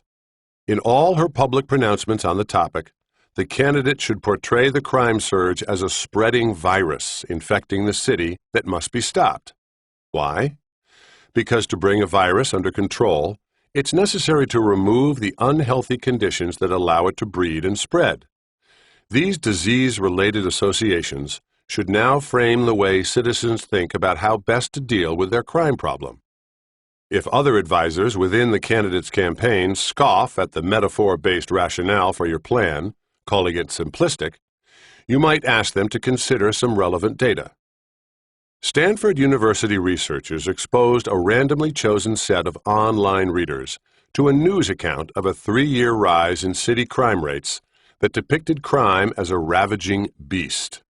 Other randomly chosen readers saw the same news account and statistics, except for one word. The criminality was depicted as a ravaging virus. Later, the survey asked them all to indicate their preferred solutions.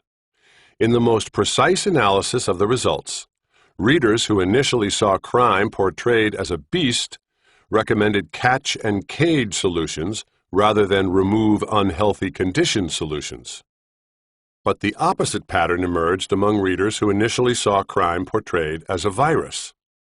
Remarkably, the size of the difference due to the change of a single word, 22%, was more than double the size of preferred solution differences that were naturally due to the reader's gender, 9%, or political party affiliation, 8%.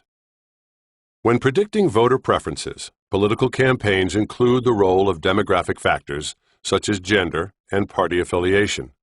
Rarely, though, do they consider the potentially greater predictive power of a persuasively deployed metaphor.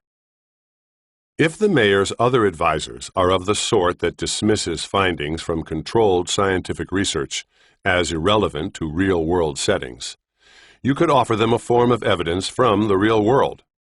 Maximally effective salespeople understand the power of metaphor.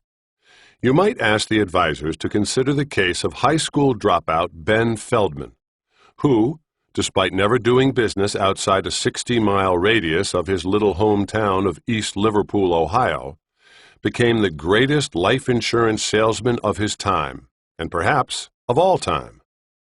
Indeed, at his peak, in the 1970s and 1980s, he sold more life insurance by himself than 1,500 of the 1,800 insurance agencies in the United States. In 1992, after he had been admitted to a hospital because of a cerebral hemorrhage, his employer, New York Life, decided to honor the great salesman's 50 years with the company by declaring Feldman February, a month in which all its agents would compete to get the largest total in new sales. Who won? Ben Feldman. How? By calling prospects from his hospital bed, where the 80-year-old closed $15 million in new contracts in 28 days. That kind of relentless drive and commitment to the job accounts for some but not all of the man's phenomenal success.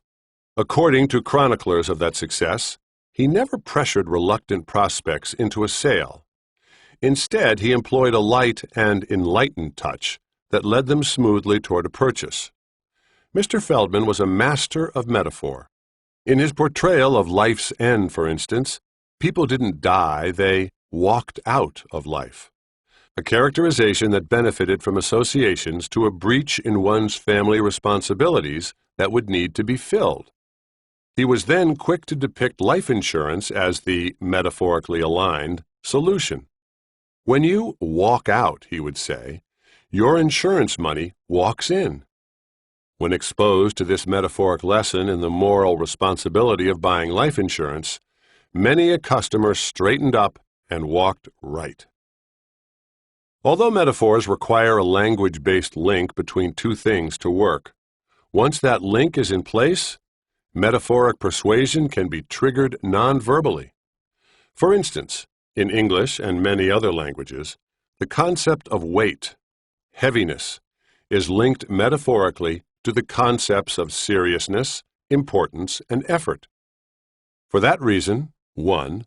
Raters reading a job candidate's qualifications attached to a heavy versus light clipboard come to see the applicant as a more serious contender for the job. 2. Raters reading a report attached to a heavy clipboard come to see the topic as more important. And 3. Raters holding a heavy object, requiring more effort of them, put more effort into considering the pros and cons of an improvement project for their city. This set of findings raises the specter that manufacturers' drive to make e-readers as light as possible will lessen the seeming value of the presented material, the perceived intellectual depth of its author, and the amount of energy readers will be willing to devote to its comprehension. Comparable findings have appeared in studies of another arena of human judgment, personal warmth, where individuals who have held a warm object briefly, for example, a cup of hot versus iced coffee, immediately feel warmer toward, closer to, and more trusting of those around them. Hence, they become more giving and cooperative in the social interactions that follow shortly afterward. It's evident, then, that powerful metaphoric associations can be persuasively activated without a word. Touch is enough. More hot stuff. Because negative associations can be transferred as easily as positive ones, spontaneously shared meaning can be as much a nightmare as a dream for communicators. A few years ago, a white government official received so much criticism that he resigned his position after using the word niggardly to describe how he planned to handle his office's tight budget. The word means miserly or reluctant to spend, but plainly another family of associations provoked the negative reaction. For a fundamentally related reason, used car salespeople are taught not to describe their cars as used, which links to notions of wear and tear, but to say pre-owned, which bridges to thoughts of possession and ownership. Similarly, information technology providers are counseled against telling customers the cost or price of their offerings, which are terms associated with the loss of resources. Rather, they are to speak of the purchase or investment amount involved, terms that make contact with the concept of gain. The pilot and flight attendant training programs of some commercial airlines now include hints on how to avoid death-related language when communicating to passengers before or during a flight. The scary-sounding "your final destination" is to be trimmed to "your destination," and terminal is to be replaced with gate whenever possible. It goes without saying that savvy marketers not only want to avoid coupling their products and services to elements with negative associations, they want to play both defense and offense by eliminating connections to factors that carry the most unfavorable connotations while maximizing connections to those with the most favorable ones. What are those most intensely evaluated elements? There is much to say in Chapter 13 about the concept that people respond to with the greatest passion on the negative side of the ledger, so its coverage will be deferred until then. But to reduce any resulting Zeigarnik effect tensions, a brief advance notice is in order. The concept preloaded with associations most damaging to immediate assessments and future dealings is untrustworthiness, along with its concomitants such as lying and cheating. Our hotties, ourselves. On the upside of things, though, the factor with the most favorable impact in the realm of human evaluation is one we have encountered before: the self, which gains its power from a pair of sources. Not only does it draw and hold our attention with nearly electromagnetic strength, thereby enhancing perceived importance, it also brings that attention to an entity that the great majority of us shower with positive associations. Therefore, anything that is self-connected or can be made to seem self-connected gets an immediate lift in our eyes. Sometimes the connections can be trivial, but can still serve as springboards to persuasive success. People who learn that they have a birthday, birthplace, or first name in common come to like each other more, which leads to heightened cooperativeness and helpfulness toward each other. Potential customers are more willing to enroll in an exercise program if told they have the same date of birth as the personal trainer who will be providing the service. Learning of such connections online offers no immunity. Young women are twice as likely to friend a man who contacts them on Facebook if he claims to have the same birthday. The small business loans to citizens of developing nations brokered through a microfinance website are significantly more likely to be offered by loan providers to recipients whose names share their initials. Finally, researchers studying this general tendency to value entities linked to the self, called implicit egoism, have found that individuals prefer not just people but also commercial products, crackers, chocolates, and teas, with names that share letters of the alphabet with their own names. To take advantage of this affinity, in the summer of 2013, the British division of Coca-Cola replaced its own package branding with one or another of 150 of the most common first names in the United Kingdom, doing so on 100 million packs of their product.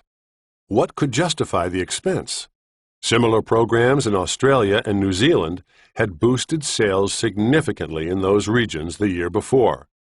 When finally tried in the United States, it produced the first increase in Coke sales in a decade. Even organizations can be susceptible to the tendency to overvalue things that include elements of their names. In 2004, to celebrate the 50th anniversary of rock and roll, Rolling Stone magazine issued a list of the 500 greatest songs of the rock era. The two highest-rated songs, as compiled and weighted by Rolling Stone editors, were Like a Rolling Stone by Bob Dylan and I Can't Get No Satisfaction by the Rolling Stones. At the time of this writing, I checked 10 comparable lists of the greatest rock and roll songs, and none listed either of Rolling Stone's picks as its number 1 or number 2 choice. I am we, and we are number 1. When considering the persuasive implications of implicit egoism, there's an important qualification to be taken into account. The overvalued self isn't always the personal self. It can also be the social self, the one framed not by the characteristics of the individual, but by the characteristics of that individual's group. The conception of self as residing outside the individual and within a related social unit is particularly strong in some non-Western societies whose citizens have a special affinity for things that appear connected to a collectively constructed self. An analysis of 2 years of magazine ads in the United States and South Korea found that 1. In South Korea, the ads attempted to link products and services mostly to the reader's family or group, whereas in America it was mostly to the individual reader. And 2, in terms of measured impact, group-linked ads were more effective in South Korea, while ads linked to the individual were more effective in the United States. The recognition of what Eastern world audiences value furnished South Korea's government with a wise negotiating tactic to use in dealing with Afghan militants. It was a tactic that, although simple, had been almost absent from the approach of Western negotiators in Afghanistan up to that point, and is still underused there by Western powers.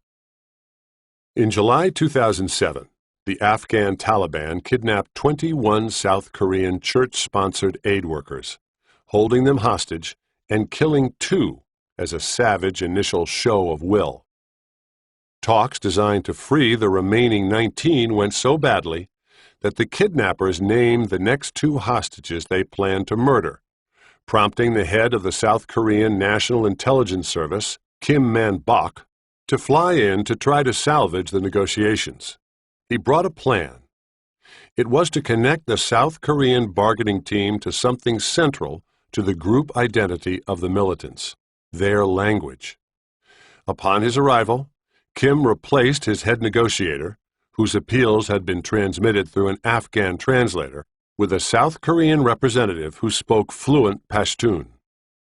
According to Kim, who won the hostages' swift release, the key in the negotiations was language. However, it was not because of any greater precision or lucidity of the verbal exchanges involved, but because of something more primitive and persuasive. When our counterparts saw that our negotiator was speaking their language, Pashtun, they developed a kind of strong intimacy with us, and so the talks went well. Easy does it. Besides the self, there is another concept possessed of decidedly positive associations worth examining, because of how communicators can fumble the opportunity to harness those associations effectively. It is easy. There is much positivity associated with getting something with ease, but in a particular way. When we grasp something fluently, that is, we can picture or process it quickly and effortlessly, we not only like that thing more, but also think it is more valid and worthwhile. For this reason, poetry possessing rhyme and regular meter evokes something more than greater favor from readers. It also evokes perceptions of higher aesthetic value, the opposite of what the proponents of free verse and the gatekeepers of modern poetry journals appear to believe. Researchers in the field of cognitive poetics have even found that the fluency-producing properties of rhyme lead to enhanced persuasion. The statement, "Caution and measure will win you riches," is seen as more true when changed to "Caution and measure win you treasure." There's a mini lesson here for persuasive success. To make it climb, make it rhyme. Within the domain of general attraction, observers have a greater liking for those whose facial features are easy to recognize and whose names are easy to pronounce. Tellingly, when people can process something with cognitive ease, they experience increased neuronal activity in the muscles of their face that produce a smile.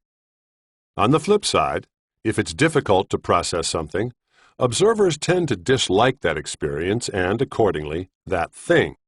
The consequences can be striking.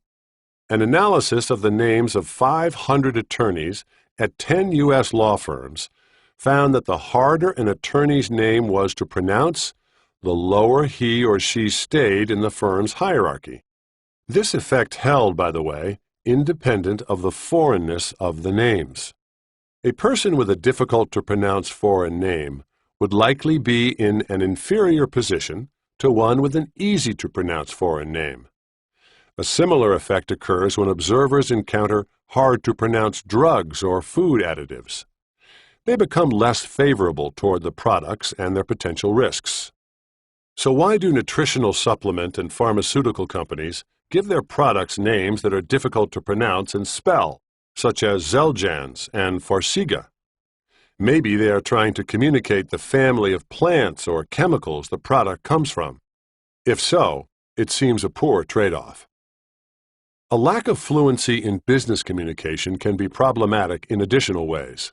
I can't count the number of times I've sat at restaurant tables struggling to read extended descriptions of menu items presented in almost illegible, flourish-filled fonts or in inadequate light, or both. You would think that restaurateurs, hoping to tempt us, would know better, as research has revealed that the food detailed in difficult-to-process descriptions is seen as less tempting, and that difficult-to-read claims are, in general, seen as less true. But perhaps the most damaging failure of business professionals to heed these effects occurs within stock exchanges. One analysis of 89 randomly selected companies that began trading shares on the New York Stock Exchange between 1990 and 2004 found that although the effect dwindled over time, those companies with easier-to-pronounce names outperformed those with difficult-to-pronounce names. A comparable analysis of easy-to-pronounce three-letter stock ticker codes, such as KAR, versus difficult-to-pronounce codes, such as RDO, on the American Stock Exchange produced comparable results. If it seems from this evidence that we are relegated to a discomforting pawn-like status in many ordinary situations, much of the research covered so far in this book indicates that there is good reason for the concern. Must we resign ourselves then to being moved around haphazardly on the chessboard of life by the associations to whatever words, symbols, or images we happen to encounter? Fortunately, no. Provided that we understand how associative processes work, we can exert strategic, persuasive control over them. First, we can choose to enter situations that possess the set of associations we want to experience. When we don't have such available choices, we can front-load impending situations with cues carrying associations that will send us in personally gainful directions. We consider how next. Chapter 8. Persuasive Geographies. All the right places, all the right traces. There is a geography of influence. When I began writing my first book for a general audience, I was on a leave of absence at a university other than my own. Because my campus office was located on an upper floor, it was possible to arrange my desk so that as I wrote, I could look out the window at an array of imposing buildings housing various academic institutes, centers, and departments. On either border of this outside window to the academic world, I'd line shelves with materials that provided an inside window to that world: my professional books, journals, articles, and files. In town, I'd leased an apartment and would try to write at a desk there, which I'd also positioned in front of a window. Although I didn't intend it, that home location offered a view unlike the one outside my university office. Instead of rigid strongholds of scholarly industry, I'd see the flow of passers-by, mostly pedestrians on their way to work or to shop or to do any of 1,000 ordinary things that people ordinarily do. The environment around my desk was importantly different, too, especially the information environment. Newspapers, magazines, tabletops, and television shows took the place of scientific publications, textbooks, filing cabinets, and conversations with colleagues. Writing in those separate places produced an effect I didn't anticipate and didn't even notice until about a month into the process, when I gathered all of the book project's preliminary pages and read them as a piece. The work I'd done at home was miles better than what I'd done at the university, because it was decidedly more appropriate for the general audience I'd envisioned. Indeed, in style and structure, the output from my campus desk was poorly suited to anyone but professional colleagues. Surprised, I wondered how it could be that despite a clear grasp of my desired market, I couldn't write for it properly while in my university office. Only in retrospect was the answer obvious. Any time I lifted or turned my head, the sight lines from my on-campus desk brought me into contact with cues linked to an academic approach and its specialized vocabulary, grammar, and style of communication. It didn't matter what I knew, somewhere in my head, about the traits and preferences of my intended readers. There were few cues in that environment to spur me to think routinely and automatically of those individuals as I wrote. From my desk at home, though, the cues were matched to the task. There, surrounded by prompted associations to the people I wanted to write for all along, I could harmonize with them much more successfully. With this guiding realization, I took all the pages I'd written at the university and, making a persuasive geography-based decision, revised them at home. It was a worthwhile undertaking. Take as proof that the book's initial opening line, "My academic subdiscipline, experimental social psychology, has as a principal domain the study of the social influence process," changed, mercifully, to, "I can admit it freely now. All my life I've been a patsy."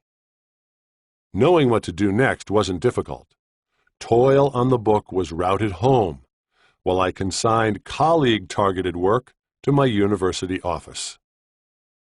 Certain lessons from this experience extend beyond crafting popular scholarship.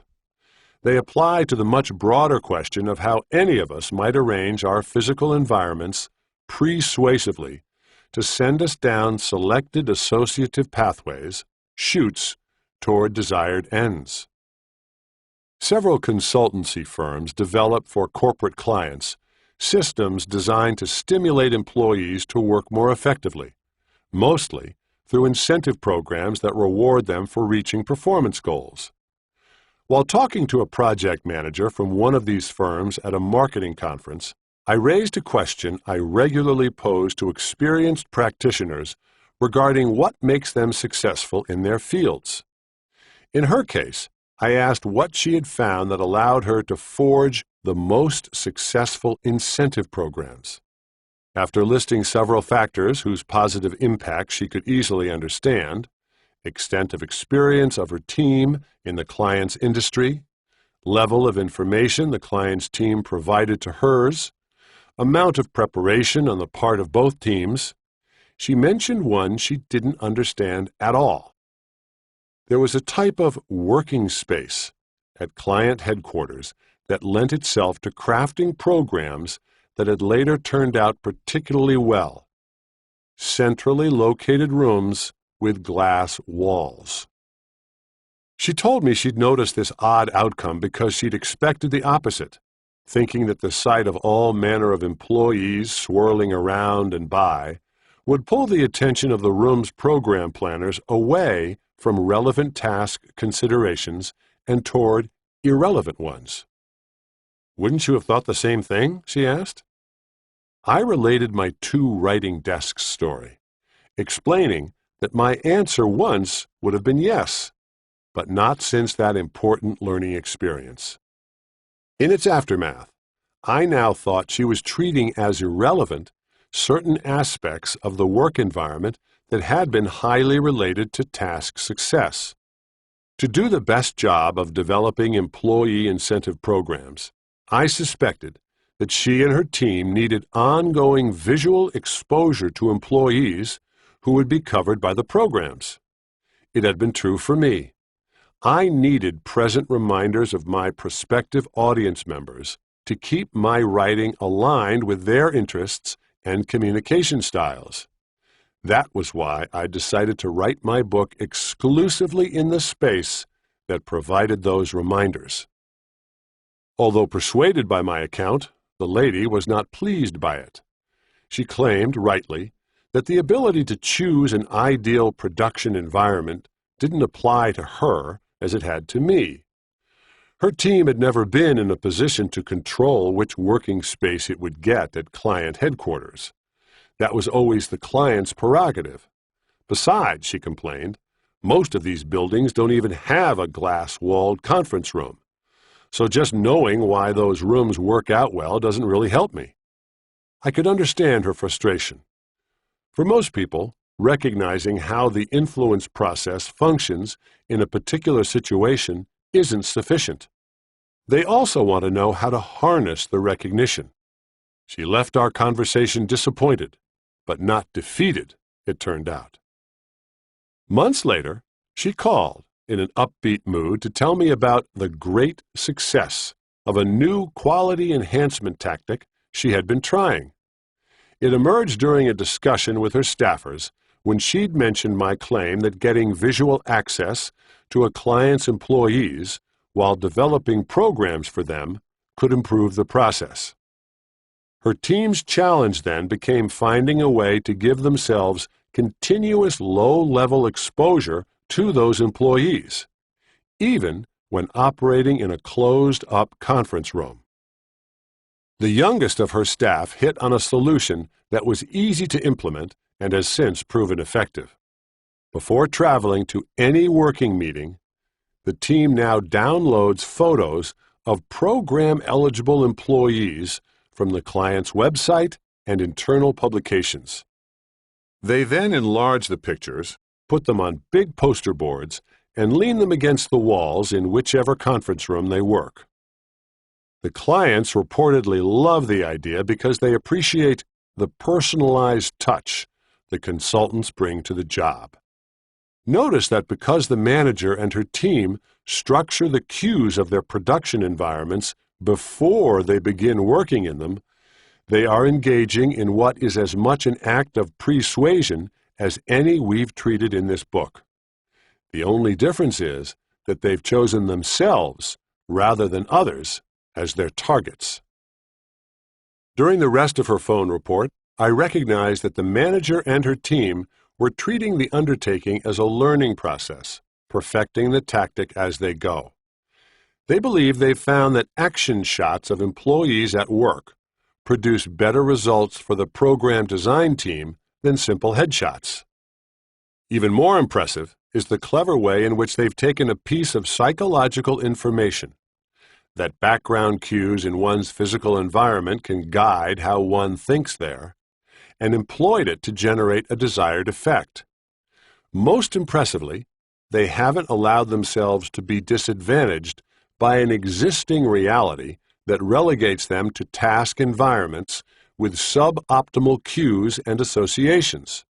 Instead, they've changed that reality by infusing their task environments with more helpful varieties that automatically activate a preferred way of responding.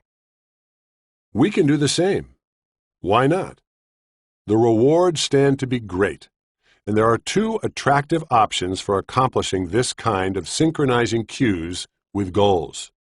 We can follow the lead of the design team and alter key components of our external self-persuasive geography, or we can alter key components of our internal self-persuasive geography. We've already covered the former, so let's turn to the latter. What's already in us? It's easy for some feature of the outside world to redirect our attention to an inner feature, to a particular attitude, belief, trait, memory, or sensation. As I've reported, there are certain consequential effects of such a shift in focus.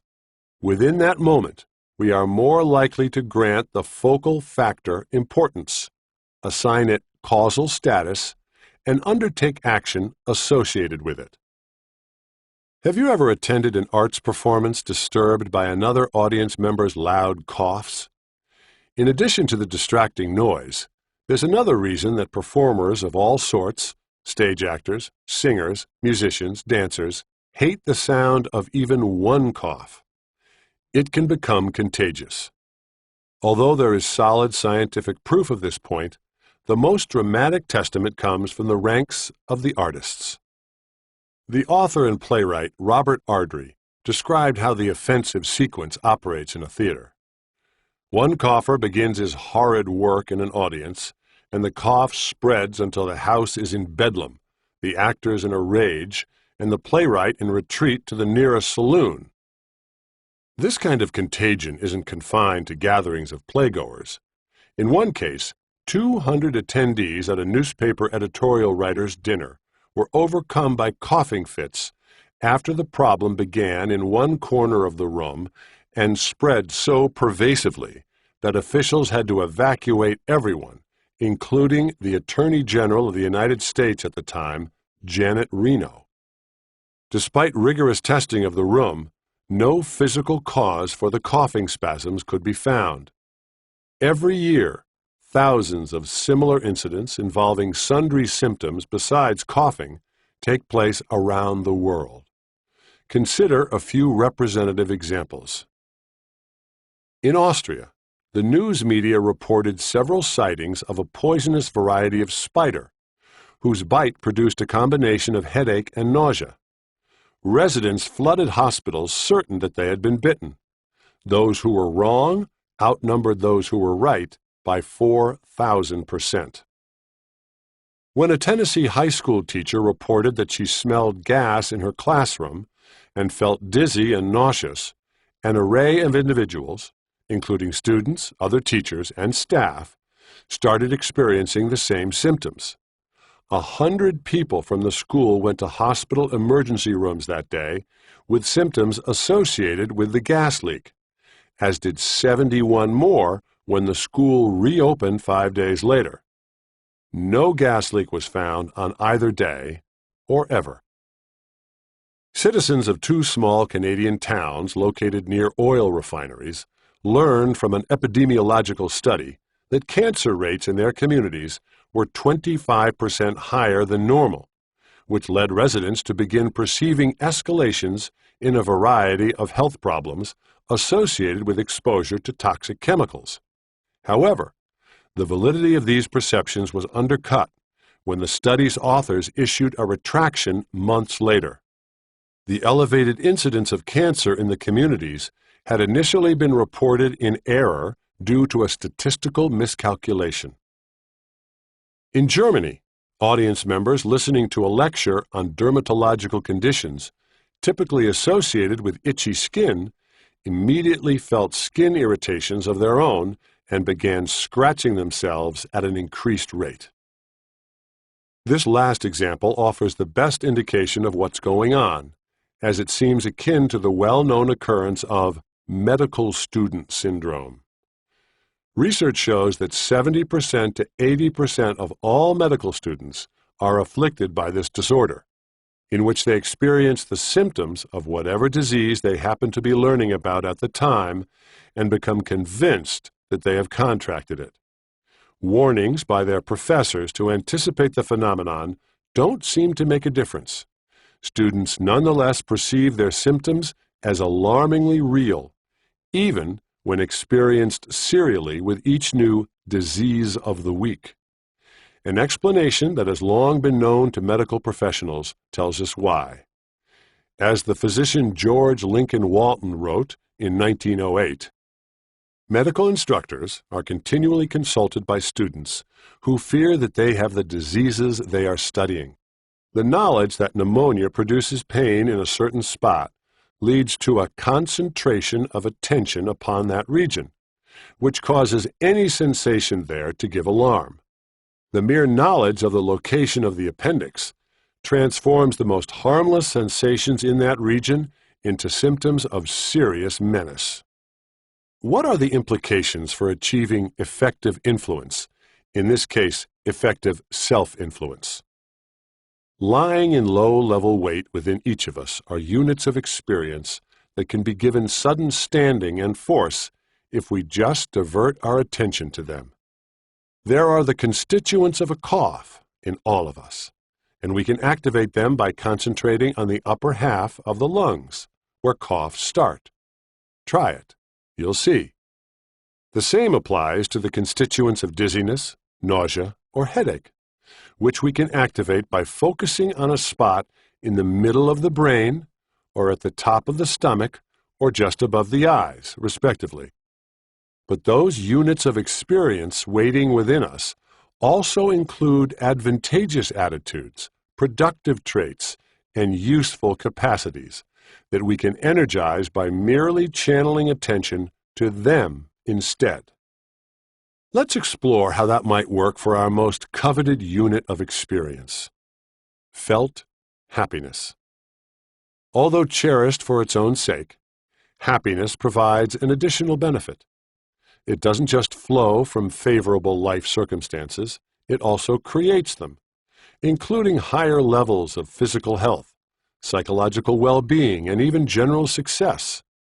There's good justification, then, for determining how to increase our joyfulness through self-influence. But to do so, first we have to unravel a mystery from the arena of happiness studies. The positivity paradox. Suppose that following an extensive physical checkup, your doctor returned to the examination room conveying undeniable news of a medical condition that will impair your health in multiple ways. Its relentless advance will erode your ability to see, hear, and think clearly. Your enjoyment of food will be undercut by the combination of a dulled sense of taste and a compromised digestive system that will limit your dietary choices to mostly bland options. You'll lose access to many of your favorite activities as the condition saps your energy and strength, eventually making you unable to drive or even to walk on your own. You'll become increasingly vulnerable to an array of other afflictions, such as coronary heart disease, stroke, atherosclerosis, pneumonia, arthritis, and diabetes. You don't have to be a health professional to identify this progressive medical condition. It's the process of growing old. The undesirable outcomes of aging vary from person to person, but on average, elderly individuals experience significant losses in both physical and mental functioning. Yet they don't let the declines undermine their happiness. In fact, and here's the paradox, old age produces the opposite result. The elderly feel happier than they did when younger, stronger, and healthier. The question of why this paradox exists has intrigued camps of lifespan researchers for decades. After considering several possibilities, one set of investigators, led by the psychologist Laura Carstensen, hit upon a surprising answer.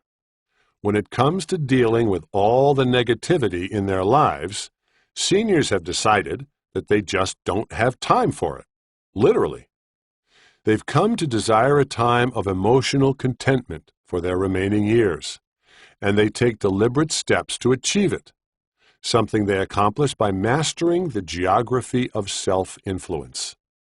The elderly go more frequently and fully to the locations inside and outside themselves populated by mood-lifting personal experiences. To a greater extent than younger individuals, seniors recall positive memories, entertain pleasant thoughts, seek out and retain favorable information, search for and gaze at happy faces, and focus on the upsides of their consumer products. Notice that they route their travels to these sunny locales through a highly effective mental maneuver we've encountered before. They focus their attentions on those spots. Indeed, the seniors with the best attention management skills, those good at orienting to and staying fixed on positive material, show the greatest mood enhancement. Those with poor such skills, however, can't use strong attentional control to extricate themselves from their tribulations. They are the ones who experience mood degeneration as they age. I'd bet they are also the ones who account for the misguided stereotype of the elderly as irascible and sour, because the grumpy are just more conspicuous than the contented. I once asked Professor Carstensen how she first got the idea that many elderly have decided to make the most of their remaining days by concentrating on the positive over the negative. She reported having interviewed a pair of sisters living in a senior home and asking them how they dealt with various negative events. For example, the sickness and death they witnessed regularly all around them. They replied in unison, "Oh, we don't have time for worrying about that." She recalled being puzzled by the answer because, as retirees with no jobs, housekeeping tasks, or family responsibilities, they had nothing but time in their days. Then, with an insight that launched her influential thinking on the topic of lifespan motivation, Carstensen recognized that the time the sisters referred to wasn't the amount available to them in any one day, but in the rest of their lives. From that perspective, Allocating much of their remaining time to unpleasant events didn't make sense to the ladies. What about the rest of us, though? Must we wait for advanced age to bring about a happy outlook on life? According to research in the field of positive psychology, no. But we do have to alter our tactics to be more like seniors. Luckily for us, someone has already prepared a list of ways to go about it persuasively. Dr. Sonia Lyubomirsky is not the first researcher to study happiness. Yet, in my view, she has made noteworthy contributions to the subject by choosing to investigate a key question more systematically than anyone else. It's not the conceptual one you might think. What are the factors associated with happiness? Instead, it's a procedural one. Which specific activities can we perform to increase our happiness? As a child, Lyubomirsky came to the United States as part of a family of Russian immigrants who, in the midst of meager economic circumstances, had to deal with the relentless additional problems of fitting into an unfamiliar and sometimes challenging culture. At the same time, this new life brought many favorable and gratifying features. Looking back on those days, she wondered what actions family members could have taken to disempower the dispiriting emotions in favor of the uplifting ones. It wasn't all bleak, she wrote in her 2013 book, The Myths of Happiness. But if I knew then what I know now, my family would have been better positioned to make the best of it. That statement made me curious to know what she does know now on the matter. I phoned and asked what she could say with scientific confidence about the steps people can take to make their lives better, emotionally. Her answer offered good news and bad news to anyone interested in securing a gladness upgrade. On the one hand, she specified a set of manageable activities that reliably increase personal happiness. Several of them, including the top 3 on her list, required nothing more than a persuasive refocusing of attention. 1. Count your blessings and gratitudes at the start of every day, and then give yourself concentrated time with them by writing them down. 2. Cultivate optimism by choosing beforehand to look on the bright side of situations, events, and future possibilities. 3. Negate the negative by deliberately limiting time spent dwelling on problems or on unhealthy comparisons with others. There's even an iPhone app called Live Happy that helps users engage in certain of these activities, and their greater happiness correlates with frequent use. On the other hand, the process requires consistent work. You can make yourself happier just like you can make yourself lose weight, Dr. Lyubomirsky assured me. But like eating differently and going to the gym faithfully, you have to put in the effort every day. You have to stay with it. That last comment seemed instructive about how the elderly have found happiness. They don't treat the most hospitable places of their inner geographies the way visitors or sightseers would. Instead, they've elected to stay in those vicinities mentally. They've relocated to them psychologically for the same reason they might move physically to Florida or Arizona, for the warming climates they encounter every morning. When I asked Dr. Lyubomirsky why, before attaining senior status, most people have to work so hard at becoming happier, she said her team hadn't uncovered that answer yet. But I think it might be revealed already in the research of Professor Carstensen, who, you'll recall, found that the elderly have decided to prioritize emotional contentment as a main life goal and, therefore, to turn their attention systematically toward the positive. They also found that younger individuals have different primary life goals that include learning, developing, and striving for achievement. Accomplishing those objectives requires a special openness to discomforting elements, demanding tasks, contrary points of view, unfamiliar people, and owning mistakes or failures. Any other approach would be maladaptive. It makes sense, then, that in early and middle age it can be so hard to turn our minds away from tribulations. To serve our principal aims at those times, we need to be receptive to the real presence of negatives in order to learn from and deal with them. The problem arises when we allow ourselves to become mired in the emotions they generate, when we let them lock us into an ever-cycling loop of negativity. There's where Dr. Lubomirsky's activities list can be so helpful.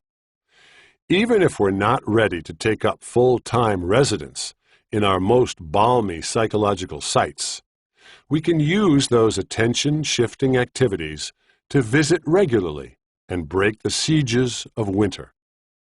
The field of happiness studies has shown us that relatively simple attention-based tactics can help manage our emotional states. Can we use similar methods to manage other desirable states, such as those involving personal achievement and professional success?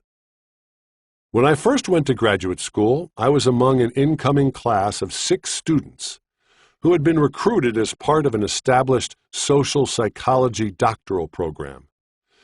A sweet guy named Alan Chaikin inspired early awe in the rest of us because word had spread of his remarkable achievement on the Graduate Record Examination, GRE, the standardized test all students have to take before applying to most graduate programs. He scored in the top 1% of all test takers around the world in each of the 3 sections of the exam: verbal aptitude, mathematical proficiency, and analytical reasoning. Moreover, he scored in the top 1% of all psychology students in knowledge of that subject. Some of us had hit such scores on 1 or 2 of the sections, but rarely 3 and never all 4. So we were ready to be consistently surprised by the level and range of Alan's intellect. And indeed we were, although not in the manner we'd expected. Alan was a smart man, but it became apparent after a while that he wasn't any smarter than the rest of us, in a general sense. He wasn't any better at generating good ideas, or spotting flawed arguments, or making perceptive comments, or offering clarifying insights. What he was better at was taking standardized tests, in particular, the Graduate Record Exam. I shared an office with him during our first year and grew close enough to ask him how he had done so stunningly well compared with the rest of our class. He laughed, but when I assured him it was a serious question, he told me without hesitation that he thought his relative success had to do with 2 main differentiators. First, he was a speed reader. He had taken a course the year before that taught him how to move rapidly through written material without missing its important features. That gave him a sizable advantage on the GRE because at the time, it was scored in terms of the raw number of items a student answered correctly. Alan realized that by harnessing his speed reading skills, he could zip through all of the large set of items in any given section of the test and, on a first pass, immediately answer each whose solution was simple or already known to him. After piling up every easy point this way, he could then go back and address the tougher items. Other students would almost always advance from one item to the next, bogged down in the difficult ones likely to carry the twin penalties of producing incorrect answers and preventing contact with easier questions they would then never reach before time ran out. Most standardized tests, including the GRE, have since been redesigned in ways that no longer allow Alan's speed reading technique to provide a competitive edge. Hence, it won't benefit current test takers. But that's not the case for his other persuasive tactic. Alan told me that just prior to taking any standardized exam, he'd spend systematic time getting psyched up for it. He described a set of activities that could have come from a modified version of Dr. Lubomirsky's list. He didn't take up the minutes before the exam room doors opened, as I always had, notes in hand, trying to cram every piece of information I was unsteady about into my brain. He knew, he said, that focusing on material that was still vexing him would only elevate his anxieties. Instead, he spent that crucial time consciously calming his fears and simultaneously building his confidence by reviewing his past academic successes and enumerating his genuine strengths. Much of his test-taking prowess, he was convinced, stemmed from the resultant combination of diminished fear and bolstered confidence. You can't think straight when you're scared, he reminded me. Plus, you're much more persistent when you're confident in your abilities. I was struck that he could create an ideal state of mind for himself, not just because he understood where precisely to focus his attention, but also because as a savvy moment maker, he understood how to do it persuasively immediately before the test. So Alan was smarter than the rest of us in a meaningful way. His was a particular type of smart, a kind of tactical intelligence that allowed him to turn common general knowledge, for example, that fear worsens test takers' performance, but earned confidence improves it, into specific applications with desirable outcomes. That's a useful sort of intelligence. Let's follow Alan's lead and see how we can do the same, this time to move others, rather than ourselves, toward desired outcomes. What's already in them?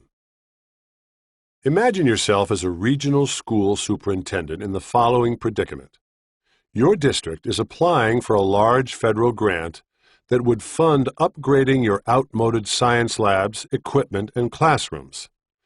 But to have a chance of winning the award, you have to provide evidence that the high schools under your supervision have made recent progress in readying women students for STEM, science, technology, engineering, and mathematics careers. A successful application would require a documented increase, compared with last year, in your female students' scores on the mathematics section of a standardized test that all high school seniors must take. You are worried. Despite your best efforts in recent years, recruiting more women's science and math teachers, making sure that information about STEM careers and scholarships are available to the girls as well as the boys, you've seen no increase in the female students' math scores on that standardized test. Hoping for the best, you prepare to give the crucial exam at your district's high schools in the same way you have in the past, which involves the following steps. 1. The entire senior class takes the exam simultaneously. Because all the test takers can't fit into a single room at their schools, they are assigned to one of two big rooms based on the first letter of their last names, A through L in one room, M through Z in the other. 2. In each room, the exam is monitored by several teachers chosen through a lottery drawing. 3.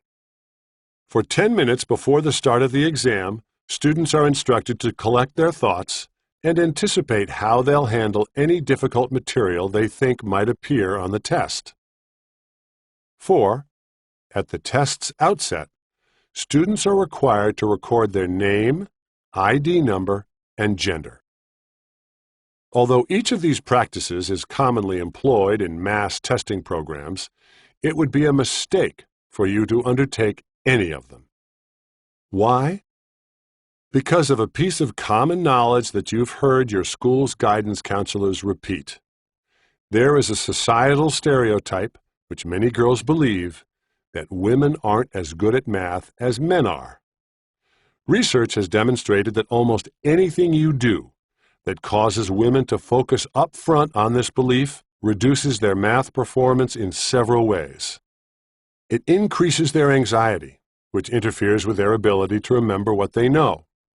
It diverts their attention from the test itself, making them more likely to miss vital information and it leads them to attribute difficulty with an advanced problem to an inherent personal deficit, rather than to the complexity of the solution, which makes them give up too soon.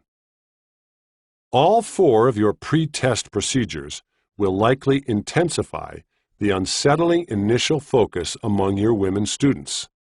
Fortunately, there is an easy, research-based fix for each. 1. Assign test takers to a room on the basis of a relevant factor, their gender, not an irrelevant one, the first letter of their last names. Why? When girls are taking a math test in the same room as boys, they are more likely to be reminded of the mathematics and gender stereotype. Thus, college women solving math problems in a room along with college men score worse than in a room with only other women. Notably, this drop in performance doesn't occur on tests of verbal ability because there is no societal stereotype suggesting that women's verbal capacities are inferior to men's. 2. Don't assign teachers randomly to monitor the tests.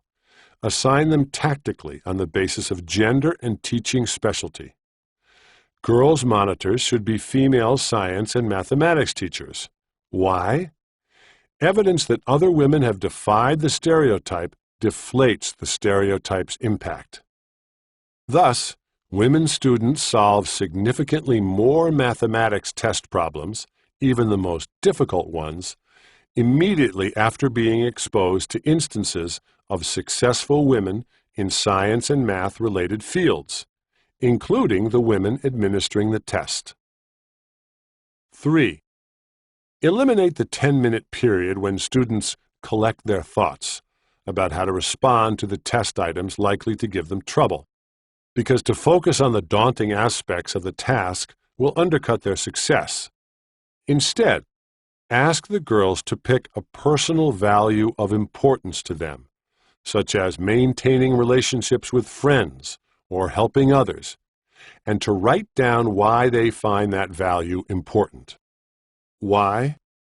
This sort of self-affirmation procedure directs initial attention to an interpersonal strength and reduces the effects of threatening stereotypes. In one university physics class, women students who engaged in such a self-affirmation exercise just twice, once at the outset and once in the middle of the semester, scored better on the course's math-intensive examinations by a full letter grade. 4. Do not instruct students to record their gender at the start of the math exam, as that will likely remind female test takers of the mathematics and gender stereotype. In its place, ask students to record their year in school, which in your sample would always be graduating senior. Why? In keeping with the power of mere attention shifts, that change will supplant a pre-suasive focus on a perceived academic shortcoming with a pre-suasive focus on a perceived academic accomplishment. When such a procedure has been tried, it has eliminated women test takers' math performance deficits. Of all the demonstrations of how steering attention from one feature of a person's inner geography to another can affect performance, I have a clear favorite. Besides the belief that women don't do well in math, there is the belief that Asians do. Prior to a mathematics test, researchers asked some Asian American women students to record their gender. Others were asked to record their ethnicity.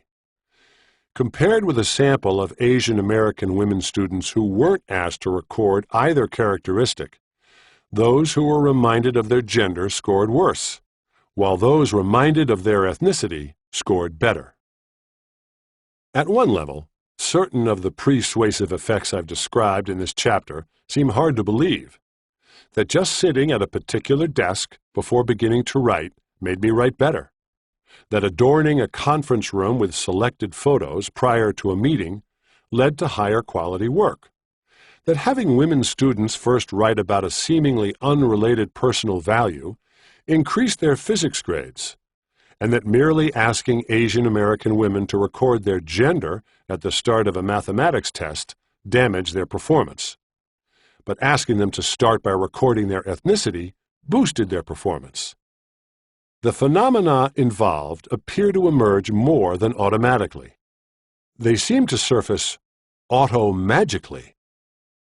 But as with all magic, appearances don't reflect the actual mechanisms involved, the real causes at work beneath the surface. Next, we'll take a deeper look at what those mechanisms and causes are and at how they fit within the framework of pre-suasion. Chapter 9. The Mechanics of Pre-suasion: Causes, Constraints, and Correctives. The basic idea of pre-suasion is that by guiding preliminary attention strategically, it's possible for a communicator to move recipients into agreement with a message before they experience it. The key is to focus them initially on concepts that are aligned associatively with the yet-to-be-encountered information. But how does this work? By what mental mechanism could a wine store manager lead shoppers to purchase more German vintages by playing German music on the store's sound system, or could a job candidate cause evaluators to view her credentials as more substantial by presenting them in a weighty binder? Readied and waiting. The readiness is all. William Shakespeare, Hamlet, Act 5, Scene 2. The answer has to do with a rather underappreciated characteristic of mental activity. Its elements don't just fire when ready, they fire when readied. After we attend to a specific concept, those concepts closely linked to it enjoy a privileged moment within our minds, acquiring influence that non-linked concepts simply can't match. That is so for a pair of reasons.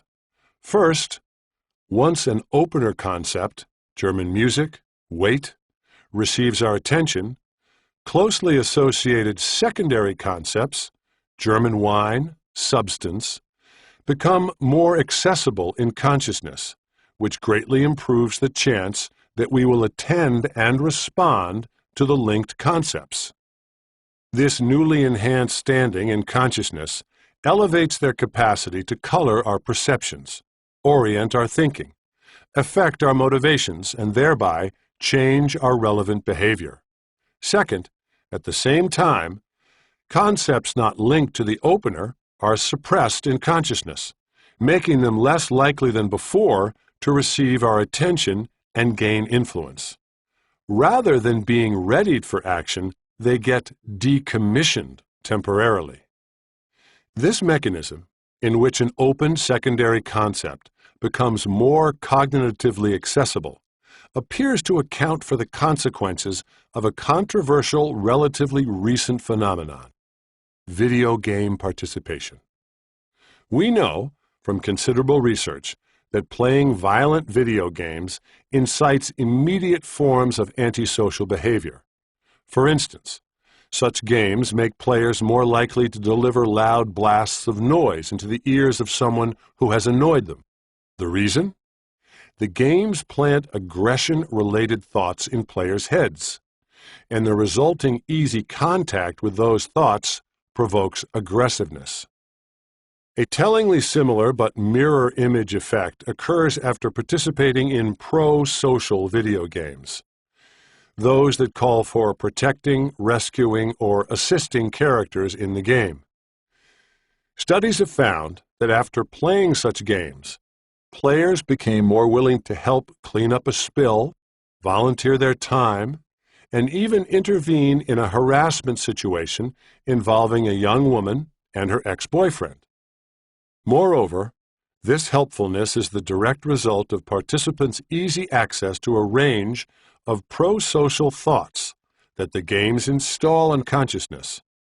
In an interesting twist, newer research shows that sometimes violent video game play can decrease later aggressive behavior, provided that the participants have to cooperate with one another in the game to destroy an enemy. Additional details of the new research fit the accessibility account. Playing a game cooperatively, even one with violent content, suppresses aggressive thoughts. Remaining questions, surprising answers. Useful implications of this basic mechanism of pre-suasion come from research answering 3 additional questions about the reach of the process. How soon? The first concerns its primitiveness. We've seen that closely linked associations can produce impressive persuasive effects. We learned, for example, that visitors steered to a furniture store website with fluffy clouds in the background of its landing page preferred comfortable sofas, because fluffiness and comfort were related in their previous experience.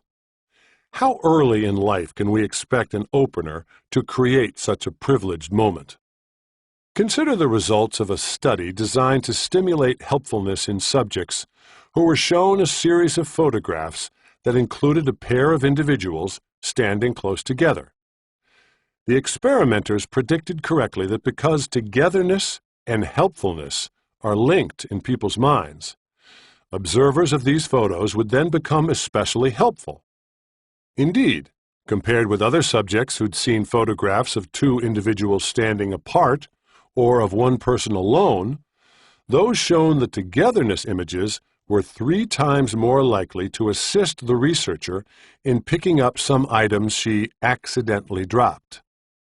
Although the behavior in question, helpfulness, was different, this demonstration of pre-suasion seems consistent with data we've already reviewed, showing that routing initial attention to a depiction of fluffy clouds leads to a preference for comfortable furniture, and that routing it to a depiction of a runner winning a race leads to more workplace achievement, and so on.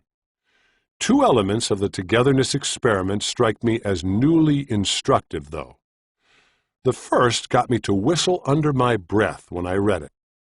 The study subjects, whose helpfulness tripled, were 18 months old, hardly able to talk, barely able to review or reflect or reason. Yet the mechanism involved is so fundamental to human functioning that even these infants were powerfully mobilized by it. Second, its effect on them was spontaneous. Prior exposure to the idea of togetherness sent them rapidly to the researcher's aid with no prodding or request required. Foreshadowing alert. We'll see in chapters 11 and 12 that notions of togetherness have a large and automatic impact on important forms of adult responding as well. In one set of studies, giving people cues of togetherness increased their enjoyment of working simultaneously on a task, which led to greater persistence and better performance. Thus, when unity is made focal, all kinds of desirable concepts besides helpfulness are readied for action. How far? There's a second question that, if answered confidently, would help us gauge the scope of persuasive processes. It concerns the strength of the connections involved. Can any link between 2 concepts, no matter how distant or tenuous, trigger a privileged moment for the second after the first has been brought to mind? No. There's an important limit to persuasive effects. Attention to the first concept readies the second for influence in proportion to the degree of association between the 2. I experienced this personally several years ago when I embarked on a program of research designed to discourage littering in public places. Even though littering is not the worst of environmental sins, it's not trivial either. Besides the aesthetic damage it does to the environment and the health threats it creates through water pollution, fire hazards, and insect infestation, its worldwide cleanup operations cost billions of dollars annually. My research team and I were convinced that one good way to get people to refrain from littering would be to focus their attention on the social norm against littering. But we wondered what the effect on littering would be if we used, as openers, other social norms distant by varying amounts from the anti-littering norm. Discovering the answer wasn't hard to arrange. A preliminary survey revealed 3 social norms that people rated as close to, moderately far from, and far from the norm against littering. They were, respectively, the norms for recycling, for turning off lights to conserve energy at home, and for voting. The next step was much more interesting. We went to a public library parking lot and put a handbill on the windshield of each car. At random, the vehicles got a handbill with one of 4 messages. 1, against littering. 2, for recycling. 3, for turning off lights. And 4, for voting. As a control group communication, we included a 5th handbill that contained a message that didn't refer to any social norm. It promoted the local arts museum. When the owners returned to their cars and read a handbill, we watched to see if they dropped them on the ground. The behavior pattern we observed could not have been clearer. A message focusing people specifically on the anti-littering norm best equipped them to resist the tendency to litter. But directing their attention to opener concepts progressively distant from the anti-littering norm made them less able at each remove to resist that impulse. Just as these results are straightforward, so are their implications for optimal pre-suasion. The strength of the association between an opener concept and a related concept will determine the strength of the persuasive effect. Therefore, an aspiring persuader wishing to prompt an action, helping, let's say, should find a concept already associated strongly and positively with the action. Togetherness would be a good choice. And bring that concept to mind in potential helpers just before requesting their aid. How manufacturable? But there is another approach that doesn't require finding a strong existing connection. In fact, it doesn't require an existing connection at all. Rather, it involves creating a connection from scratch. Advertisers have been using the tactic for more than a century. They present something that attracts their target audience. A beautiful vista, a good-looking model, a popular celebrity, and then link it to the product through nothing more than a simultaneous presence inside the ad. There, observers of advertisers' handiwork might experience, and indeed have experienced, a connection between Tiger Woods and Buick, Beyoncé and Pepsi, Brad Pitt and Chanel No. 5, or, unsettling to me, Bob Dylan and Victoria's Secret. The hope, of course, is that viewers' attraction to the celebrity will transfer to the product by virtue of the now extant connection. There is little need to belabor the advertising industry's use of this approach. Almost everybody is aware of what its practitioners are attempting. But besides the fact that the device works nonetheless, the takeaway here is that an effective linkage between concepts doesn't have to be located in prevailing reality. It can be constructed. The concepts only have to be experienced as linked directly in some way for the subsequent presentation of one to prepare the other for pertinent action. Recall that for Pavlov's dogs, there was no natural connection between the sound of a bell and food. Indeed, there was no link of any sort until the two were experienced as occurring together. After enough of these pairings had strengthened the connection, ringing the bell spontaneously readied the animals, via salivation, for the act of eating. The evidence is overwhelming that, like Pavlov's dogs, we can be susceptible to such strategically fashioned pairings and just as clueless about our susceptibility. For instance, to the delight of advertisers, simply superimposing a brand of Belgian beer 5 times on pictures of pleasant activities, such as sailing, water skiing, and cuddling, increased viewers' positive feelings toward the beer. Similarly, superimposing a brand of mouthwash on pictures of beautiful nature scenes 6 times led observers to feel more favorable toward the brand right away and still more favorable 3 weeks afterward. Subliminally exposing thirsty people 8 times to pictures of happy versus angry faces just before having them taste a new soft drink caused them to consume more of the beverage and to be willing to pay 3 times more for it in the store. In none of these studies were the participants aware that they'd been influenced by the pairings. If, when, then plans. The recognition that persuasive associations are manufacturable can lead us to much personal profit, even if we are not savvy advertising copywriters or renowned Russian scientists. From time to time, we all set objectives for ourselves, targets to hit, standards to meet and exceed. But too often, our hopes go unrealized as we fail to reach the goals. There's a well-studied reason for the difficulty. Although generating an intention is important, that process alone isn't enough to get us to take all the steps necessary to achieve a goal. Within health, for instance, we translate our good intentions into any type of active step only about half the time. The disappointing success rates have been traced to a pair of failings. First, besides sometimes forgetting about an intention, let's say to exercise more, we frequently don't recognize opportune moments or circumstances for healthy behaviors, such as taking the stairs rather than the elevator. Second, we are often derailed from goal strivings by factors, such as especially busy days, that distract us from our purpose.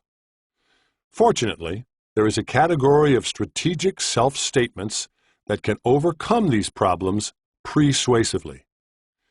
The statements have various names in scholarly usage, but I'm going to call them if, when, then plans. They are designed to help us achieve a goal by readying us, 1, to register certain cues in settings where we can further our goal, and 2, to take an appropriate action spurred by the cues and consistent with the goal. Let's say that we aim to lose weight.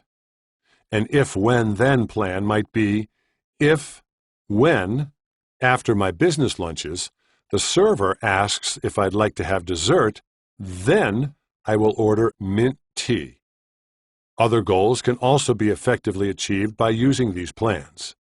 When epilepsy sufferers who were having trouble staying on their medication schedules were asked to formulate an if, when, then plan, for example, when it is 8 in the morning and I finish brushing my teeth, then I will take my prescribed pill dose, adherence rose from 55% to 79%. In one particularly impressive demonstration, hospitalized opiate drug addicts undergoing withdrawal were urged to prepare an employment history by the end of the day to help them get a job after their release. Some were asked to form an if, when, then plan for compiling the history, whereas those in the control group were not asked to do so. A relevant if, when, then plan might be, if, when lunch is over and space has become available at the lunchroom table, then I will start writing my employment history there. By day's end, not one person in the control group had performed the task, which might not seem surprising. After all, these were drug addicts in the process of opiate withdrawal. Yet at the end of the same day, 80% of those in the relevant if, when, then treatment group had turned in a completed job resume.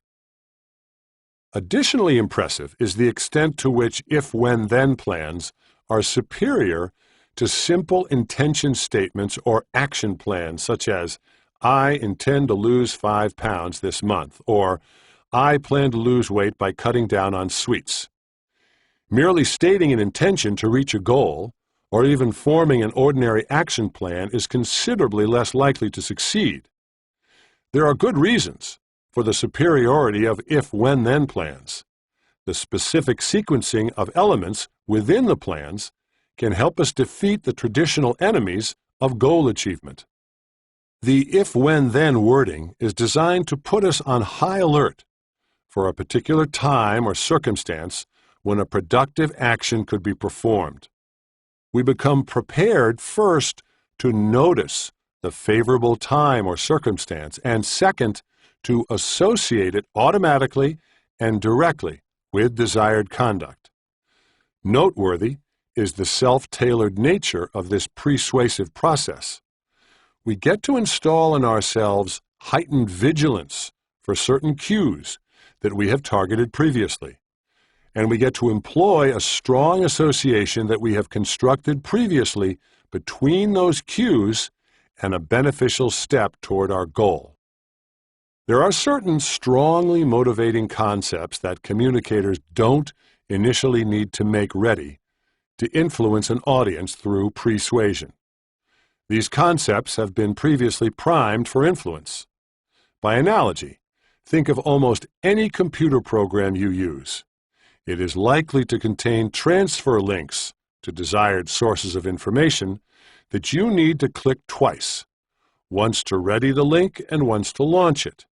But the program also likely contains links that launch with just one click because they have already been readied, that is, hyperlinked to the desired information.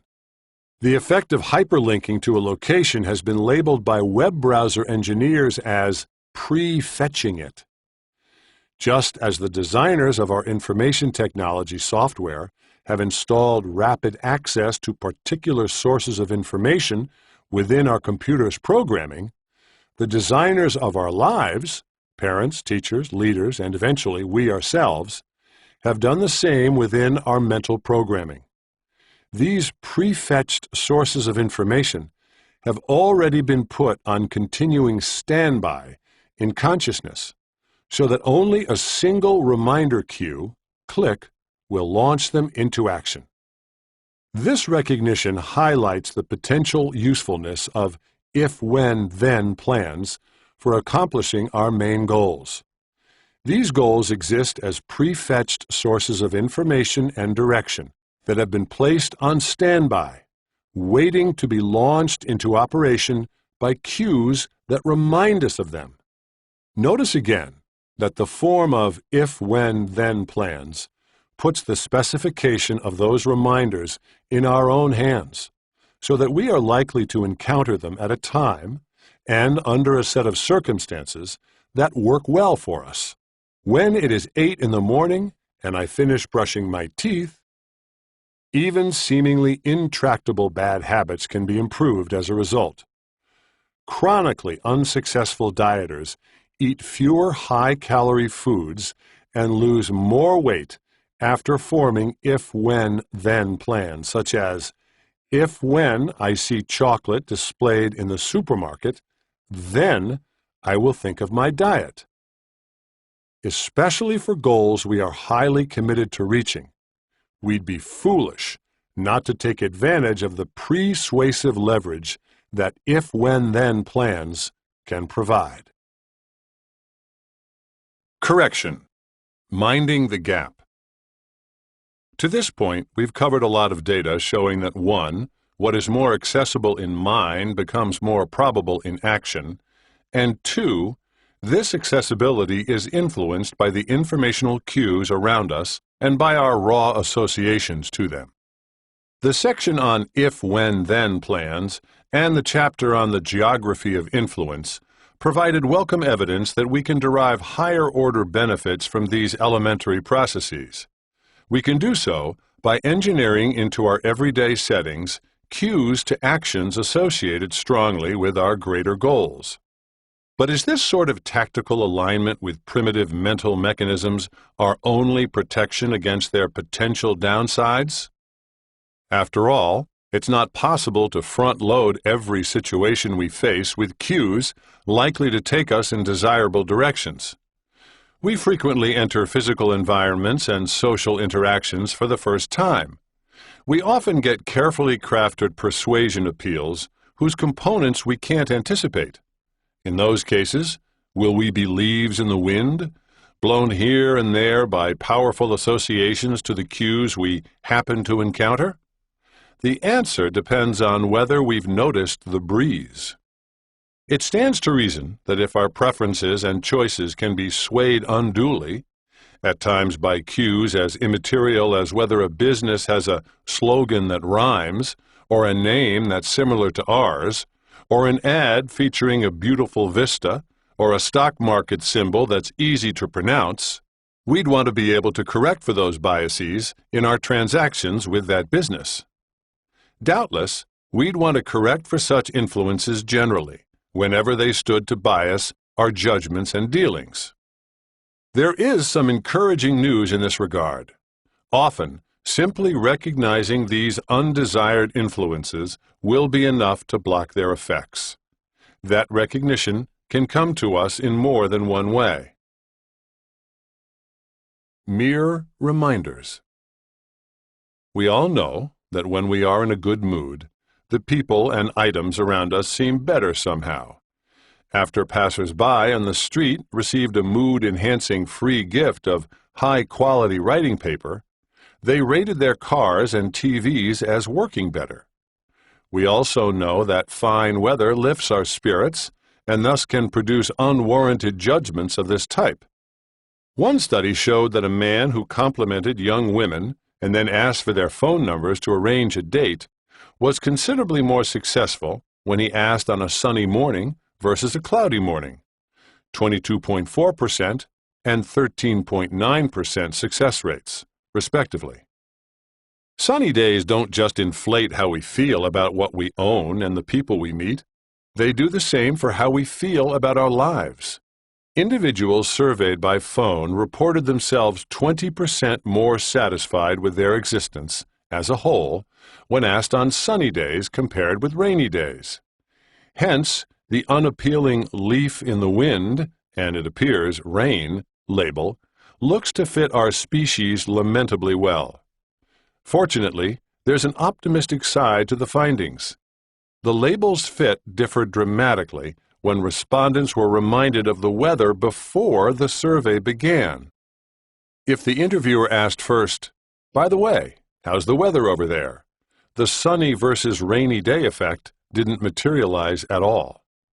Simply being focused on the weather for a moment reminded the survey participants of its potentially biasing influence and allowed them to correct their thinking accordingly.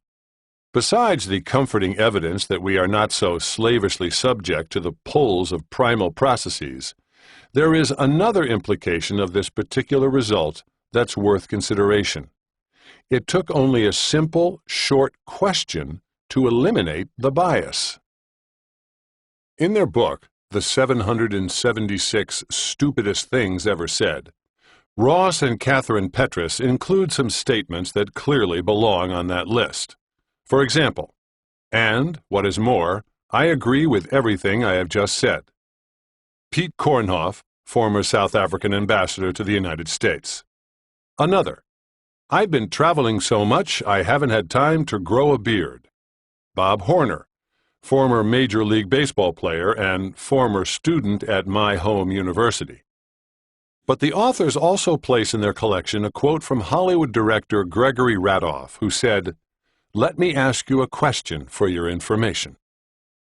Although the book's authors consider Radoff's quote nonsensical, I disagree. Posing a question can provide invaluable information to its recipient.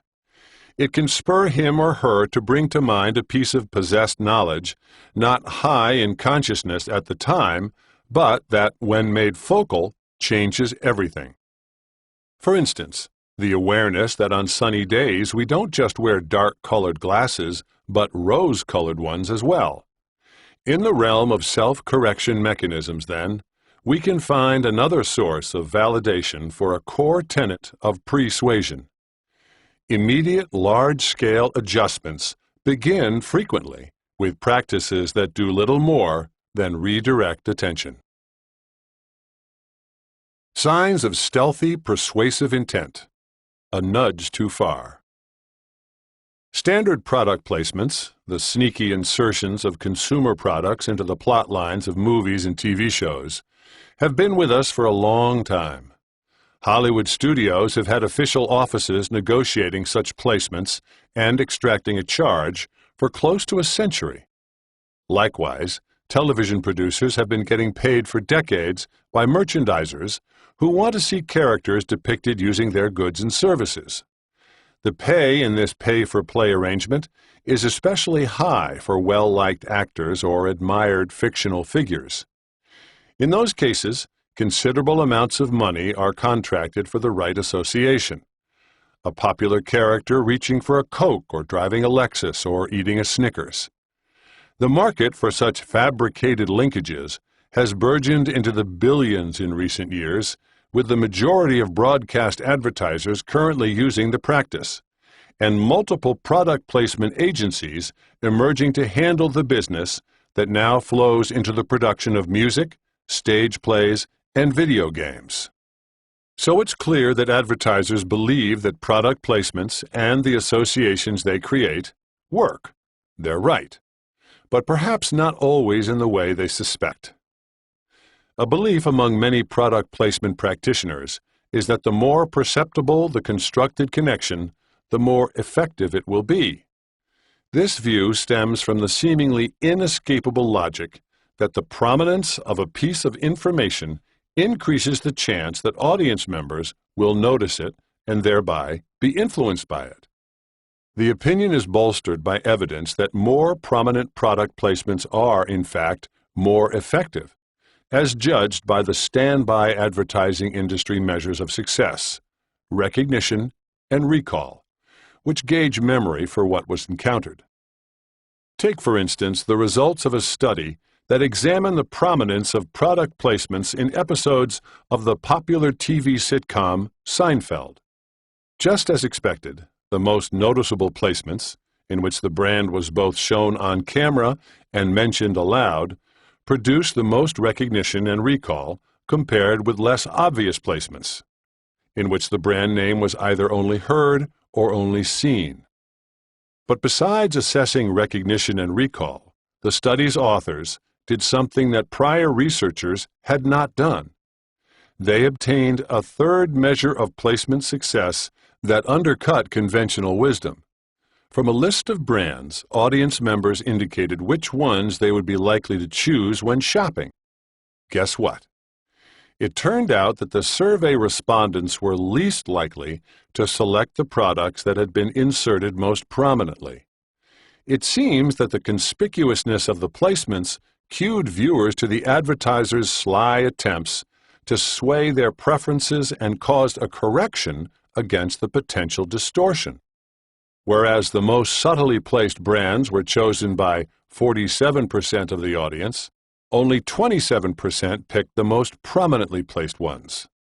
People recognize that advertisers' practices can influence their judgments unduly, but it's not until they are reminded of the source of the possible bias that they act to rebalance the system. In this instance, the reminder took the form of a nudge too far, an overly exposed version of the trick of fictionally established linkages at play inside product placements. Noteworthy is the operative reason that the only thing necessary to trigger the correction was a reminder. It becomes evident when we deconstruct the word remind into its constituent parts. All that's required to arrange for people to act in accord with a piece of already held knowledge is to get them to put their minds on it again immediately before the act, literally to re-mind it. Sometimes the adjustments we make to counteract unwarranted influences take place without much forethought or delay. The recalibrations that occur when we are reminded of current weather conditions are a good example. Other times, the correction mechanism works much more planfully and slowly. This second kind of mechanism operates through deliberative reasoning, which can be used to overcome biases that flow from rudimentary psychological tendencies. If we go to the supermarket with the idea of purchasing healthy, nutritious, and inexpensive foods, we can neutralize the draw of heavily advertised, attractively packaged, or easy-to-reach items on the shelves by weighing our choices on the basis of caloric, nutritional, and unit pricing information on the labels. Gapping the mind. On the other hand, compared with those natural psychological responses to select familiar, attractively presented, easily accessed options, extensive analysis requires more time, energy, and motivation. As a consequence, its impact on our decisions is limited by the rigor it requires. If we don't have the wherewithal, time, capacity, will, to think hard about a choice, we're unlikely to deliberate deeply. When any of these requirements isn't met, we typically resort to decision-making shortcuts. This approach doesn't necessarily lead to poor outcomes, because in many situations the shortcuts allow us to choose rapidly and effectively. But in many other situations they can send us to places we didn't want to go, at least not if we'd thought about it. When we don't have the ability to think properly, perhaps because we are tired, we can't rely on a balanced assessment of all the pros and cons to correct for an emotionally based choice we might regret later. I once attended a conference of infomercial producers. I'd assumed that the sole reason they commonly place ads in late-hour slots was the lower broadcast fees charged at those times. I quickly learned differently. Although that started out as the main reason most such programming begins far into the night, there is a more important reason. The ads perform better then. At the tail of a long day, viewers don't have the mental energy to resist the ad's emotional triggers. Likeable hosts, enthusiastic studio audiences, dwindling supplies, and so on. Infomercials aren't the only context in which mental fatigue undermines considered analysis and its accompanying potential for resistance. Sleep researchers have noted that in field tests of combat artillery units, teams that are fully rested often challenge orders to fire on hospitals or other civilian targets. But after 24 to 36 sleepless hours, they often obey superiors' directives without question and become more likely to shell anything. Similarly, in criminal interrogations, even innocent suspects often can't resist interrogators' pressure for them to confess after hours of mentally exhausting questioning. That's why, although the typical interrogation lasts for less than an hour, interviews generating false confessions average 16 hours. Besides fatigue, numerous other conditions can keep people from recognizing and correcting potentially foolish tendencies. Indeed, such foolish tendencies are likely to predominate when a person is rushed, overloaded, preoccupied, indifferent, stressed, distracted, or, it seems, a conspiracy theorist. The list is too long to explore in its entirety, so let's just examine the first condition. When we are rushed, we don't have the time to take into account all of the factors at play within a decision. Instead, we are likely to rely on a lone shortcut factor to steer us. It might be the belief that, when selecting among options for a purchase, we should buy the item with the largest number of superior features. Even though we might know that relying on this single factor could lead to mistakes, when time is short, we don't have the luxury of painstakingly breaking down and assessing all the pluses and minuses. One study showed that time limitations drastically affected how viewers of camera product reports made their preferred choices. The reports compared two brands on an array of 12 features. One brand was superior on the three most important features to consider when buying a camera: quality of the lens, mechanism, and pictures. The other brand was rated superior on 8 features, but they were relatively unimportant. For example, the purchase price included a shoulder strap. When some viewers were exposed to information about the 12 features for only 2 seconds per feature, just 17% preferred the higher quality camera. The majority opted for the brand with the greater number of unimportant advantages. When other viewers were given 5 seconds per feature, the pattern changed somewhat, but still only 38% favored the more sensible choice. It wasn't until a final set of observers was allowed unlimited time to consider the feature information that the pattern reversed itself, and the majority, 67%, favored the camera with fewer but more significant advantages. Does the idea of having insufficient time to analyze all the points of a communication remind you of how you have to respond to the rapid-fire presentation of many messages these days? Think about it for a second. Better yet, think about it for an unlimited time. Isn't this the way the broadcast media operate? Transmitting a swift stream of information that can't be easily slowed or reversed to give us the chance to process it thoroughly? We're not able to focus on the real quality of the advertiser's case in a radio or television spot, nor are we able to respond mindfully to a news clip of a speech by a politician. Instead, we're left to focus on secondary features of the presentations, such as the attractiveness of the advertising spokesperson or the politician's charisma. In addition to its time-challenged character, other aspects of modern life undermine our ability and motivation to think in a fully reasoned way about even important decisions. The sheer amount of information today can be overwhelming, its complexity befuddling, its relentlessness depleting, its range distracting, and its prospects agitating. Couple those culprits with the concentration-disrupting alerts of devices nearly everyone now carries to deliver that input, and careful assessment's role as a ready decision-making corrective becomes sorely diminished. Thus, a communicator who channels attention to a particular concept in order to heighten audience receptivity to a forthcoming message, via the focus-based, automatic, crudely associative mechanisms of pre-suasion, won't have to worry much about the tactic being defeated by deliberation. The cavalry of deep analysis will rarely arrive to reverse the outcome because it will rarely be summoned. A highly related question naturally arises. On which concepts, then, should an audience's attention be focused for the broadest persuasive effect? Our next chapters identify a set of 7. Part 3.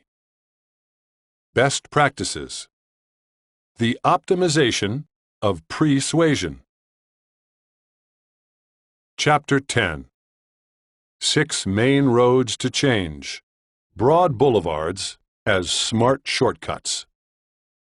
We've seen how it's possible to move others in our direction by saying or doing just the right thing immediately before we want them to respond. If we want them to buy a box of expensive chocolates, we can first arrange for them to write down a number that's much larger than the price of the chocolates. If we want them to choose a bottle of French wine, we can expose them to French background music before they decide. If we want them to agree to try an untested product, we can first inquire whether they consider themselves adventurous. If we want to convince them to select a highly popular item, we can begin by showing them a scary movie. If we want them to feel warmly toward us, we can hand them a hot drink. If we want them to be more helpful to us, we can have them look at photos of individuals standing close together. If we want them to be more achievement-oriented, we can provide them with an image of a runner winning a race. If we want them to make careful assessments, we can show them a picture of Auguste Rodin's The Thinker. Notice that whatever is just the right thing to say or do in a situation changes depending on what we want of others there. Arranging for them to hear a French song might get them to purchase French wine, but it isn't going to get them to become more achievement-oriented or helpful.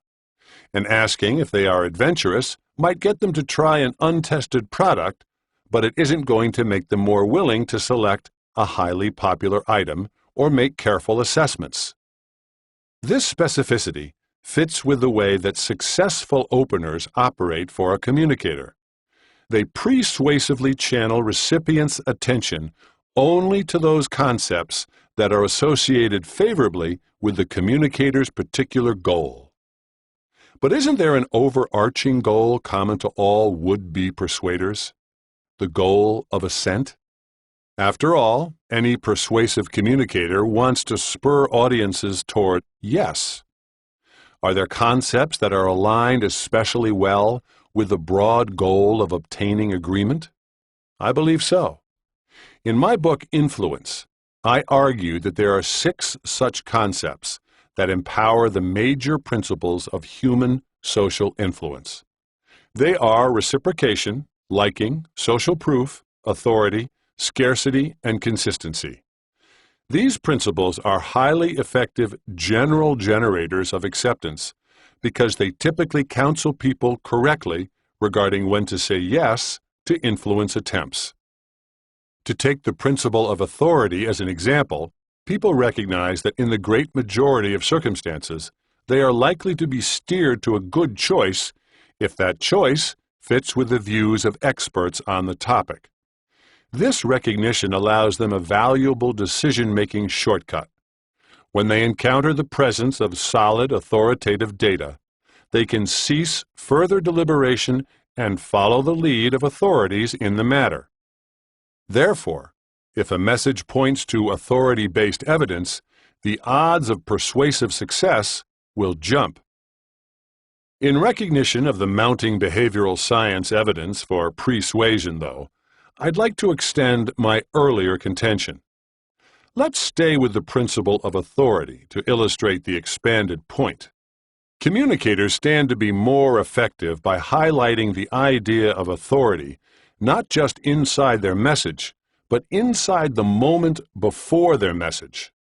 In this persuasive way, audiences will become sensitized to, and thus readied for, the coming authoritative evidence in the message, making them more likely to pay attention to it, assign it importance, and consequently, be influenced by it. The roads oft taken. If it is indeed the case that directing attention, both before and during a message, to the concepts of reciprocation, liking, social proof, authority, scarcity, and consistency can influence recipients toward assent, it makes sense for us to review and update the information on how each concept operates. Accordingly, this chapter is not designed to focus primarily on the process of persuasion. Instead, we take a step back and explore the specifics of why these 6 concepts possess such sweeping psychological force. Reciprocation. People say yes to those they owe. Not always, of course. Nothing in human social interaction works like that. But often enough that behavioral scientists have labeled this tendency the rule for reciprocation. It states that those who have given benefits to us are entitled to benefits from us in return. So valuable is it to the functional health of societies that all human cultures teach the rule from childhood and assign socially punishing names: freeloader, user, taker, parasite, to those who don't give back after receiving. As a result, children respond to the rule before they are 2 years old. By the time they are adults, its persuasive power influences all aspects of their lives, including their buying patterns. In one study, shoppers at a candy store became 42% more likely to make a purchase if they'd received a gift piece of chocolate upon entry. According to sales figures from the retail giant Costco, other types of products, beer, cheese, frozen pizza, lipstick, get big lifts from free samples, almost all accounted for by the shoppers who accept the free offer. Much more worrisome is the impact of the rule on the voting actions of legislators. In the United States, companies making sizable campaign contributions to lawmakers who sit on tax policy-making committees see significant reductions in their tax rates.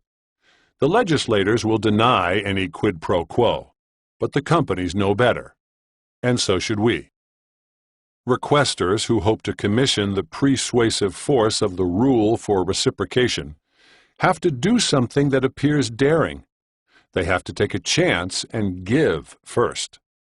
They must begin an interaction by providing initial gifts, favors, advantages, or concessions without a formal guarantee of compensation. But because the tendency to reciprocate is so embedded in most people, the strategy frequently works better than the traditional approach to commercial exchange, in which a requester offers benefits only after an action has been taken: a contract signed, a purchase made, a task performed. Dutch residents who received an advance letter asking if they would take part in a long survey were much more likely to agree if the proposed payment was sent to them before they decided to participate. The money accompanied the letter, than if it was to be paid, as is normally the case, after they had participated. Similarly, hotel guests in the United States encountered a card in their rooms asking them to reuse their towels. They read in addition either that the hotel had already made a financial contribution to an environmental protection organization in the name of its guests, or that it would make such a contribution after guests did reuse their towels. The before-the-act donation proved 47% more effective than the after-the-act one. Still, supplying resources up front without the traditional guarantee of agreed-upon compensation can be risky. Returns might not be forthcoming at adequate levels or at all, because certain recipients might resent being given something they didn't invite, while others might not judge what they got as beneficial to them. Others, the freeloaders among us, might not feel compelled by the rule. It makes sense to inquire, then, if there are specific features of an initial gift or favor that increase significantly the chance that it will be returned at high levels of recompense. There are three main features of this sort. In order to optimize the return, what we give first should be experienced as meaningful, unexpected, and customized. Meaningful and unexpected. The first two of these optimizing features have been shown to affect the size of tips that food servers receive. Some diners in a New Jersey restaurant were offered a piece of chocolate at the end of their meals, one per person, from a basket carried to the table by the waitress. Her tips went up 3.3% compared with those from guests who weren't offered chocolate. However, when other diners were invited to take 2 chocolates from the basket, the waitress's tips rose by 14.1%. What could account for the dramatic difference? For one, the second chocolate represented a meaningful increase in the size of the gift, a doubling. Plainly, meaningful is not the same as expensive, as the second chocolate cost only pennies. Providing a costly gift can often be meaningful, but costliness isn't necessary. Of course, the receipt of 2 chocolates was not only twice that of 1 chocolate, but also more unexpected. The clear-cut impact of a gift's unexpectedness became evident when the waitress tried yet a third technique. After offering guests 1 chocolate from her basket and turning to walk away, she unexpectedly returned to the table and offered a second chocolate to each diner. As a result, her average tip improved by 21.3%. There's a lesson in these multiple findings that goes well beyond informing restaurant servers of how to enrich their gratuities. Requesters of various sorts can elevate the likelihood that they will receive high levels of benefit from others if they first deliver benefits viewed by the others as meaningful and unexpected. But besides these features, there's a third element in the reciprocity optimizing triumvirate that, in my opinion, is more influential than the other two combined. Customized. When a first favor is customized to the needs, preferences, or current circumstances of the recipient, it gains leverage. Consider as evidence what happened in a fast food restaurant where visitors were greeted as they entered and given one of two equally priced gifts. If the gift was not food-related, a keychain, the amount they then spent increased by 12% compared with visitors who were greeted without being given a gift. But if the gift was food-related, a cup of yogurt, their increased outlay climbed to 24%. From a purely economic perspective, this finding is puzzling. Giving restaurant visitors free food before they order should make them likely to purchase less because they won't need to spend as much on a meal. Although the obtained reverse outcome doesn't make good logical sense, it makes good psychological sense. Visitors went to the restaurant because they were hungry. An upfront gift of food activated not only the rule for reciprocation, but a more muscular version, which states that people should feel especially obligated to reciprocate a gift designed to meet their particular needs.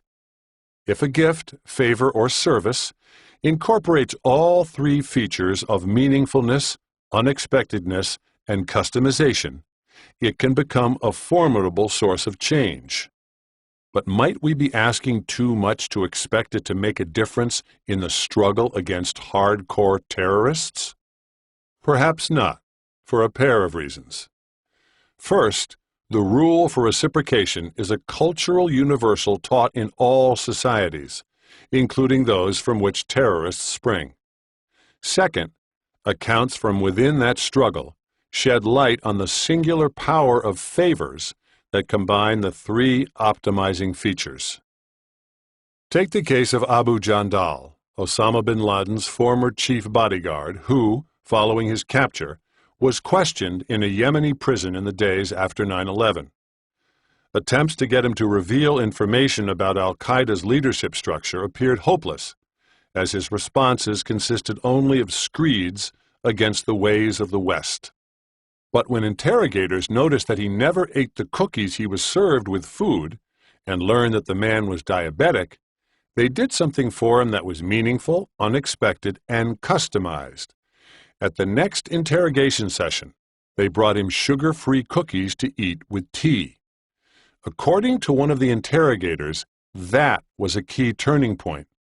We had shown him respect, and we had done this nice thing for him, so he started talking to us instead of giving us lectures. In subsequent sessions, Jandal provided extensive data on al-Qaeda operations, as well as the names of 7 of the 9/11 hijackers.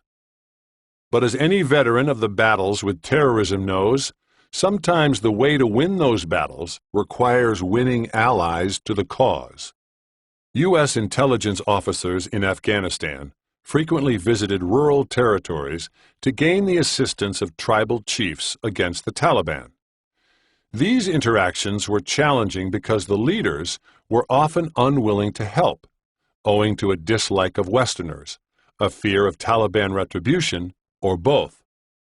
On one such visit, a Central Intelligence Agency, CIA, operative noted a patriarch's exhaustion from the duties of heading his tribe and his immediate family, which included 4 younger wives. On the following visit, the CIA man came prepared with a fully optimized gift: 4 Viagra tablets, 1 per wife.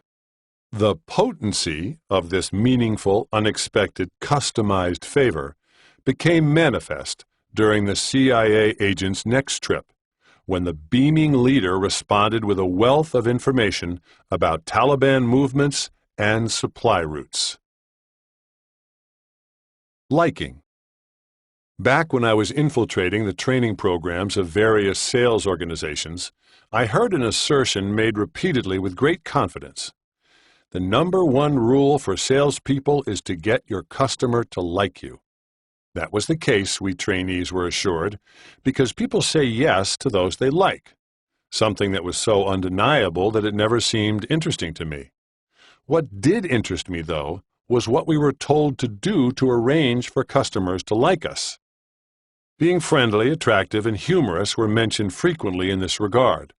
Accordingly, we were often given smiling lessons, grooming tips, and jokes to tell. But by far, two specific ways to create positive feelings got the most attention. We were instructed to highlight similarities and provide compliments. There's good reason why these two practices would be emphasized. Each increases liking and assent. Similarities. We like those who are like us. It's a tendency that's part of the human experience almost from the start. Infants smile more at adults whose facial expressions match their own. And the affinity can be activated by seemingly trivial similarities that might nonetheless generate big effects. Parallels in language style, the types of words and verbal expressions conversation partners use, increase romantic attraction, relationship stability, and somewhat amazingly, the likelihood that a hostage negotiation will end peacefully. What's more, this influence occurs even though the overlap of styles typically goes unnoticed by the conversation partners. In addition, the consequences of the basic tendency are visible within helping decisions. People are massively more willing to help an emergency victim if they share a nationality or even a favorite sports team. The tendency also operates in educational settings. The factor that plays the largest role in the success of youth mentoring programs is the initial similarity of interests between student and mentor. But it is in the business arena where the impact on assent seems most direct. Waitresses coached to mimic the verbal style of customers doubled their tips. Negotiators coached to do the same with their opponents got significantly better final outcomes. Salespeople who mimicked the language styles and non-verbal behaviors, gestures, postures of customers sold more of the electronic equipment they recommended. Compliments. I can live for 2 months, confessed Mark Twain, on a good compliment. It's an apt metaphor, as compliments nourish and sustain us emotionally. They also cause us to like and benefit those who provide them. And this is true whether the praise is for our appearance, taste, personality, work habits, or intelligence. In the first of these categories, consider what happened in one hair salon when stylists complimented customers by saying, "Any hairstyle would look good on you." Their tips rose by 37%. Indeed, we seem so charmed by flattery that it can work on us even when it appears to have an ulterior motive.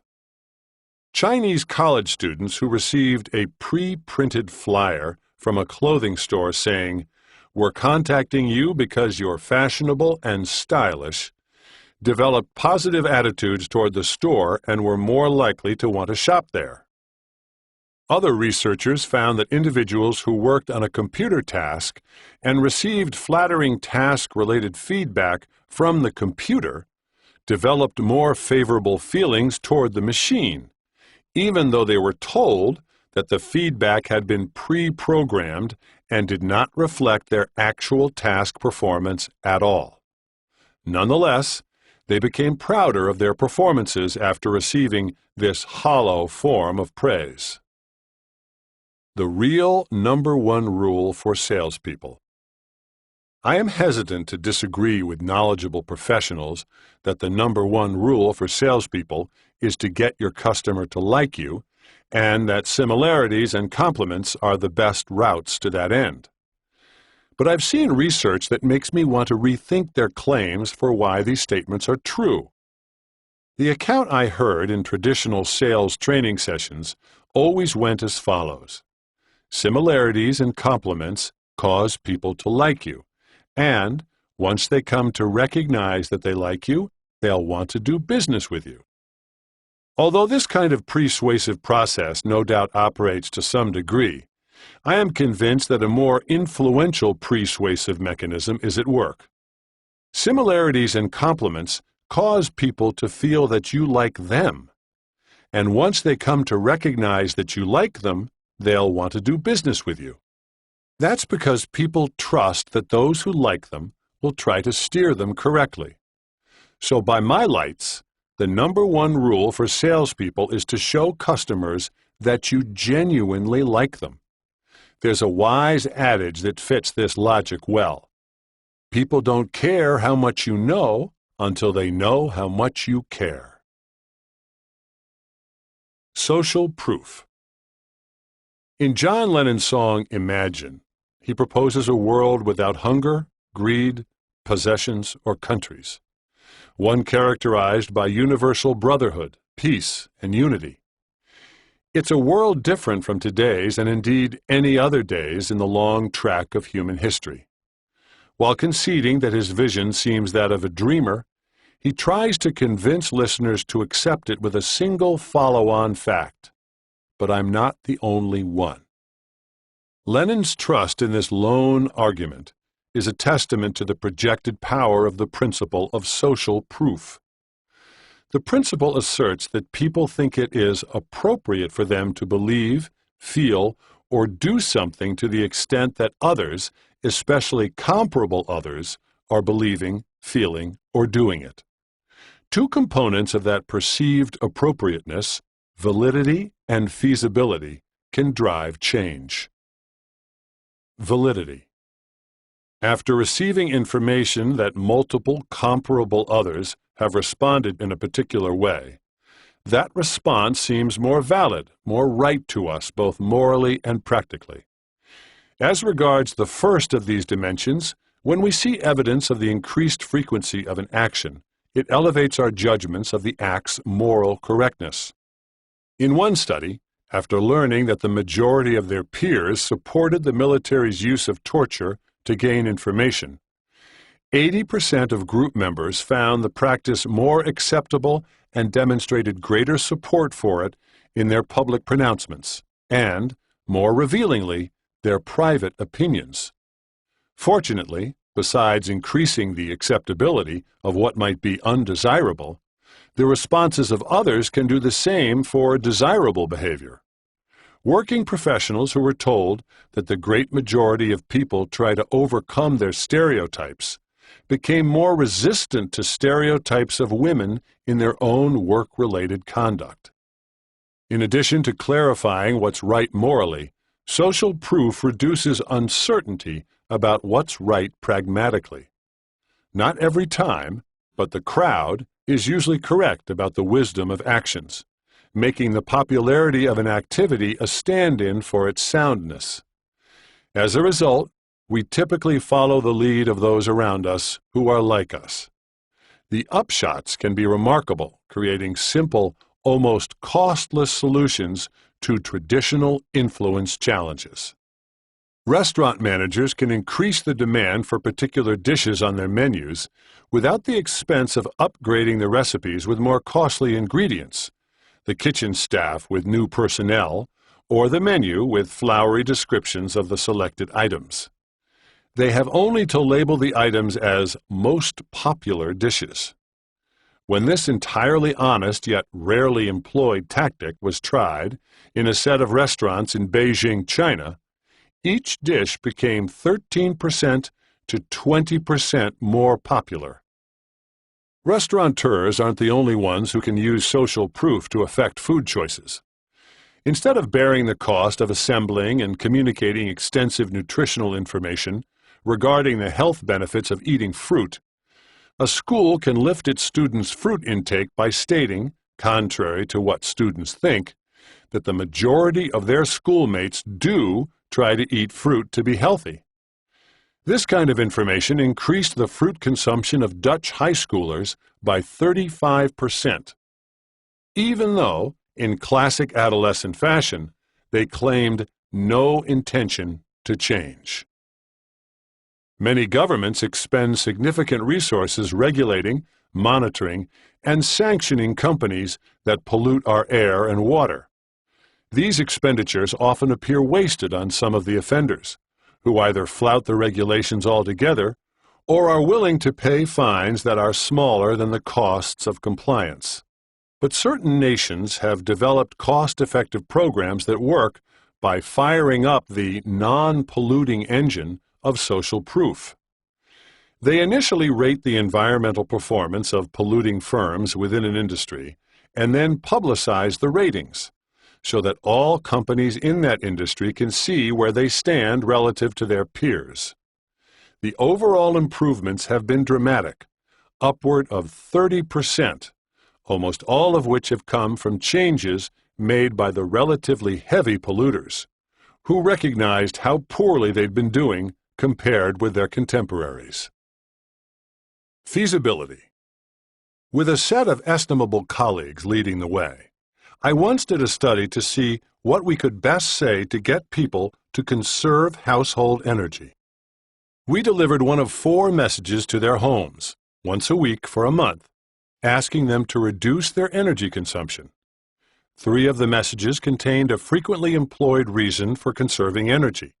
The environment will benefit, or it's the socially responsible thing to do, or it will save you significant money on your next power bill. The 4th message played the social proof card, stating, honestly, that most of your fellow community residents do try to conserve energy at home.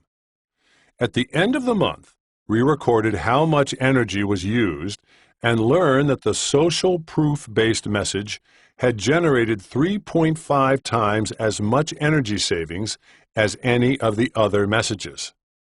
The size of the difference surprised almost everyone associated with the study, me for one, but also my fellow researchers, and even a sample of other homeowners. The homeowners, in fact, expected that the social proof message would be least effective. When I report on this research to utility company officials, they frequently don't trust it because of an entrenched belief that the strongest motivator of human action is economic self-interest. They say something like, "Come on, how are we supposed to believe that telling people their neighbors are conserving is 3 times more effective than telling them they can cut their power bills significantly?" Although there are various possible responses to this legitimate question, there's one that's nearly always proven persuasive for me. It involves the second reason, besides validity, that social proof information works so well: feasibility. If I inform homeowners that by saving energy, they could also save a lot of money, it doesn't mean that they would be able to make it happen.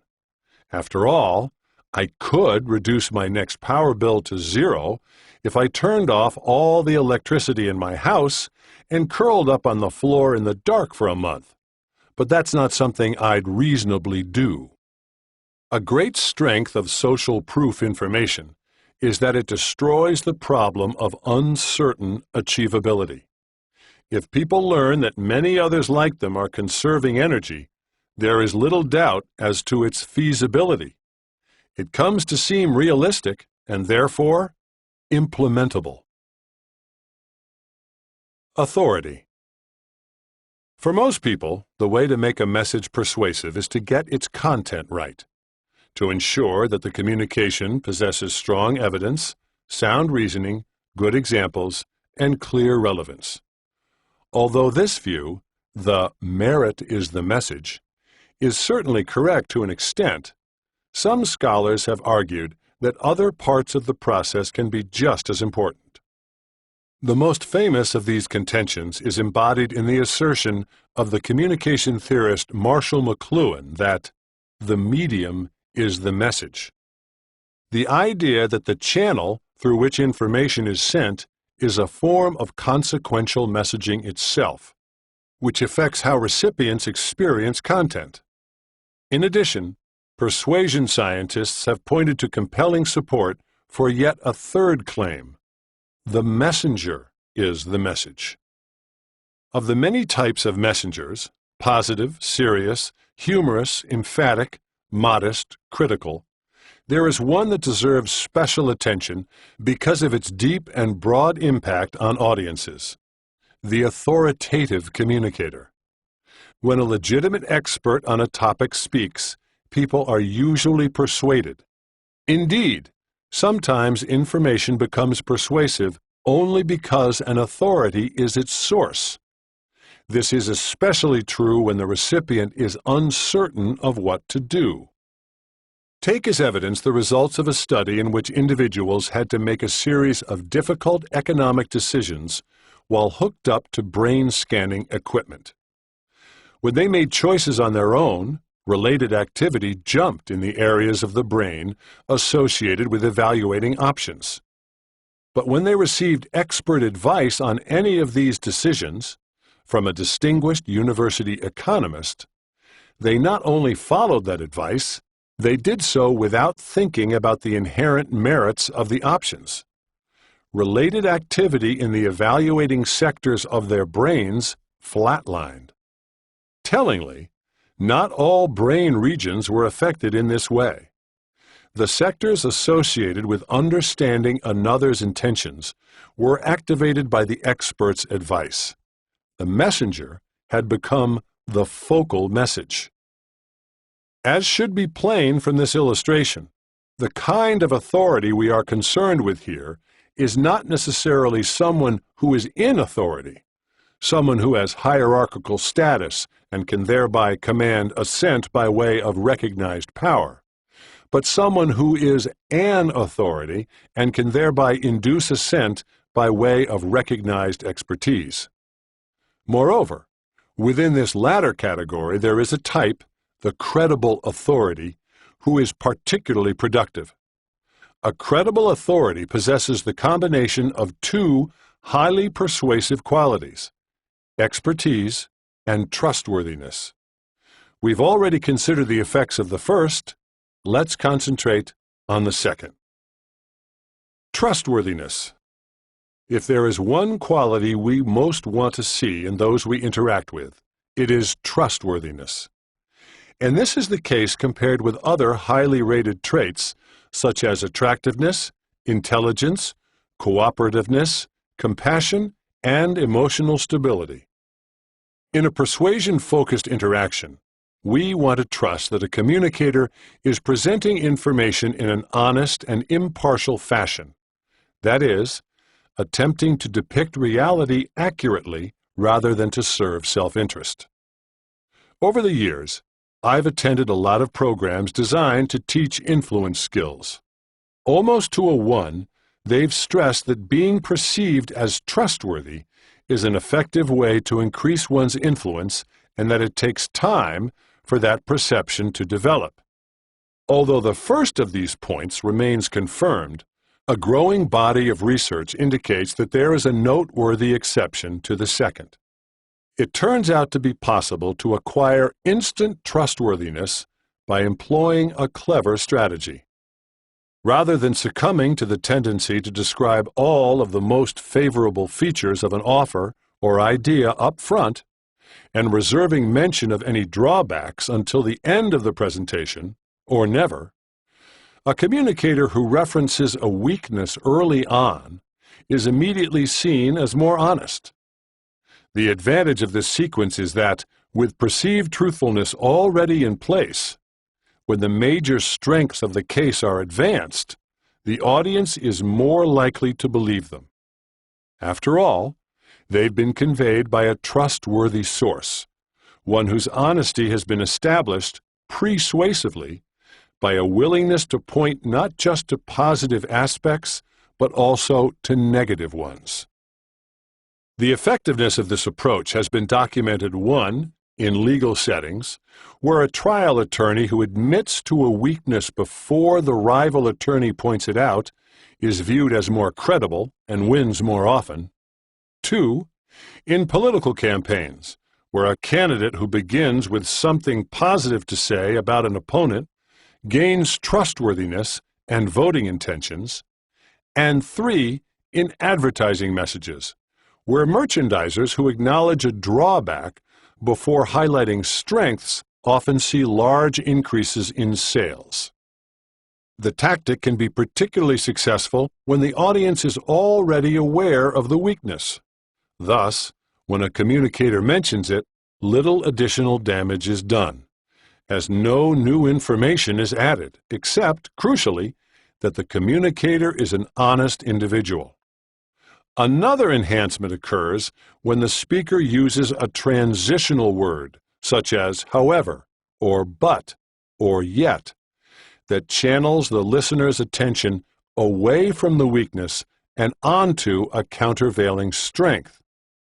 A job candidate might say, "I am not experienced in this field, but I am a very fast learner." An information systems salesperson might state, "Our setup costs are not the lowest. However, you'll recoup them quickly due to our superior efficiencies." Elizabeth I of England employed both of these enhancements to optimize the impact of the two most celebrated speeches of her reign. The first occurred at Tilbury in 1588, when, while addressing her troops massed against an expected sea invasion from Spain, she dispelled the soldiers' concern that as a woman she was not up to the rigors of battle. "I know I have the body of a weak and feeble woman, but I have the heart of a king, and a king of England too." It is reported that so long and loud were the cheers after this pronouncement that officers had to ride among the men, ordering them to restrain themselves so that the Queen could continue. 13 years later, perhaps recalling the success of this rhetorical device, she used it again in her final formal remarks to Parliament members, many of whom mistrusted her. Near the completion of those remarks she proclaimed, "And though you have had, and may have, many mightier and wiser princes sitting in this seat, yet you have never had, nor shall have, any that will love you better." According to British historian Richard Cavendish, audience members left the hall transfigured, many of them in tears, and on that very day labeled her oration the Queen's Golden Speech, a label that has endured ever since. Notice that Elizabeth's bridging terms, but and yet, took listeners from perceived weaknesses to counteracting strengths. That their leader possessed the heart of a king, once accepted, filled the troops with the confidence they lacked and needed before battle. Similarly, that she loved her subjects transcendently, once accepted, disarmed even her wary opponents in Parliament. This feature of the Queen's persuasive assertions fits with scientific research showing that the weakness before strength tactic works best when the strength doesn't just add something positive to the list of pros and cons, but instead challenges the relevance of the weakness. For instance, Elizabeth didn't seek to embolden the troops at Tilbury by saying there is no one that will love you better, as her fighters had to be assured of a stout-hearted commander, not a soft-hearted one. She understood that to maximize its effect, an initially deployed weakness should not only be selected to pre-establish the trustworthiness of one's later claims, but it should also be selected to be undercut by those claims. Her weak and feeble woman's body became inconsequential for battlefield leadership if, in the minds of her men, it carried the heart of a king and a king of England too. Scarcity. We want more of what we can have less of. For instance, when access to a desired item is restricted in some way, people have been known to go a little crazy for it. After the chain of pastry shops Crumbs announced in 2014 that it would be closing all of its locations, its signature cupcakes, which had been priced at around $4, began commanding up to $250 apiece online. The effect isn't limited to cupcakes. On the morning of the retail release of the latest iPhone, my local TV news channel sent a reporter to interview individuals who had been waiting all night to secure one. A woman who was 23rd in line disclosed something that fits this well-established point, but it still astounded me. She had started her wait as 25th in line, but had struck up a conversation during the night with number 23, a woman who admired her $2,800 Louis Vuitton shoulder bag. Seizing her opportunity, the first woman proposed and concluded a trade. My bag for your spot in line. At the end of the woman's self-satisfied account, the understandably surprised interviewer stammered, "But why?" and got a telling answer.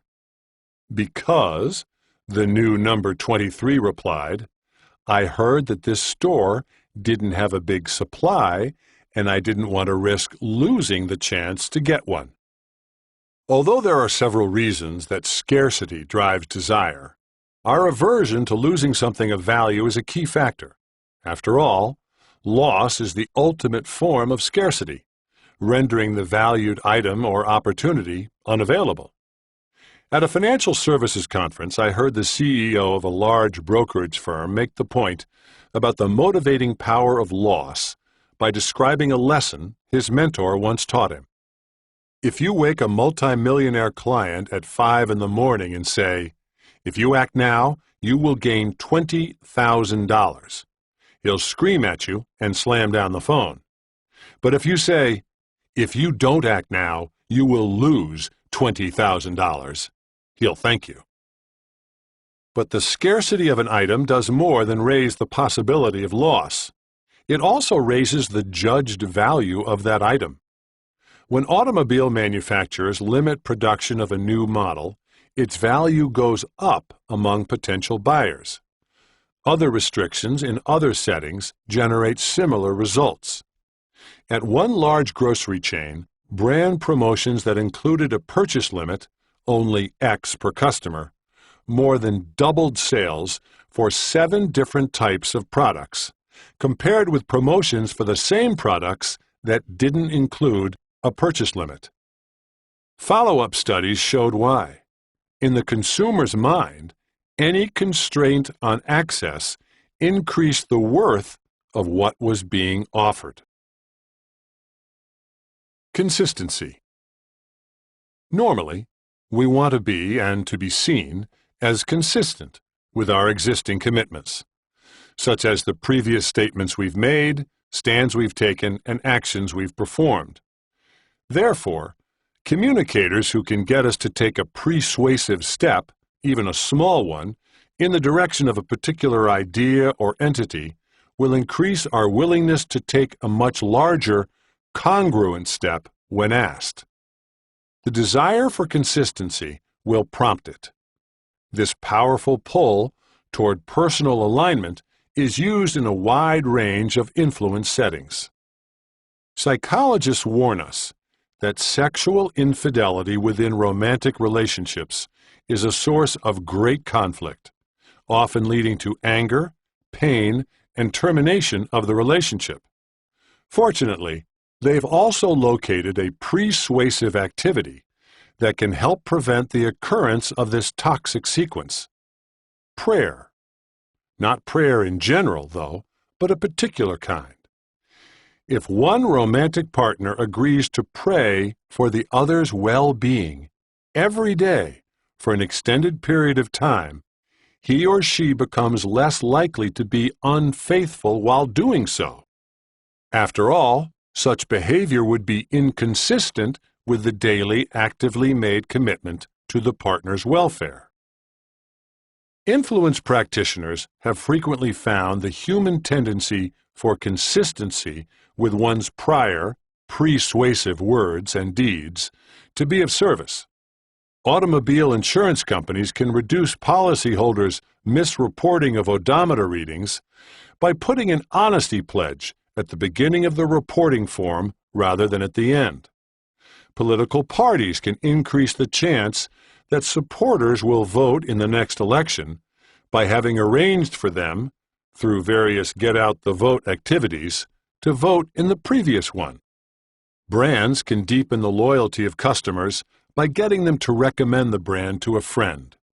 Organizations can raise the probability that an individual will appear at a meeting or event by switching from saying at the end of a reminder phone call, "We'll mark you on the list as coming then, thank you," to "We'll mark you on the list as coming then, okay?" Pause for confirmation. Thank you. One blood services organization that made this tiny, commitment-inducing wording change increased the participation of likely donors in a blood drive from 70% to 82.4%. Sometimes practitioners can leverage the force of the consistency principle without installing a new commitment at all. Sometimes all that's necessary is to remind others of a commitment they've made that fits with the practitioner's goals. Consider how the legal team arguing to the U.S. Supreme Court for marriage equality in 2013 structured a months-long national PR campaign with one man as its primary target, Supreme Court Justice Anthony Kennedy. Public opinion had already moved in favor of same-sex marriage. Despite the operation's nationwide scope before the court hearings, the campaign most wanted to influence Kennedy for two reasons. First, he was widely considered to be the one to cast the deciding vote in both of the companion cases the court was considering on the issue. Second, he was a frequent fence-sitter on ideological matters. On the one hand, he was a traditionalist, holding that the law should not be interpreted in a way that drifted far from its original language. On the other hand, he believed the law to be a living thing, with meanings that evolved over time.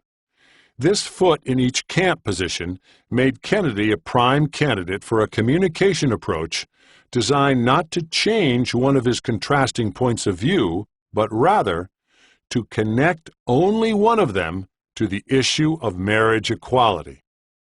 The media campaign provided just such an approach by employing a set of concepts and even wordings that Kennedy had used in prior court opinions. Human dignity, individual liberty, and personal freedoms/rights. As a consequence, wherever Kennedy went in the weeks and months